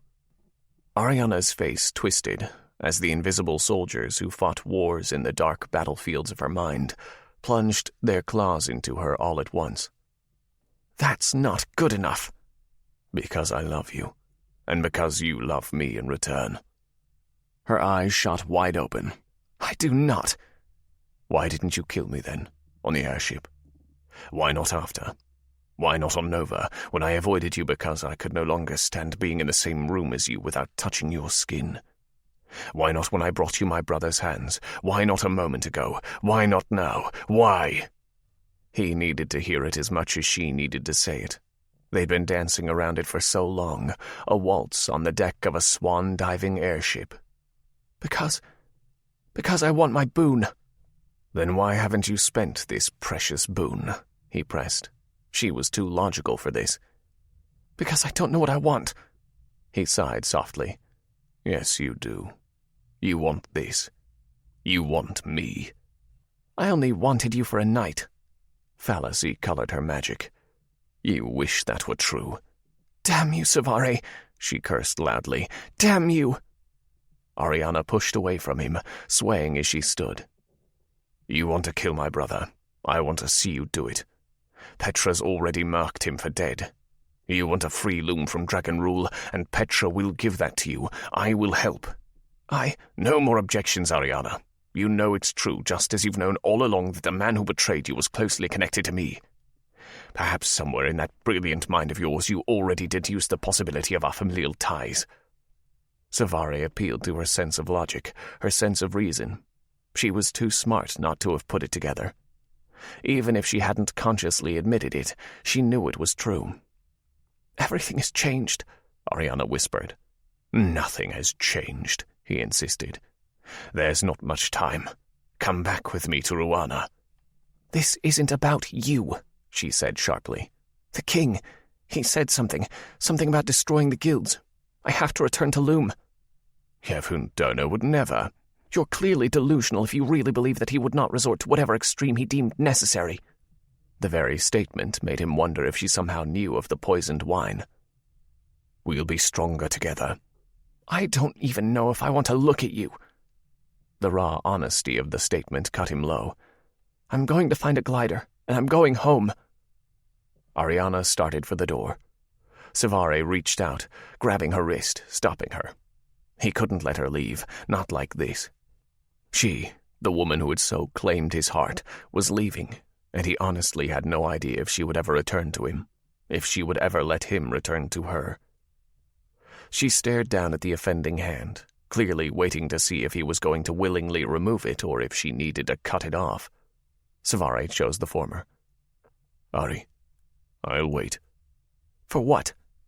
For when Loom is ready to join my house in this fight. He pointed to his ear, reminding her of the whisper link they established and that either had yet to break. Arianna stared at him with her violet eyes for one long moment.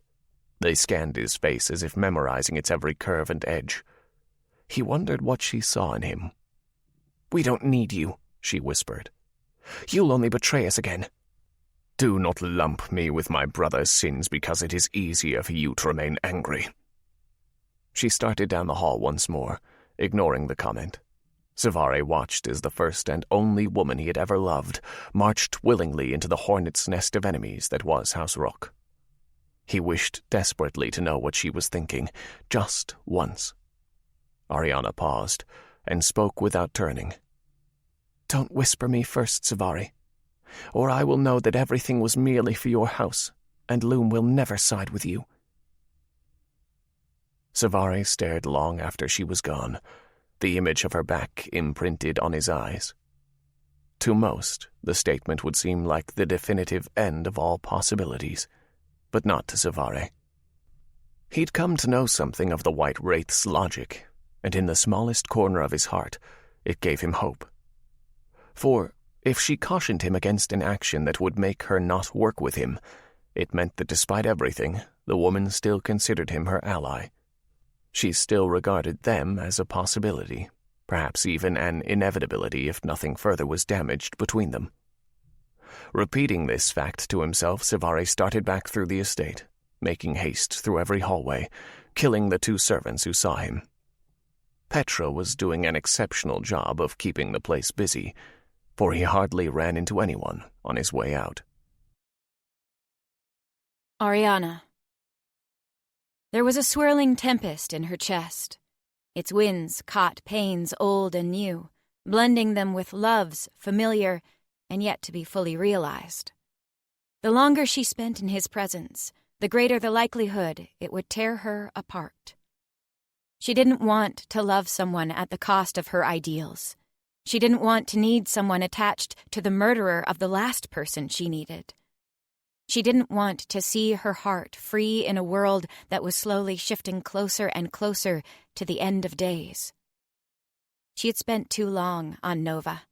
She had let her mind be swept away by music and paintings. She had let her body grow fat with magic, let her mind languish. She needed to return to Loom. There, everything would make sense again. She would remember who she was and what she needed to do. Arianna gouged out a dragon's throat with a grunt of frustration. Her claws severed the spine and she cast the body aside, continuing onward. The truth continued to stare her in the face every time she caught a glimpse of the blue of the nighttime heavens. The hue reminded her of the curtains in her room at the Shin Manor, reminiscent of the color of the sky when she and Cvareh set out for the temple. She did love him, despite everything. It was true. Of course, if she was going to fall in love again, it'd be a dragon. And would she pick just any dragon? No, she had to pick the brother of Rafonsi, the traitor, Finner. Arianna slammed a dragon against the wall. It was a tiny thing and had been trying to avoid being seen at all. The boy let out an almost squeak at the feeling of her claws pressing into his chest. "Gliders, where are they?" she snarled. The child nearly wet himself. "Gliders!" Her claws bit through his flimsy dragon clothes and into his skin. "Maybe I'll let you live if you tell me where they are." "Up those stairs," he pointed. "Down the hall, second corridor, and out." She dropped him and continued upward. There was one thing that seemed to be similar across all races of life: the need for self-preservation. The gliders were exactly where he told her they would be. Some dragons attempted to block her passage, but they didn't put up much of a struggle. Arianna saw Cvareh looking on from the edges of the platform, golden chains looped around their necks. The gold reeked of the same scent as her chains had, tempered to the king's magic alone. Arianna couldn't break them if she tried. Chimera slaves, bound to do the dragon's bidding. Yet they moved as one to the sides of a glider, doing nothing to bar her access. Arianna sprinted over and mounted the vessel. She rested her hands on the handles, feeling magic surge from her fingertips through the interior channeling of the glider and into the wings. "You won't be able to fly it." "Yes, I can." Arianna shifted her weight. "Only dragons can." The man seemed tired, like he'd had this debate countless times. "Chimera don't have enough magic." Arianna held up her palm and drew a claw across it, showing them her gold blood.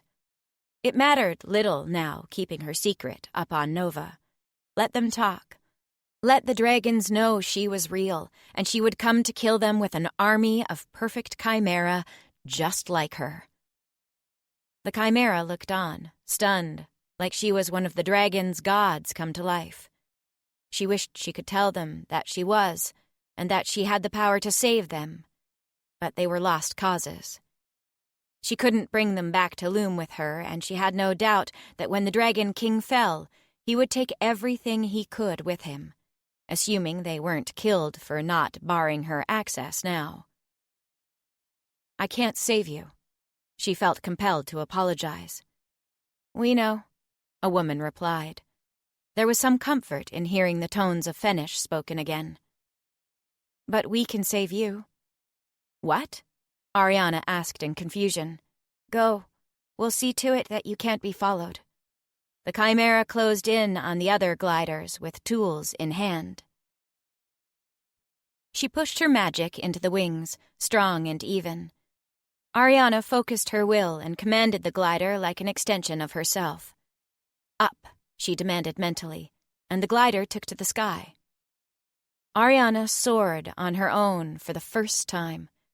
There was no illusion or another dragon, no airship captain, no bird-like beast propelling her upward. Just her and her magic. The sight of the glider caused quite a stir, but by the time she was noticed, she was too far for any of them to reach her. She leaned forward, shooting across the hills and towns of Lisp to its far edge. The Chimera might be on her side, but she couldn't have absolute faith that they would dismantle every glider before some dragon got to them. Arianna pushed hard over the edge, spiraling around the underbelly of Lisp. Finner's face seemed carved into the shadows of the clouds beneath her. She was deliberately leaving her opportunity to kill the man behind. Arianna swallowed and let it go. She'd waited years. She could wait longer. Charging in recklessly had failed, so when she returned for his head, it would be with an army at her side. It would be with his brother helping deliver him to her justice. Ari began to gain speed, and braced herself for the winds that rippled the surface of the clouds below, attempting to bar her entry home. Arianna pushed more magic, steadying herself, sparking a magical corona to encase her. She was ready. She would... Stop! The shout was laced with magic that sizzled across her mind, penetrating the vulnerability of surprise and fractured focus. Arianna looked toward the source, following the trail of magic back toward Lisp's underbelly. Her eyes met a pair of fire-red orbs that seemed to glow with raw power in the distance. Let go, they urged her.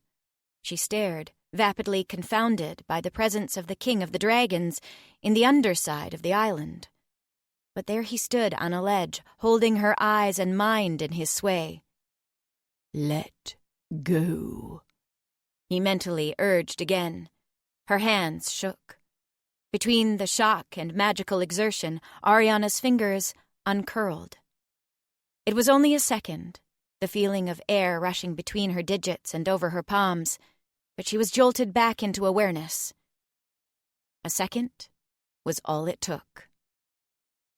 The magical trail that had been following her the whole time dimmed as the glider lost its fuel. Arianna found herself spiraling in the air, trying to grasp for something that was never where she expected it to be. Her other hand ripped off the remaining handle with the force of the wind. The clouds were coming fast, and she had only one chance to try to get to the glider and form a corona that might be her only shot at survival.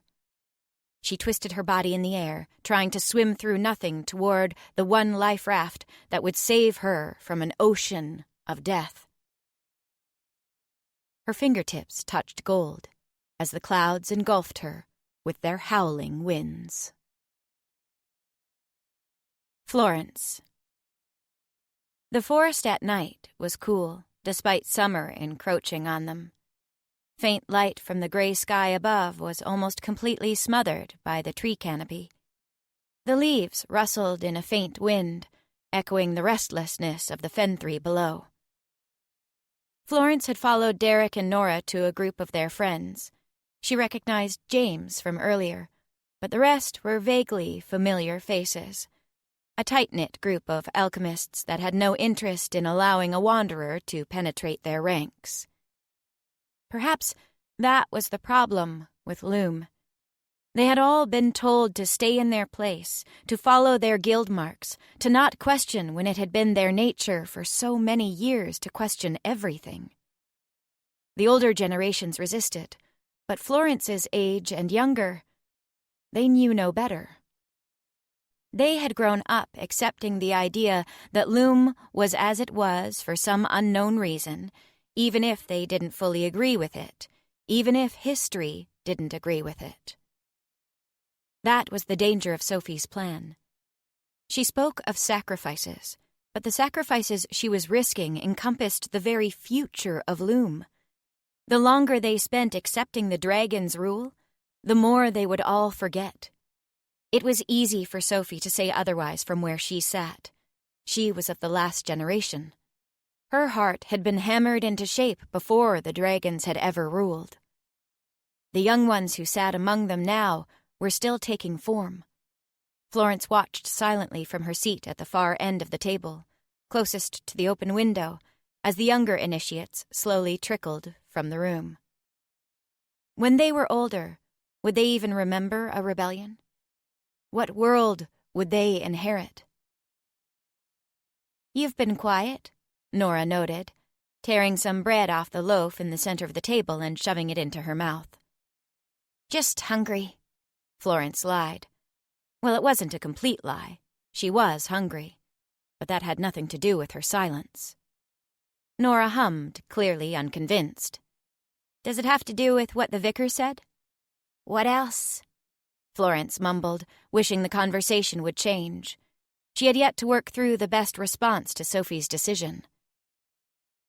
"You spoke with the vicar alchemist?" One of the women seated at the other end of the table interjected with surprise. "When we returned," Derek affirmed.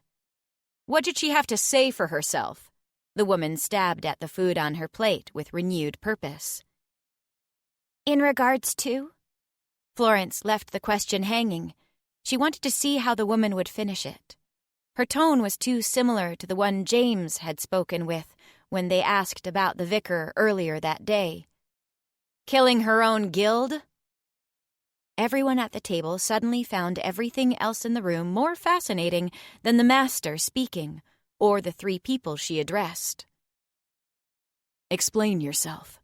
Derek was visibly uncomfortable with the narrative being constructed before him. The master exchanged a look with another circled man at the table, as if tacitly asking and being granted permission. "When we learned of the dragon's plot, we made to evacuate the guild as fast as possible, but our vicar didn't want to risk alerting the dragons to our attempts. She didn't want to see Kiel attacked in place of an empty guild hall, or in addition to." The logic was very real and instantaneously uncomfortable. She wanted to give the illusion that nothing was amiss. "She left a third of the guild in the hall." It escaped Florence's mouth the moment she thought it. "She told them we were moving in groups to prevent suspicion. The first group left, then the second, her with it. It wasn't until we reached Kiel proper that any of us realized her intent." "And by then it was too late," Nora whispered. Florence rested her elbows on the table, her chin sinking into the heel of her hand and thought. The reasoning, however horrible, made sense. No one would ever really know if Sophie's calculation had paid off. Kiel wasn't attacked, but who could say if that was for Sophie's decision or merely because the dragons never had any intention of destroying the city? "You went to Tear 1 to seek help for the rebellion, didn't you?" One of the masters asked. If their trip had been a secret, it wasn't any longer. "We must see an end to these dragons." The tiniest sliver of light appeared on the floor of Florence's mind, as a door of opportunity cracked open. "We did go to Tear 1 for help with the rebellion," Derek started delicately. "And were you successful?" "Not quite." Florence was going to smash through that door with force if she had to. "We were successful," she said, injecting herself once more into the conversation. "Not only the harvesters, but the rest of the 4 guilds of Loom want to align with the alchemists. This is Loom's fight, and they will stand with us, give us the help we need." It was a bit of an embellishment, but Florence believed it to be nothing but truth. There could be no other way for the future to unfurl. Surely the other guilds would see this logic. The two masters exchanged a look of relief, and a surge of power flowed through Florence. She had always seen tools of destruction as the way to gain control. Hope was a much more dangerous weapon. "Florence?" Derek urged her for silence, but she ignored him. "The first vicar we spoke to was uncertain, but after his untimely death, the current vicar harvester was all too happy to agree to a tribunal at Tear 0. "A vicar tribunal?" The master sat back in his seat. "I never thought I'd live to see the day." "Well, you may not." Florence gave a heavy sigh, picking at her food anew. "The vicar alchemist refused to attend, demanded the tribunal to be called off." "What?" The woman gasped. "Derek, is this true?" Florence felt mildly guilty for the position Derek was put in as he looked between her and the master. Well, yes. Why? The entire table seemed to demand at once. Vicar Sophie said that it is best for the rebellion if we submit to the dragons for now. Lure them into a false sense of security, strike when they're not expecting. The master stood so quickly, his chair nearly went tumbling behind him. He slammed his palms on the table in visible rage. She still has her head in the clouds from the last rebellion. There is no council of 5 to lead us any longer, not unless we make one by banding together. There are no great minds to lead us through this dark night. If we do not ignite the flame of our own lanterns, we will lose the way. What do you think should be done? Florence asked, as if she had never even mentioned the tribunal. The vicar must go to Tier Zero. Sophie must work with the other guilds. The dragons have asked for war. We must give it to them. Whispers of agreement turned into murmurs that then gave birth to outright spoken affirmation. There is no way Sophie will agree. She tried to muster all the delicacy she had. We must make her agree. And if she doesn't? The master sat heavily, suddenly deflated. If she still doesn't, then we will honor her wishes. For the world will slip into true anarchy if the guilds begin to go against their vicars.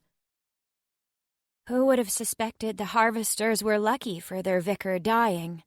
Nora whispered.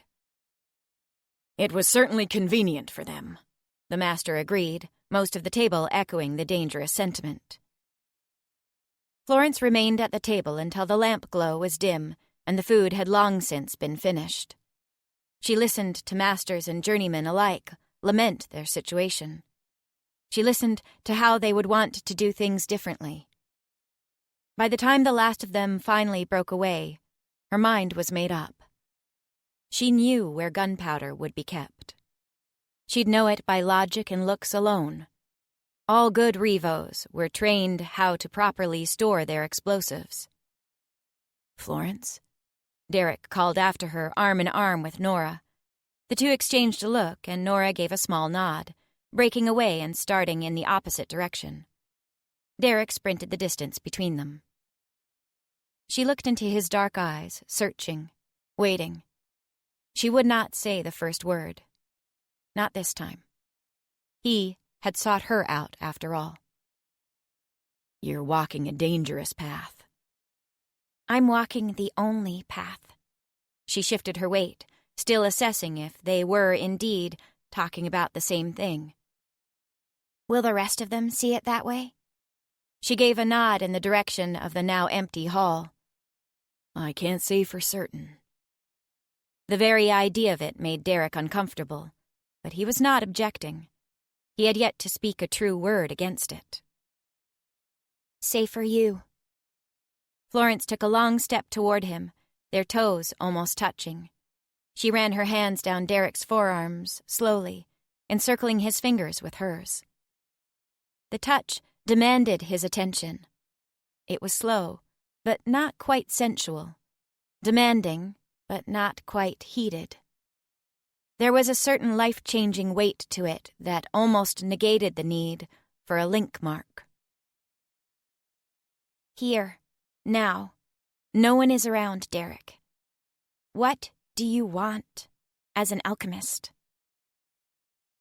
I want to fight, he whispered, as though the words themselves could damn him in some way. Good. Florence squeezed his fingers. For the first time in her life, she thought about kissing someone. She thought about closing the gap between them and placing her mouth on his, about crossing the line of familiarity into desire. It would be easy to do, almost too easy, and somewhere inside herself she knew it wouldn't be unwelcome. Why do you stand with me? She asked, holding them in place, letting the world fall away in the gaps between her words. Because you see the world differently. You have a connection to the greatness that Loom was, like the elders. But you look with eyes like mine, like Nora's, to how that will change to make a future for all of us. You've seen so much. Derek swallowed. Because you're as undeniable as a pulse. Stay with me, Derek. Stay with me. Tether the rest of them to you and stay with me. Are you sure you want this? This is what I was made to do. She let him go, allowing him to reach his own conclusions. She was satisfied. The rest of them were chained to something. Love of a guild, loyalty to a vicar, memories of the past. Florence did not live in bondage. She had struggled for so long trying to find a place where she belonged that she had never stopped to see the innate benefits of belonging to nowhere. She could do things no one else could do. She could be things no one else could be. Florence helped herself into the room where they kept the gunpowder. The lock hung open on the door. A quiet invitation, the first accident in a series of many to come in the following minutes and hours. The canister she made was simple and small. It would be a quiet shot, one with the powder it needed, and no more. As she continued silently back through the city, across bridges that spanned the trees and through spiraling outer staircases, Florence cemented her resolve. She wondered what Arianna would think. The woman would undoubtedly find out. Would she be angry or proud? In the end, it didn't matter. Florence wasn't doing it for Arianna. She was doing it because she believed it was right, because it was what Loom needed, and in the name of a cause she was willing to die for. She had set the future she thought the world needed in motion. She would accept the responsibility that came with keeping its momentum. The door to the vicar's chambers was unlocked. Florence rounded the desk from behind which she had been reprimanded mere hours before. Behind it was another door that led upward to a makeshift laboratory. Magic hummed quietly in the air. The bubbling of beakers over tiny torches masked her footfalls. There was a power in sneaking, in moving unknown to all. It was a predatory rush, and she wondered momentarily if Arianna still had the same feeling when she donned the coat of the White Wraith. Florence opened the door to the uppermost level over the course of several breaths. It sighed softly, but the speed silenced any squeals from the hinges. There, sleeping under the moonlight filtered through the clouds above Loom and the thin curtain, was the vicar alchemist. Florence adjusted the grip on her revolver. Now was not the time for second-guessing. Now was not the time for hesitation.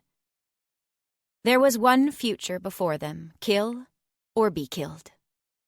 Any who didn't see that were a risk to the rest of them. Strategic sacrifices had to be made.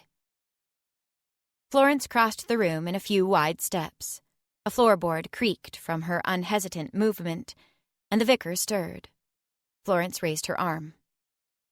Sophie's eyes opened to the barrel of a gun. Florence didn't give her more than a breath. Her pupils barely had time to dilate in shock, to register what was happening before it happened. Florence squeezed the trigger. A single shot echoed through the streets of Kiel. It was the first bell to usher in an assembly the following morning, in which the masters of the Alchemists' Guild appointed a woman named Ethel, a woman who had been seated at the opposite end of Florence's table the night before, as the new vicar alchemist. The transition was smooth, simple, and well received by the guild entire. No one spoke of the mysterious departure of the not Raven, not Revolver, who had been in their midst for months. Not one alchemist searched the airships headed for Terre 4 for a coal-stained, ink-haired girl. No one even breathed a word about finding the assassin of the former vicar. Sophie's death was a mystery, and the culprit was nothing more than a whisper on the wind. Yevon. It was not long after Yevon descended beneath the surface of Ruana that he was approached. He always knew what Coletta's little shadows looked like when they chose to show themselves to him. Coletta dried and lacquered flowers for each of them, which they wore as pendants. His mate was too particular to assign the different buds and colors at random, but whatever system she used, he'd yet to decipher it. It was merely another layer to his Ryu, a mystery cocooned in the delicate webs of her mind. Yevon was content to let her keep her secrets, for doing so both afforded him freedom and odd benefits like the one that now stood before him. "You will take me to her." The figure nodded. There was no further exchange. It was one of the many unspoken rules he'd picked up along the way, and followed with ease. He never tried to see their faces, or otherwise uncover their identities. They would not speak, only gesture yes or no to questions with a nod or shake of the head. He never asked anything unrelated to the task at hand. The woman led him into the dim, dank depths of the underworld. The condensation on the walls, combined with the general filth, made it appear as though they were actually oozing, as though he was in the innards of some kind of grotesque beast. They shimmied through passageways and wandered around storerooms that connected to equally unappealing alleys. They stepped over the remnants of carnage and the destruction left from illegal duels. The stench of blood and rot quickly became so potent that Yevon had to mentally keep his hand at his side, lest he end up walking with his nose covered the entire time like some kind of delicate fen. He adjusted his wide hood as they entered the imbibing parlor. The man behind the counter looked up, but stopped shy of addressing them. His guide held out her pendant. Just the sight of it silenced the owner and dropped his gaze. The shadow woman lifted her finger, pointing toward the end of the hall. "The lost door," Yevon whispered in a higher note than he usually spoke. The woman nodded. Yevon left her and the man behind him. He had what he had come here for. The door ended up being not a door at all, but a heavy curtain that was well framed. Still, he didn't knock, and he didn't announce his presence. His master rider was laid out upon a lounging chair.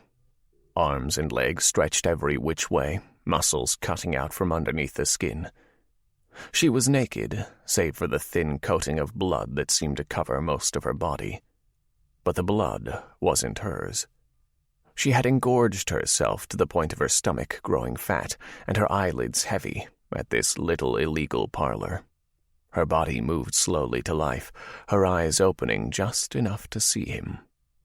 They were a bright purple, the color of lilacs, and seemed to nearly glow with power. It gave him pause. They were so similar to eyes he had only recently lost a battle of wills and magic against. A smile crept upon his mouth. It pleased him that this new rider and the perfect chimera known as Arianna would share similar eyes. Let them both be monsters. "I was told you would be coming again," she purred, a fat cat on its bed. "Your house, Tam." He focused on the expansive and unbroken display of her emerald skin. "That's what you choose to say." She laughed at him. She laughed at him. This was going to be a very different master rider than his Leona had been. He couldn't wait to discuss with Coletta what method she'd suggest he employ to ensure the woman's loyalty. "And you're not marked as loyal to Rock?" "I haven't had a reason to be." "Marked or loyal?" "Now you're asking the right questions." She slowly drew herself to a seated position. Her hair was short and as wild as she, spiking in every direction. "Let's say both." "And if I give you a reason?" "It's what I've been waiting for." She stood, as tall as him. "Yes, this woman will do nicely." "I was sold the idea of coming here by one of the flower women. She told me there could be an exciting opportunity for one such as myself, but that I had to wait until the time was right." So you made your own excitement in the meantime. I did, though I'm getting bored. The Tam woman sauntered over to him. Tell me, King, is the time right? It is. He let her put her hands on him. He let her slip her palms under his vest, over his chest and onto his shoulders. She touched him fearlessly and without reverence. She touched him like an experienced lover who knew exactly what she was looking for. I want to make you strong. I am strong. She gave him a coquettish grin. I want to make you stronger. Will it feel good? She breathed into his ear. The best you will ever feel. Yevon smiled into her neck.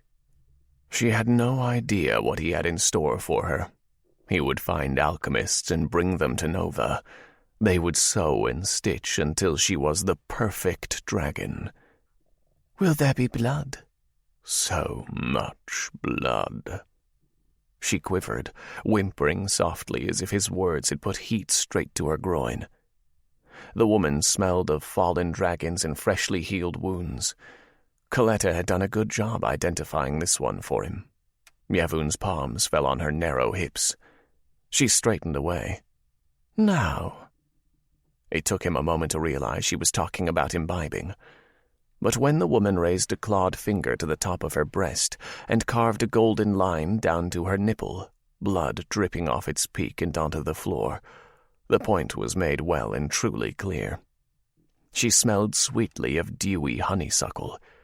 She looked like some kind of dark goddess, bleeding both life and pleasure from her tit. Not now, he refused, though the thought was certainly appealing.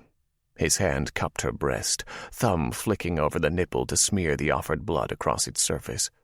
It hardened at his touch, a rigid point coated in gold. For now, I wish to take you to the surface and find you marked as mine. If I must. She raised a hand to her cheek. I think I'm far more appealing without any tattoos on my face. She had a sharp chin and a crooked nose. He wasn't inclined to agree that anything could harm the overall aesthetic, or lack thereof, of her face. But Yevon didn't argue. The appeal of this woman was not feminine curves or pleasant features. She was raw strength. She was wild and carnal, danger personified as flesh. And it was rare for Yevon to find anything that set him to throbbing more. Come, my master rider. She grabbed for her tattered cape, throwing it over her shoulders. Yevon paused in the doorframe. Looking over his shoulder, he asked, What is your name? Faye. Master Rider Faye. It would work. When they left, neither the flower woman nor the owner of the establishment was anywhere to be seen. Yevon and Faye helped themselves out, she no doubt skipping on the bill. They didn't speak much up the pathways. It wasn't until they were halfway up that he heard a certain zip a glider made when it took to the skies. Yevon raced down a narrow walk, heading for the glimmer of sunlight he saw at the end. It was a precarious balcony, but a good enough vantage for him to see the rider shooting by. It was not a dragon of his, but the Rivet. Yevon growled in rage. She had escaped. And not only had she escaped, but she'd stolen one of his gliders and was riding it better than any of his own riders. "Stop!" he shouted, his voice echoing with magic, as Arianna gave a wide turn and spiraled down toward the God's Line. The chimera stilled. His influence reached her. Yevon knew it wouldn't be enough to truly sway her in any way. She was much too strong for that. But all he wanted to do was give the word enough of a jolt to gain her attention.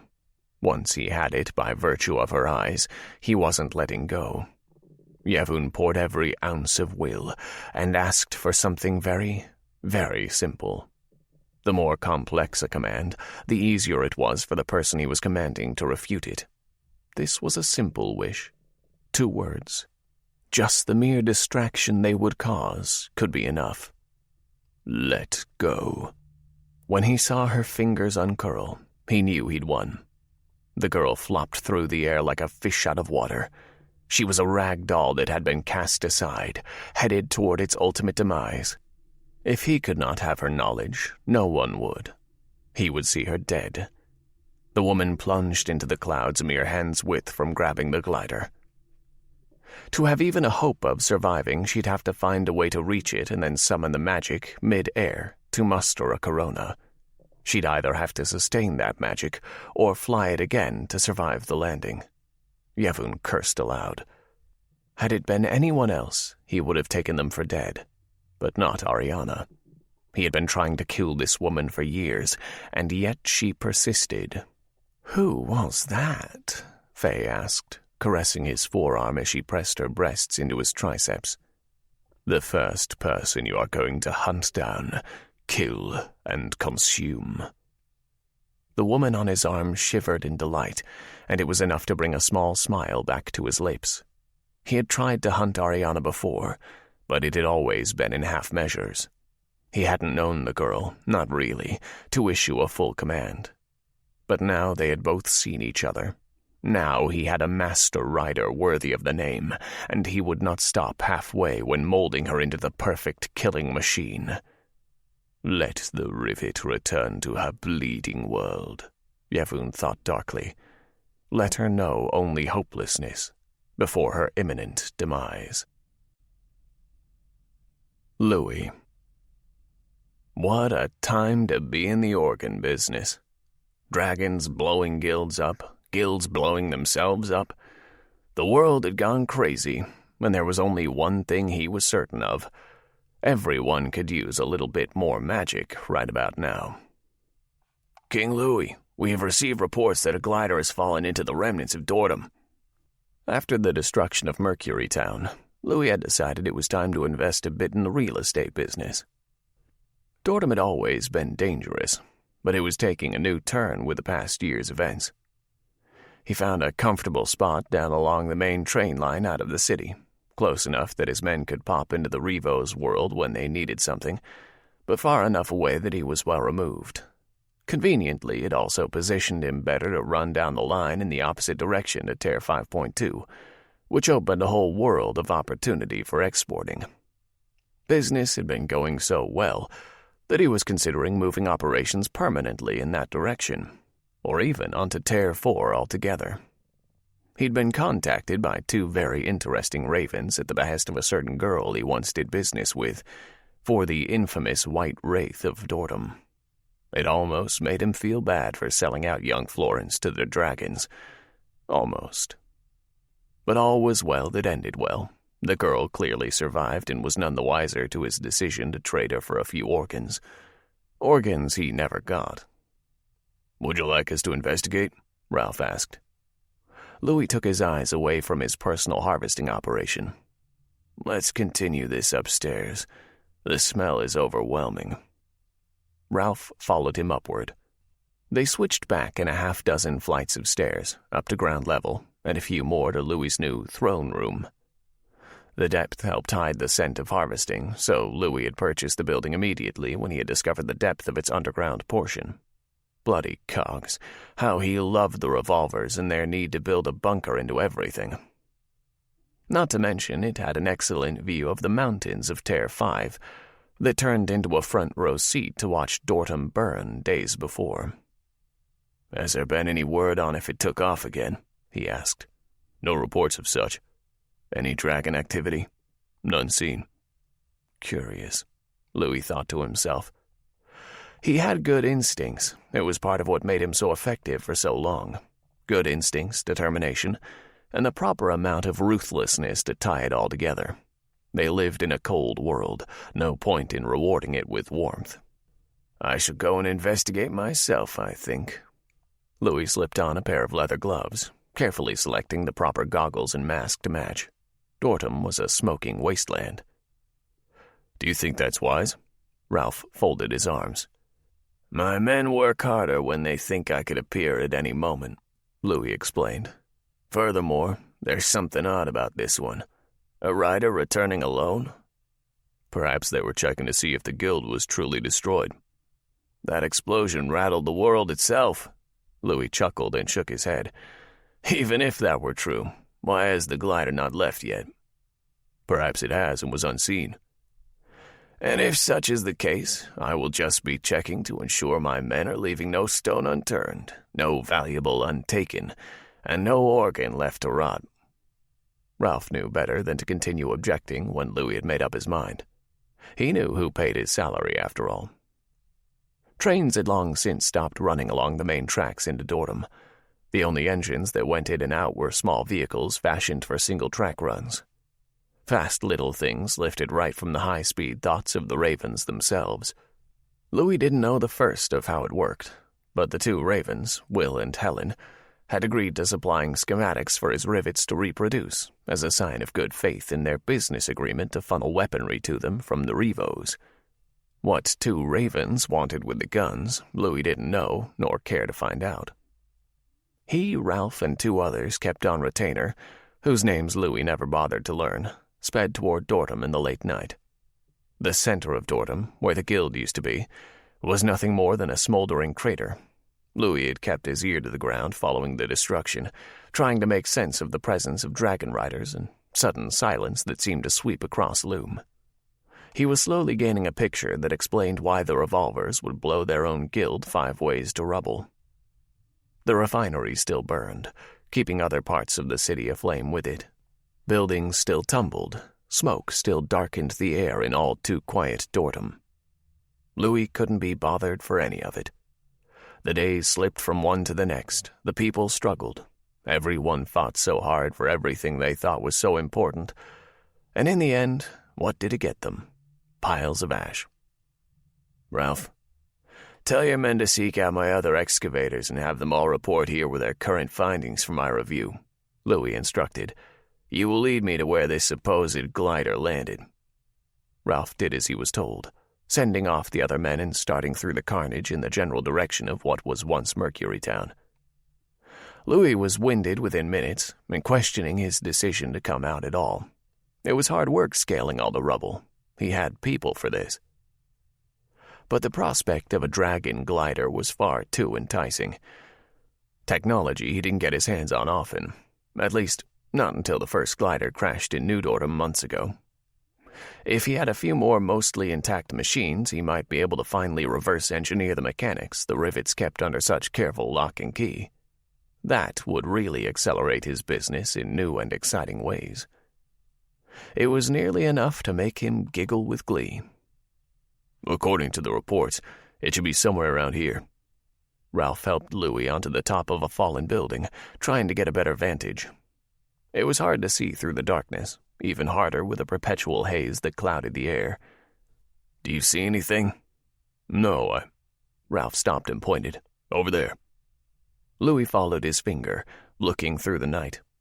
He squinted, trying to see what his right-hand man had seen. Just when he was about to regard it as nothing, his eyes caught a flash of gold. Yes, yes! He clapped his hands gleefully. Oh, this was fun. They made haste across the remaining distance. Ralph was his strong arm, pushing materials out of the way and clearing a path for them to get to the glider. It was further than he expected from their previous vantage, but the trip would be well worth it, Louis kept reminding himself whenever his clothing snagged on a metal snarl, or he had to climb over a particularly steep chunk of concrete. They approached the glider and both stopped at the same time.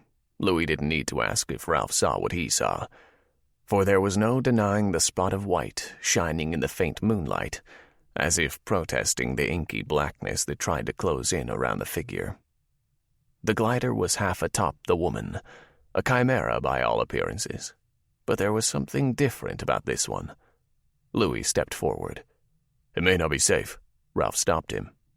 Anything worthwhile rarely is. Louis grinned madly, brushing him away. Ralph stayed in his place. Louis approached the semi-crushed figure with interest.